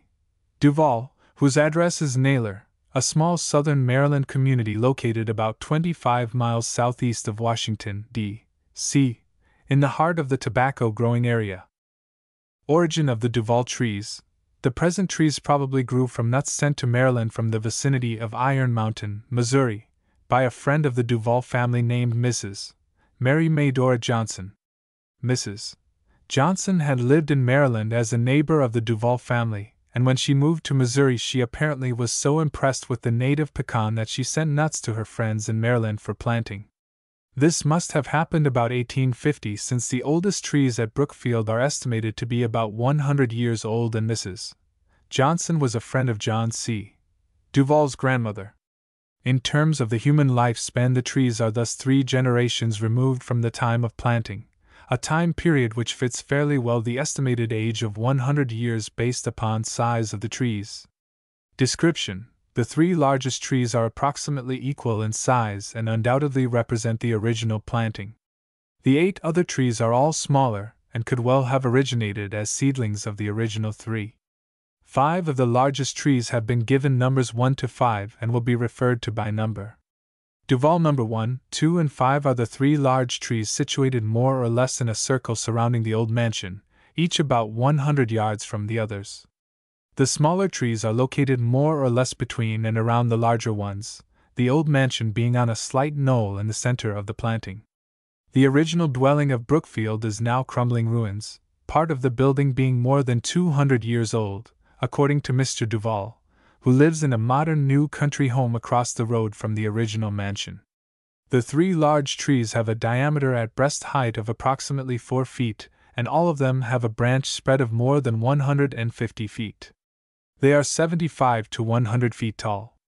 All of the trees have very narrow and pointed leaflets characteristic of Texas and southwestern varieties, and they are remarkably free of insect pests and diseases. The nuts from this group of seedlings are variable in size and appearance, as might be expected of those from any group of pecan seedlings. However, one of the most striking characteristics of all the nuts is that the kernels are solid and well developed. This is an unusual characteristic for pecans grown in the latitude of Washington, D.C. In all of the varieties that are usually grown in this area, none which regularly fill their nuts well are known. Another outstanding characteristic of all of the nuts produced by these seedlings is the bright, attractive color of the kernel. In fact, when the nuts of Duval No. 1 are promptly harvested and dried in the fall, the kernels are almost white. Nuts that stayed on the ground 6 months during the winter of 1951-52 were harvested in late March 1952 and the kernels were still in good condition. Some of the nuts were on display at the Rockport meetings. Small size of nut is without question the chief undesirable characteristic of these trees. Duval No. 5 produces the largest nuts of all the seedlings, but they are so small that more than 100 are required to weigh a pound. Duval No. 1 produces the smallest nuts, and almost 200 are required to weigh a pound. Past yields. The one characteristic that sets these trees apart from all other pecan trees that we have observed in the Maryland area is that they yield heavy crops of nuts every year. We have known the trees only since the fall of 1951 but have observed 2 crops, and Mr. Duval has observed their performance for many years. In the fall of 1951, Duval No. 2 yielded an estimated 8 to 10 bushels of nuts. Mr. Duval harvested 3 bushels, and he knew that 3 bushels were harvested by friends of the family. An unknown quantity estimated at several bushels was plowed under when wheat was sown shortly before we visited the tree in the fall of 1951. The tree had a heavy set of nuts in August 1952, and Mr. Duval predicted that it would probably yield as much this year as last. He told us that the 3 oldest trees always have had annual crops of nuts except for 1 or 2 years when one of the trees failed to produce as much as usual. He could not remember which of the trees produced the light crops, but he was certain that light crops were born at only very infrequent intervals. Sweeney tree. The 2 nuts originally sent us by Professor Vierheller were produced by a tree growing approximately 200 yards from the nearest Duval tree on a part of the farm recently subdivided and now occupied by a tenant named Sweeney. Mrs. Sweeney placed a plate of nuts on exhibit at the Prince George County Fair, and from this plate Professor Vierheller procured the sample which he sent. Hence this tree has become known informally as the Sweeney tree. Its nuts are very long and pointed, but in other respects resemble very closely those produced by the other trees. The Sweeney tree is undoubtedly a seedling of one of the 3 large Duval trees. This tree also has an impressive yield record, as Mrs. Sweeney said that she has harvested a bushel or more of nuts from the tree every year during the 10 or more years that she has lived on the place. In 1952 the Sweeney tree was bearing a heavy crop of nuts. Soil. The trees growing on soil that is classified as sassafras fine sandy loam in the heart of the southern Maryland tobacco growing district. This soil type, one of the best agricultural soils of the area, is not generally regarded as one of high fertility. This soil is well drained and aerated and friable to a considerable depth, thus permitting the trees to root deeply. None of the trees are growing under crowded conditions since they are located around the margins of the building sites of the old homestead. The question now is whether grafted trees propagated from the best of the Duval seedlings will yield heavy crops of well-filled nuts that will mature early under other conditions of soil and climate in other localities. We are inclined to believe that some or all of these trees may represent a line of pecan genetically constituted to bear heavy crops of nuts every year under conditions in Maryland. If trees propagated from the Duval trees will perform elsewhere in the northern zone, there will be available for this area a new type of pecan that we feel will be distinctly worthwhile notwithstanding the small size of the nuts.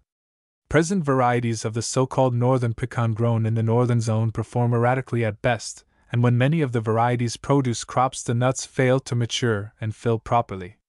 Footnotes. Footnote 2.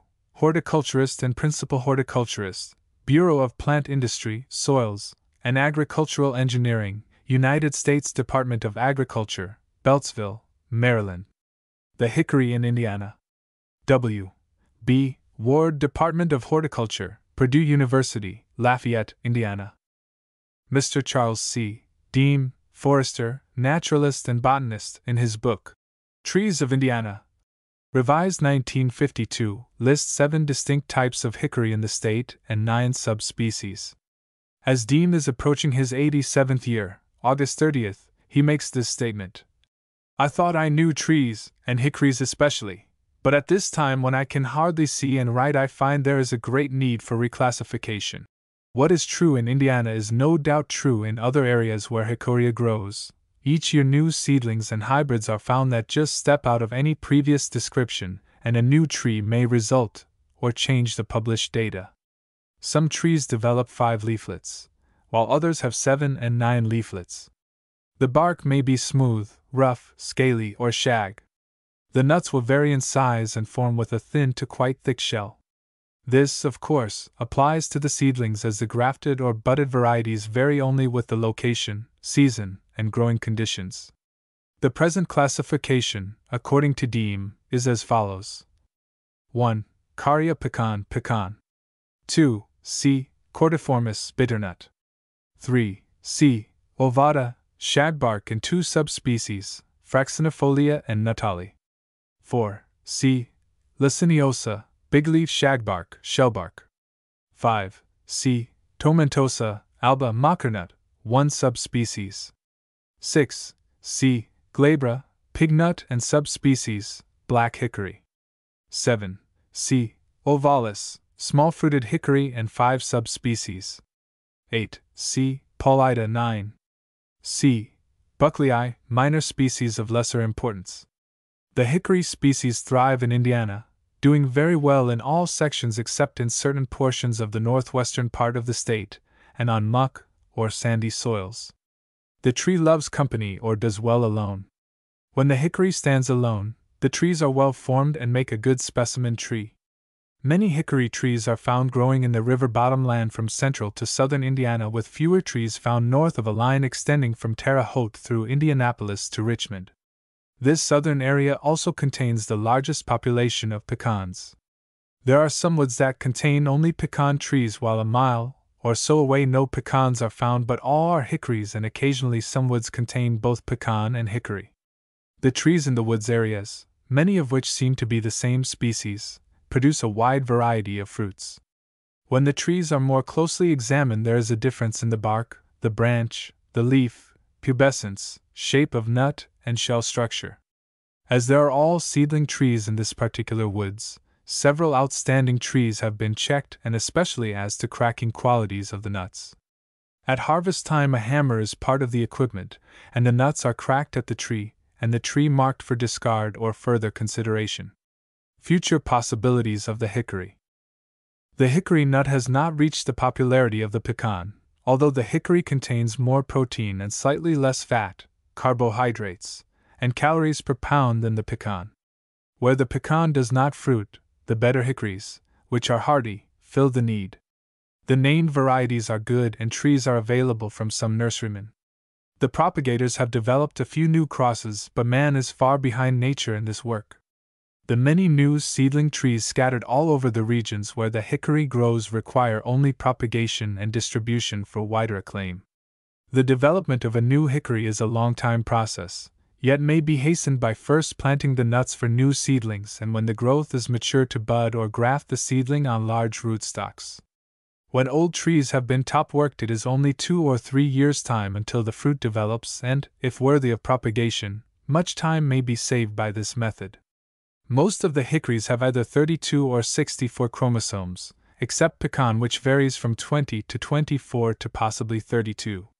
The chances of making suitable crosses between the pecan and hickory are most difficult, yet it appears that these chance crosses result from time to time, as in the Hecan, through natural cross-pollination. How extensive will be the plantings of the hickories is yet to be determined, but it is a known fact that many people, especially north of the route of Federal Highway 40, prefer the hickory to the pecan. This may be due to the fact that from childhood the hickory was the local fruit. The fruit and tree hold great promise for the future. If the hickories are to be of commercial importance, the work must be done by all concerned and not left to a few eager individuals to carry on the work alone. Mr. Machovina, Mr. Chairman, members of the association, I hope you will bear with me if I run 30 seconds over. Perhaps I had better point out that my training is that of an engineer and not a botanist, hence this report on the Merrick tree is that of a layman. I have not bothered to go into detail on the various features of the tree, such as leaves, buds, and so forth, because I have slides which you will see afterwards. The Merrick Hybrid Walnut. P. E. Machovina, Columbus, Ohio. The Merrick Hybrid Walnut is a natural cross between Persian and black walnut, and is distinguished from most other such hybrids by the good crops it usually bears.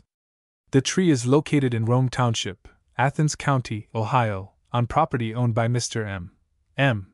Merrick, a farmer and fruit grower. In August 1950, Mr. Merrick first described his English walnut to the writer, and arrangements were made to view the tree. Most striking at first sight was the large crop of nuts. The general outward appearance of the tree suggested it to be pure Persian. However, upon closer examination, mixed parentage became evident. As a hybrid, the tree's history was a matter of interest, and the owner was happy to supply what information he could. Mr. Merrick purchased the property on which the hybrid is located in 1921. A few years prior to this, the previous owner had planted 6 Persian walnut trees obtained from a nursery in northern Ohio. These young trees bore their first crop of nuts during Mr. Merrick's first year of ownership. It is known that the nursery owners were also proprietors of a commercial Persian walnut orchard located in the vicinity of Niagara Falls. With this combination of date and orchard location, it seems not illogical to presume that the 6 nursery trees were of the Pomeroy strain. From Mr. Merrick's description of the nuts produced by these trees, they appear to have been 2 each of 3 different grafted varieties. In the early 1930s, Mr. Merrick planted several nuts from the Persian trees and raised a number of seedlings. One of these seedlings, transplanted to its present location, is the subject of this discussion and is presumed to be a cross between one of the 6 Persians and a native black walnut. During the late 1930s, all of the trees, Persians and seedlings, with the single exception of the existing hybrid, were killed by an unusually hard winter. The Merrick hybrid walnut, now about 20 years of age, is an extremely vigorous and healthy tree. Its height is between 55 and 60 feet, and its spread nearly as great. Trunk diameter is at present about 12 inches at breast height. The location of the tree is very favorable, being near the crest of a high ridge and with protection from the northwest by the house. A chicken yard is near and the kitchen drain empties close by to supply moisture. In nearly all aspects excepting the nut itself, the tree favors its pistillate parent. This is evidenced by the general shape of the tree, by the texture and color of the bark of limbs and twigs, and by the shape and color of the leaves, the buds, the flowers, and the nut hull. Hybridity is indicated by the, usually 11 leaflets to the leaf stem, by the nut, and in the disintegration of the hull which, after falling, quickly changes into a most disagreeable, dark brownish, semi-liquid-like mess. The nut itself is much more like a Persian walnut in appearance than a black walnut. The shell surface is slightly rougher and somewhat darker than most Persian nuts. The suture of the Persian parent is prominent. Black walnut parentage is exhibited by the thick shell, the interior configuration, and in the flavor of the small kernel. Nut size varies somewhat, with diameters ranging from 1 to 1 1/4 inches and lengths ranging from 1 1/4 to 1 1/2 inches. The bloom, which is strikingly like that of pure Persian trees, is always profuse and precedes that of the surrounding native black walnuts by a week or 2. In the 2 years during which the writer has observed the tree, the greater part of the staminate bloom has preceded the pistillate by several days. This was noticeably the case during the current year, and either this, or the rainy weather, has resulted in a small set of nuts which the owner states to be unusual. During the years observed, the tree appeared to be self-pollinating. It is recognized, of course, that the Merrick hybrid is worthless as a producer of edible nuts. The possible value of the tree lies in opportunities it offers in being the forebearer of more worthwhile progeny. We know of the vast possibilities in hybridization. We know of the difficulties involved in obtaining nuts from controlled crosses between Persian and black walnut trees, and we know that seedling trees raised from the nuts of such crosses are almost always sterile. The Merrick hybrid, yielding good crops, offers possibilities both in crossbreeding and in the raising of seedling trees from the nuts of the tree itself.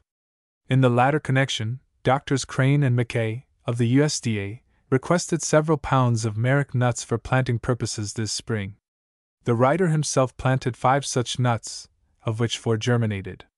Of the 4 trees, 1 died early in the season, while the remaining 3 have thrived. The heights attained by the 3 remaining trees thus far this season are 1, 2, and 3 feet, respectively. These trees have the general appearance of young Persian seedlings. The only crossbreeding attempted thus far ended in failure when a storm destroyed most of the bags prior to application of pollen. Persian pollen was used on the few bloom remaining covered, but, unfortunately, no nuts were set. The experiment will be continued. Also, the Merrick will be top-worked on to producing walnuts, both Persian and black, in the hope of obtaining nuts from which interesting and perhaps better second-generation hybrids can be raised. An interesting point of conjecture on which to terminate this report, and one to which nut experts will likely give little credence, may be found in a statement made by Mr. Merrick and vouched to by Mrs. Merrick. The statement is to the effect that the nuts borne by the Merrick during its early years, that is, prior to the time the adjacent Persians were killed, were of much better quality, being more like Persian walnuts both in appearance and in flavor. We've heard of pollen influence, with chestnuts. Did it occur here? Tuesday afternoon session. Producing quality nuts and quality logs. L. E. Sawyer, Director, Division of Forestry and Reclamation, Indiana Coal Producers Association. I was trained as a forester, and having worked at the profession for nearly 30 years, my first thought of trees is for their utility in building or in cabinet work. In school we were taught that the fruit of forest trees was a byproduct. Its economic importance was not emphasized, nor was the possibility of establishing stands of some species specifically for the production of their fruit. Through the years, the value of the nut crop from some species has increased so that the fruit is now the primary crop and any wood materials that may be derived are the byproduct. This production of valuable food and necessary materials of high quality for the building of quality furniture and interior finish is a combination that will work well together. Black walnut, the most highly utilized of any of our native timber for furniture, veneer, and cabinet work, is becoming increasingly more difficult for the mills to obtain in larger-sized logs. Native chestnut, almost completely destroyed in our timbered areas by the chestnut blight, is in demand for interior finish. Pecan, which has had only a limited use in the past, is now enjoying a market for the manufacture of flooring. The production of nuts from plantations or orchards of these 3 species will no doubt produce greater economic returns for many years after the initial planting than could be derived from the sale of the trees for the wood they contain. There will come a time in the life of any tree when it is no longer a profitable producer, and should be replaced by a younger, more thrifty tree. When that time comes, the tree to be removed will have no economic value unless it contains products that industry can use. With the thought in mind that the wood from the tree is to have some future economic value, the trunk of the tree should be kept free of all limbs to a height of about 9 feet above the ground. The development of a large spreading top above that point will be desirable for nut production. The space below that top will give ample headroom for maintenance work in the orchard, and that clear length of trunk will produce a high-quality log 8 feet long. That is the minimum standard length normally used by the lumber industry. Some shorter lengths are utilized by the veneer industry, but those lengths usually command a lower unit price. The production of figured walnut could be combined with the production of 1 log per tree, but it would take several more years to bring the trees to nut-producing age. Mr. Wilkinson has successfully demonstrated that the figure of the lamb walnut does carry over through a graft, or bud. A double budding operation should not be difficult to perform. It would simply consist of budding the figured stock on the root at as low a point as possible, then when the figured growth has reached sufficient height, of budding again to the desired variety for nut production. This procedure would no doubt require a few additional years before the first crop of fruit would be harvested, but it would produce an extremely valuable log when the tree is finally cut. I would be remiss in my present job if I did not bring the revegetation program of the Indiana coal stripping industry into the discussion. That industry produces over 50% of the coal mined in Indiana today and is recovering coal that could not be mined by any other means.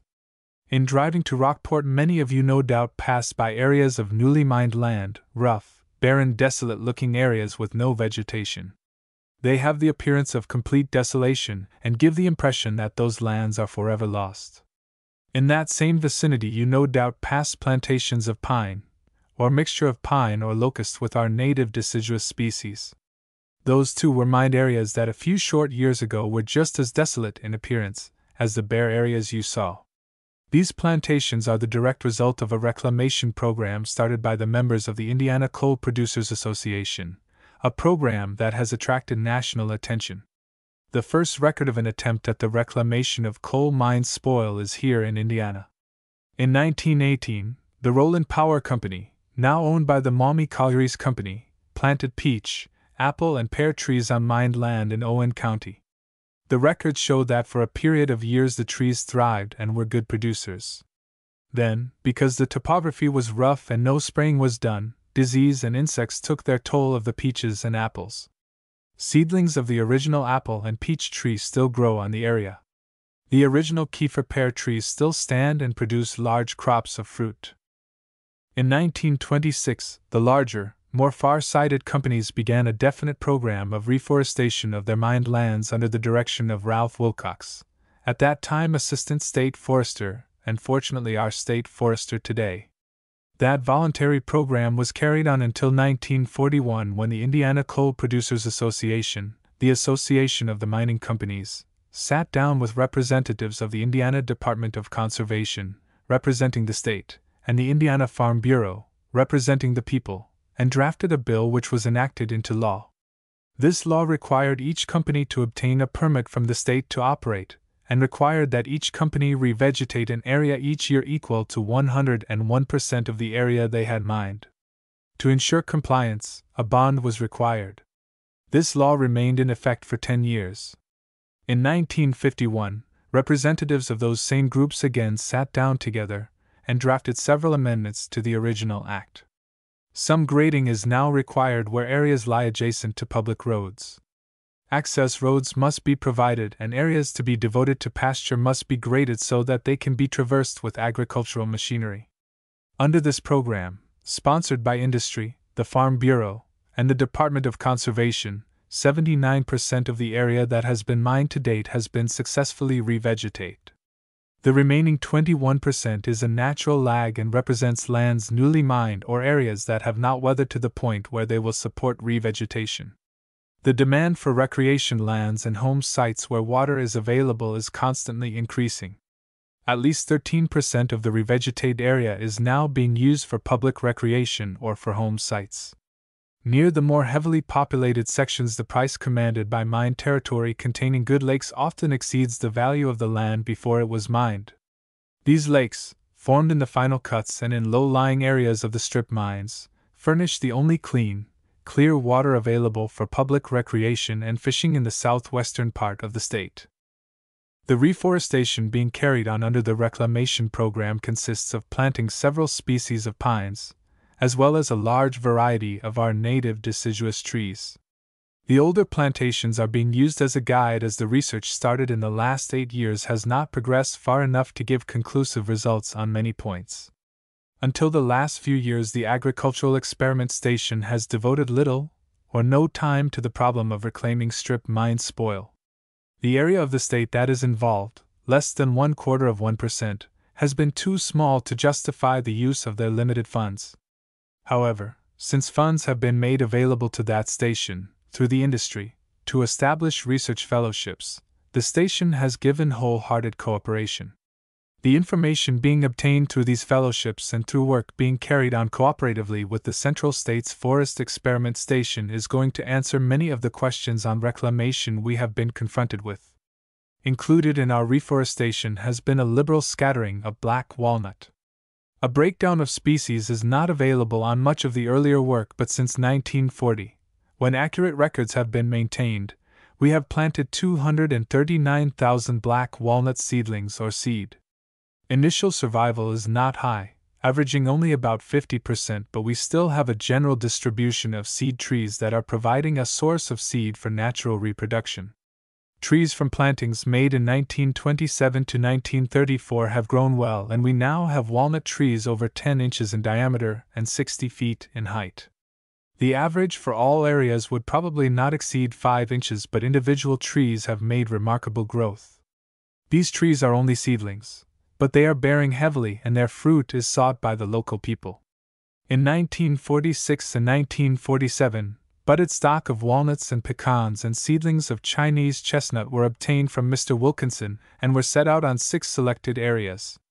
A wide variety of sites were picked, and a wide variation in both survival and growth has been obtained.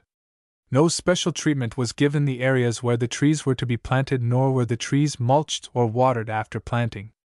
Even under these rugged conditions, we have a survival of over 60% of all trees. The walnut trees now range from 5 to 12 feet in height, and the pecans up to 6 feet. The chestnuts vary in form from low-spreading plants 4.5 to 5 feet in height, and as much as 8 feet across, to well-formed trees 8 to 10 feet tall. Pruning on all 3 species to produce a clear but log has been started. Pasture seeding on areas high enough in available line to support legumes is following a pattern laid down by 3 years of graduate study, financed by the Indiana Coal Producers Association, at Purdue, and by work done by the Illinois Agricultural Experiment Station under a similar arrangement with the Illinois Coal Strippers Association. Unfortunately, we have only a small portion of the spoil area in Indiana that is suitable for the development of improved pasture. Not over 10% of the area mined to date is good enough, and that percentage will decrease. Modern operations are deeper than the early ones and are exposing more hard rock and shale. Fortunately, most of these areas can be reforested after 3 or 4 years. In exceptional cases, less than 5% of the area mined, the exposed materials contain large amounts of sulfides. These break down into acid that in some cases require 10 to 12 years to leach out before revegetation can be undertaken. The fact that these stands of trees established on raw spoil will produce merchantable timber has been proven. In 1951, an area was clear-cut at the Enos mine in Pike County. The pines on this tract were planted in 1933 to 34. The products from that cutting, peeled posts and poles, were sold to the Indiana Wood Preserving Company at the rate of $335.59 per acre, an increase in value of $16.48 per acre per year. Pasture, forests, and fishing are not the only products. Game of all varieties is abundant in the worked-out areas. One of the largest herds of white-tailed deer in the state, now referred to as the Strip Mine Herd, is located in northern Warwick and southern Pike counties. In the Indiana deer season of 1951, the first open season since 1893, the second largest recorded kill came from the Strip Mine Herd. The Pittman-Robertson report of the Division of Fish and Game carries the following comment on deer from that area. The superiority of the diversified range of the Strip Mine Herd was reflected in above-average weights and measurements in most age classes. From the evidence at hand, there is every reason to believe that most of the mined area will again be highly productive forest land. It has completed the entire cycle of land use. Originally, it supported magnificent stands of hardwood timber. This timber was cut, and the lands devoted to farming. Poor management and erosion soon depleted the supply of topsoil, and many areas were abandoned to broom sedge, blackberries, and gullies. Because it was close enough to the surface, the coal has been removed and the areas replanted to many of the same species of trees.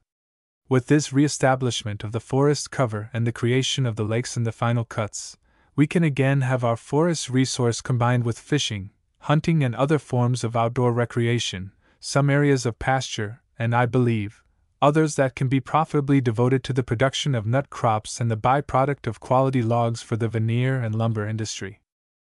President McDaniels, if you ever think you are going to sell your logs for veneer or lumber, don't nail hammocks or other things on the trees. The metal is very soon buried and causes no end of difficulty. We will go to the next paper, which is Colchicine as a Tool in Nut Breeding. Mr. O. J. Eichstein, Funk Brothers Seed Company, Bloomington, Illinois. Mr. Eichstein, 3 years ago, this project was conceived in a discussion between Mr. Best and myself. Then, during the 2-year period, all I did was turn over some colchicine to Mr. Best. Mr. Best took the material, treated the trees, and performed as well as any graduate student I had ever graduated in the 13 years that I was in university work. It is through his fine cooperation that we are able to start this project, and I look forward to this developing into a rather important nut breeding venture. But as you all know, it will take a long time. I have this paper written. It's only 4 pages double-spaced. Colchicine for Nut Improvement Programs. O.J. Eigstein R.B. Best, Normal, Illinois, and Eldred, Illinois.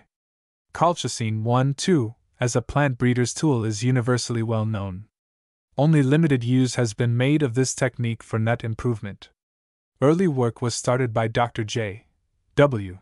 McKay, a member of the NNGA, but numerous other problems demanded his attention and the colchicine project was not carried to final completion. Other reports are at hand from Sweden and Japan, but these results do not shed direct light on the problems under discussion today at Rockport, Indiana.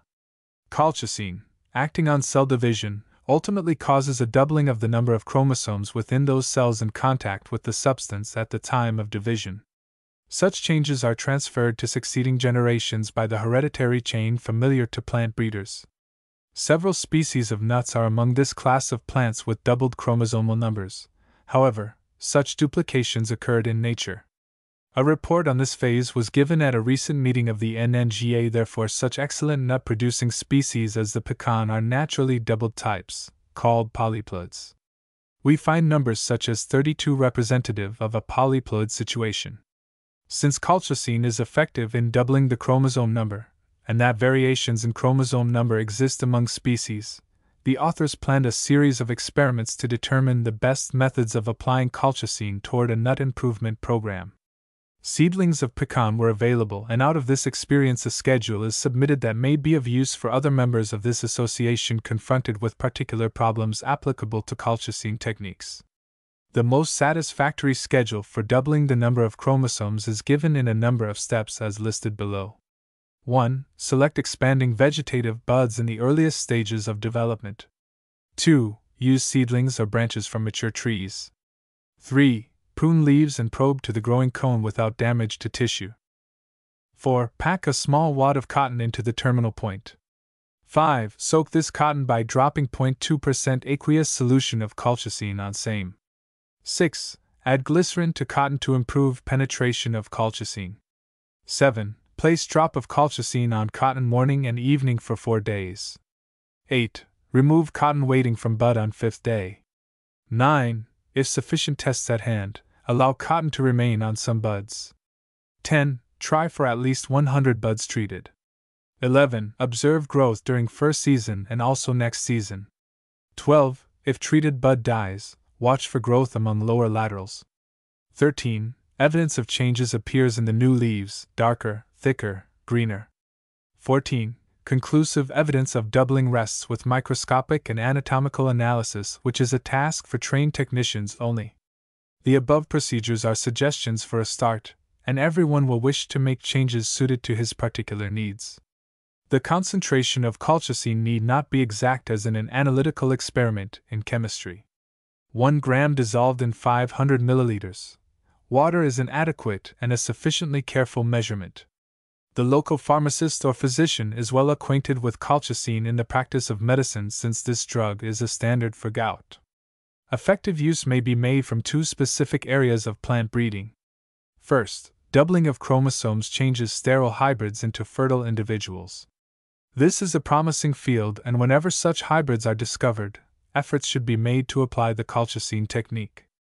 Second, doubling of the chromosome number makes possible hybridization of individuals heretofore unsuccessful in such effort. In both instances, germ plasm of wide genetic difference is incorporated into a new propagating breeding stock. In the case of the sterile hybrid transformed into fertile individuals, no counting of chromosomes is necessary because restoration of fertility is evidence of changes in the chromosomal makeup. However, the second type of experiment requires microscopic analysis. There are a number of fundamental research problems in the plant sciences associated with the treatment of plants with colchicine.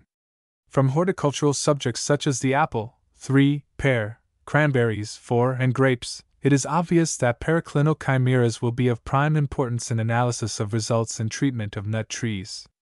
Following the treatment of a growing point with colchicine, the outer layer of cells may be doubled by colchicine, but the lower layers may remain unchanged.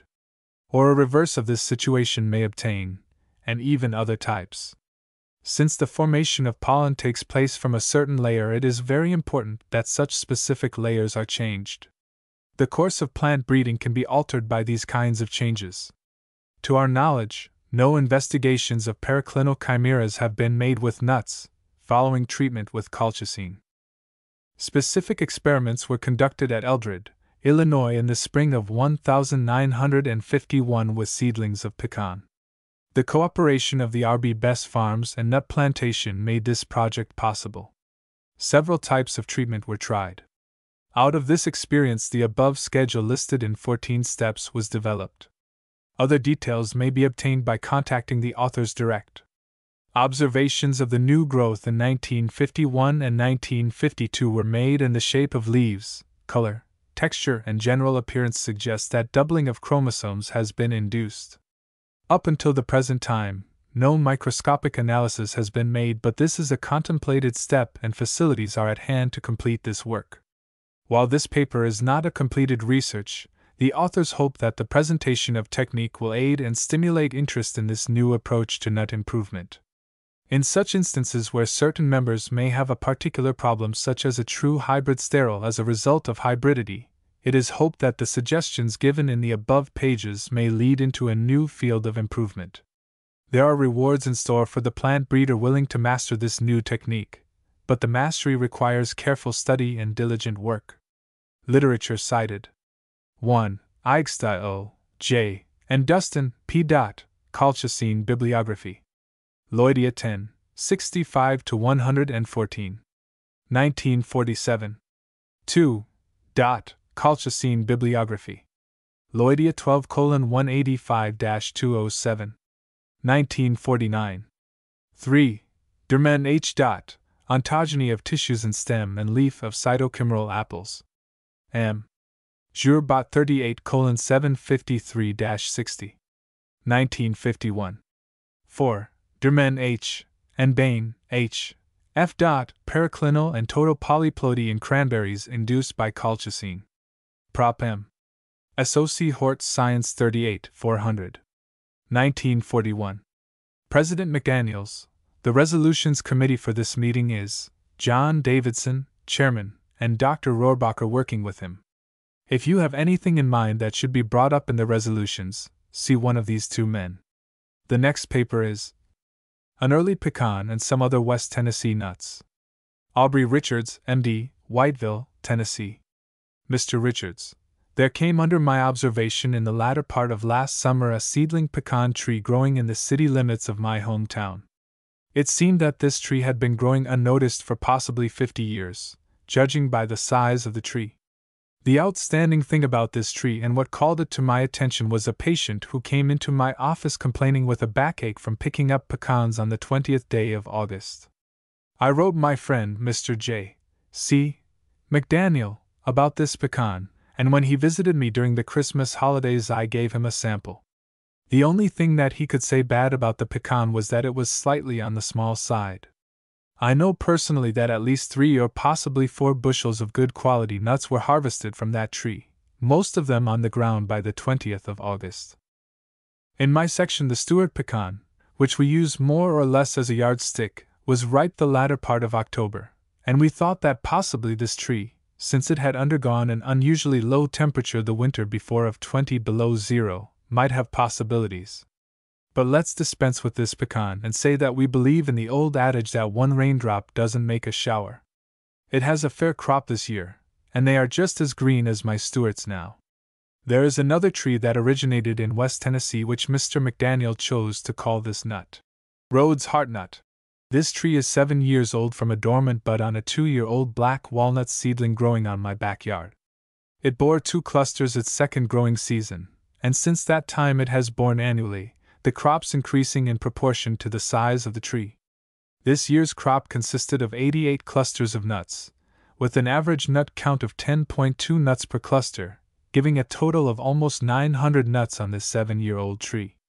There is one more figure I'd like to give you. The count of clusters compared to the number of terminals we had this spring is better than 90% clusters. I have a few bud sticks here cut from green water sprouts. That's the only kind I can find a sprout on. I brought them up to Mr. McDaniel. If anybody can talk Mr. McDaniel out of a bud he wanted to try, but I don't really know what plans he had for these bud sticks.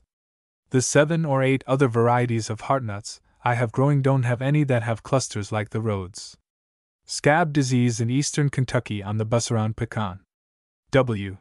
D. Armstrong, University of Kentucky, Princeton, Kentucky. Mr. Armstrong, Mr. Chairman, ladies and gentlemen, it is nice to be here at the Northern Nut Growers meeting. This is my second session. I attend all the pecan and nut sessions in the country. I have attended Georgia-Florida Pecan Growers Association and Oklahoma and Texas Pecan Growers Association. These plates that I have contain some of the Busaround pecans affected with pecan scab. The disease has shown up in southeastern Kentucky, about 100 miles southeast of Lexington, 100 miles west of the Virginia line, and about 100 miles north of the Tennessee line, on a straight line west of Roanoke, Virginia. These trees were planted in bottom soil, rather well drained, and they made a rapid growth. In the original planting there were 2 Green River pecans, 1 major, 1 Busaround and 2 walnuts, a Stabler and a Thomas. About 1946 we noticed that all of the pecans on the Busaround were like these that we have here, did not mature, completely covered with scab fungus, and dropped off the tree. The shells were so thin that you could just crush the whole pecan, hull, shell and all with no meats in them. The major tree right beside it, and the 2 Green River trees had none of this trouble, and they have none of it as yet.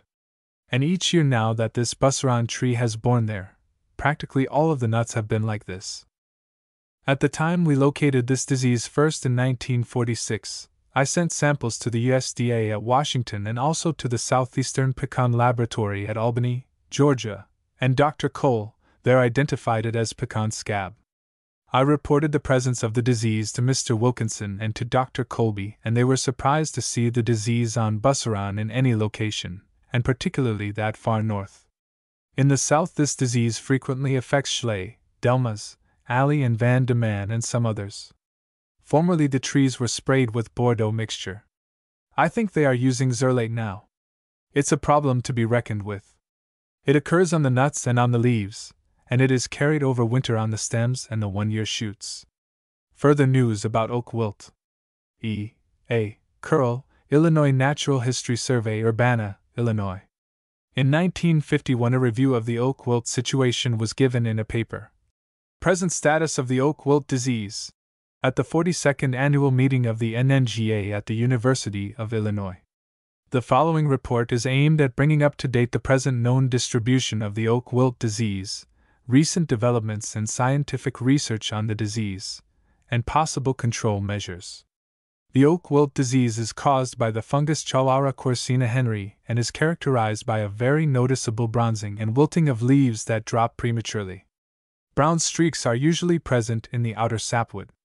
These symptoms may be seen from June to September, or until normal autumn colors of the foliage develop.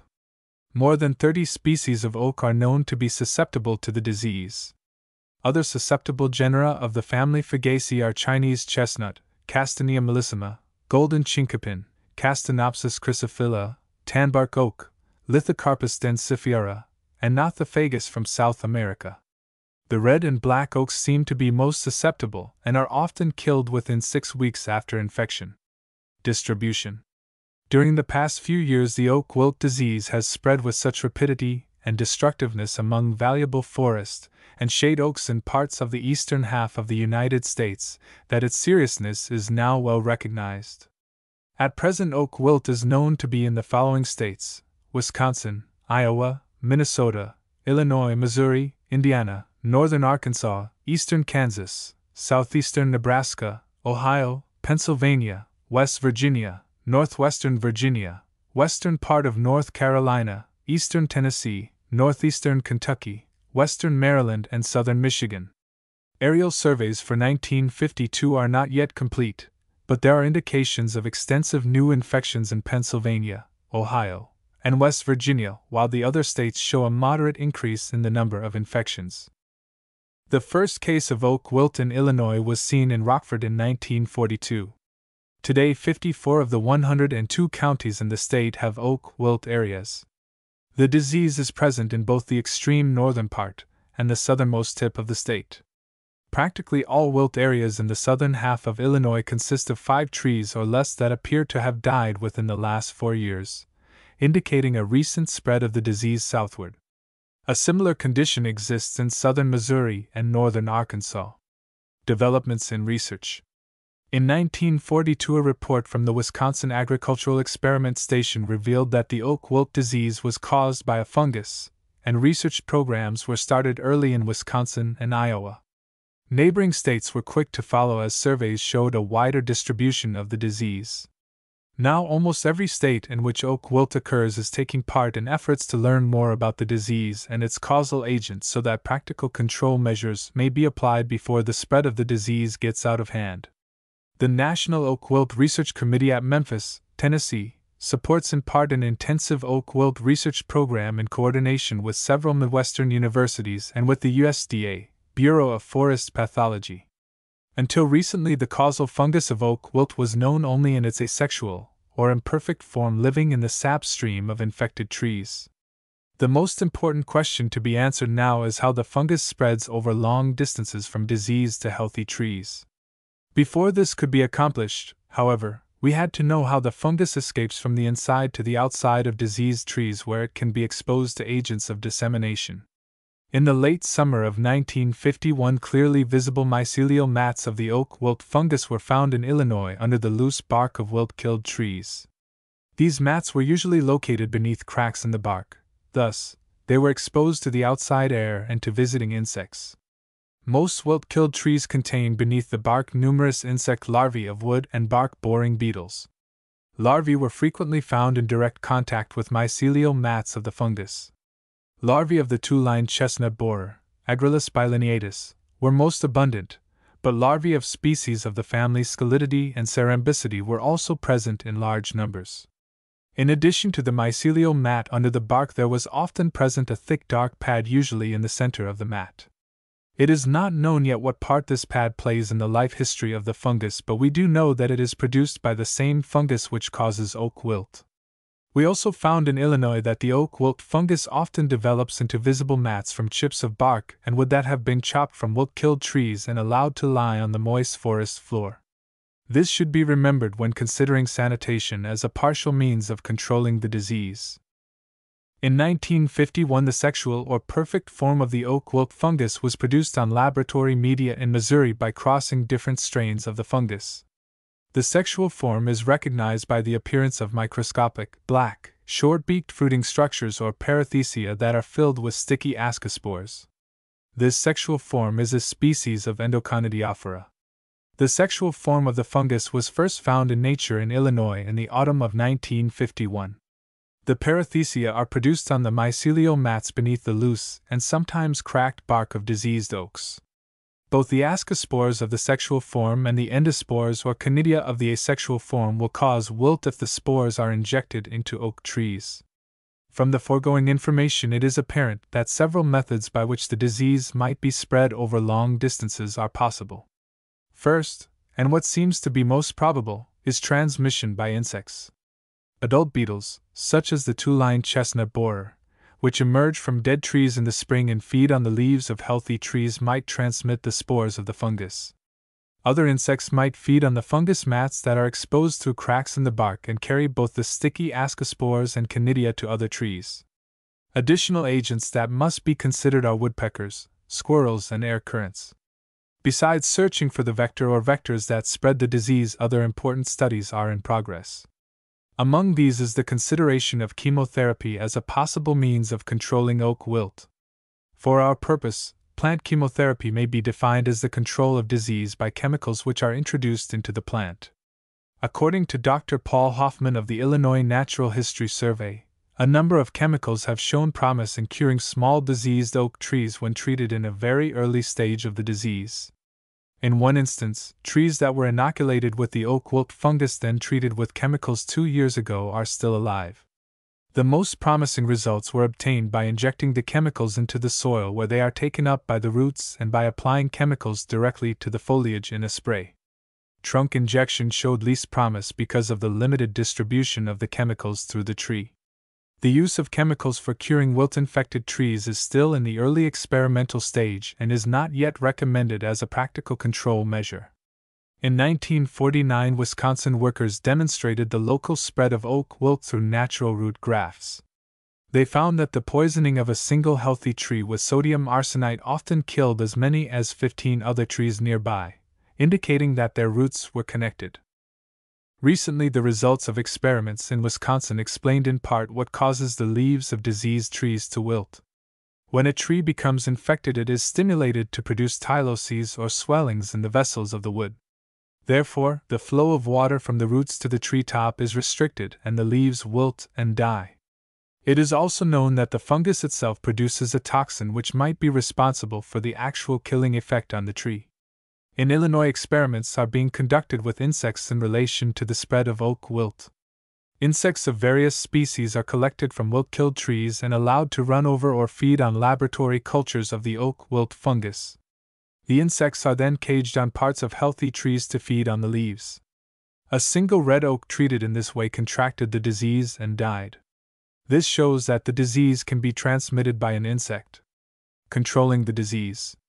The spread of oak wilt in local areas may be stopped by preventing the underground movement of the disease from tree to tree through natural root grafts.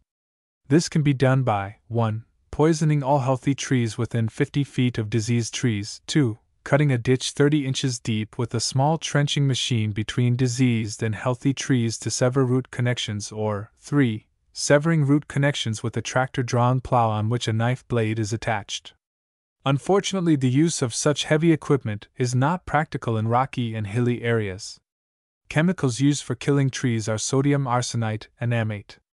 Amate is safe to use but does not kill trees as rapidly as the other poison. In some localities 2, 4, 5T used as a trunk spray has given satisfactory results in killing small trees. If infected trees are left standing, mycelial mats with their numerous spores develop under the loosening bark. It is therefore advisable to cut and burn all parts of diseased trees as soon as possible after symptoms appear. A combination trenching and eradication program was started in the summer of 1950 in the Forest Preserve District of Cook County in Illinois. According to Mr. Noel B. Wyson, Chief Forester, 2 newly wilted trees were found in the Forest Preserve in 1948, 72 trees in 1949, 141 trees in 1950, and 96 trees in 1951.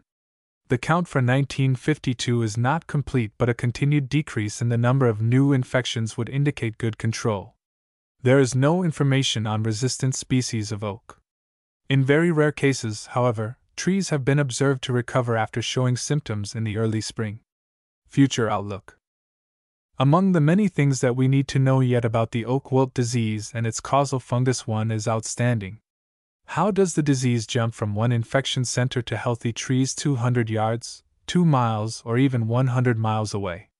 Although spread through root grafts may be controlled by severing root connections, the value of such a control measure is limited as long as the agent or agents responsible for long-distance spread remain unknown. The discovery of other methods of spread might result in the development of control measures that are cheaper and less drastic than those known at present. A great deal remains to be done, and research is increasing in the various states concerned. There is reason to believe that oak wilt can be checked before it reaches devastating proportions comparable to chestnut blight, which wiped out our American chestnuts. Mr. Slate, what is the origin of the fungus? Is it a native fungus, or imported? Mr. Curl, yes, it is a native fungus, as far as we know. Mr. Slate, any evidence that the fungus is mutating to make more virulent strains? Mr. Curl, that's something that hasn't been found yet. There are several strains of the fungus, what we call strains, because they will form the sexual stage, and a strain alone will not.